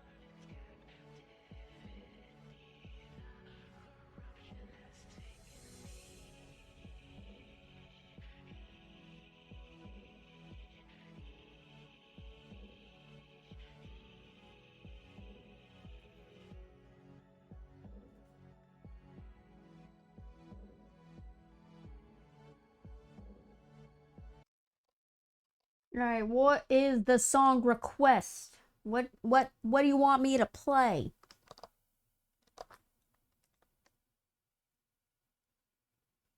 Is this really the strongest armor he can wear?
Bound to Bloom. Oh shit. Bound to Bloom by Endless Taverns. It's another Warhammer song about Nurgle. Ooh.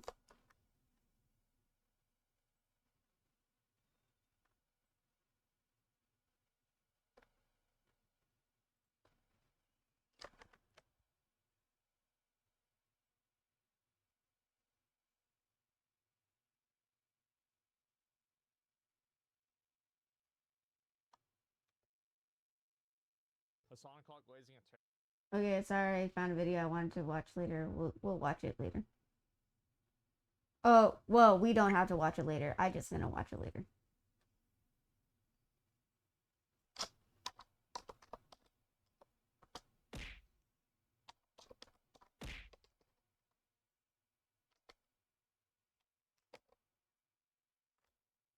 Bound to Bloom. Oh, sorry. That said Bound by Bloom. Down.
between two loves so enthralling,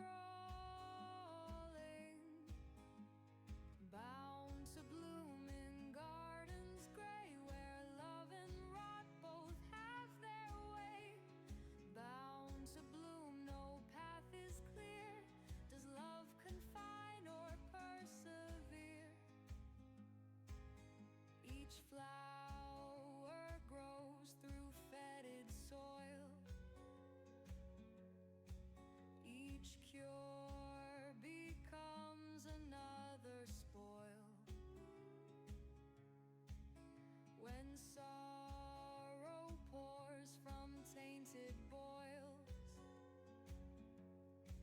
I nurse their wounds with patient toil.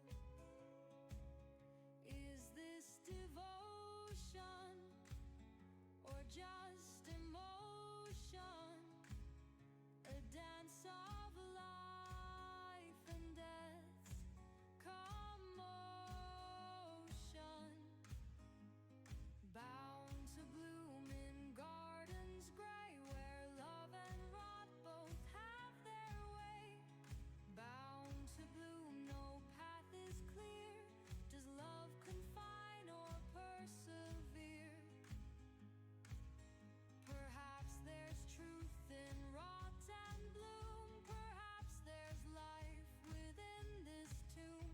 Perhaps love's neither wrong nor right, when healing's all that gives me light. Remember me, my children fair, when spring once danced upon the air. My tears still whisper healing song to guide you when your hope's gone wrong. Bound to bloom in gardens gray where love and rot both have their way, bound to bloom, no path is clear. Does love confine or persevere? In death's garden life still grows, through every plague, through every rose. Tendrils coil and cling so tight, yet in each breath I cradle life.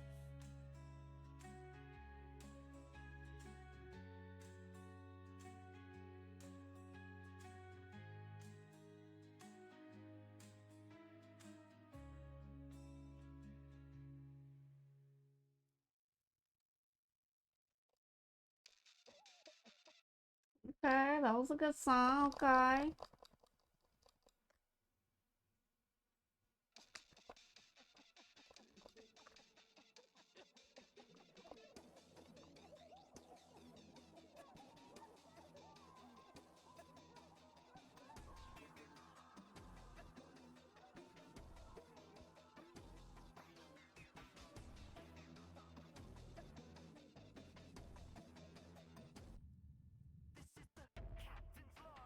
Problem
Hey, Phyllis.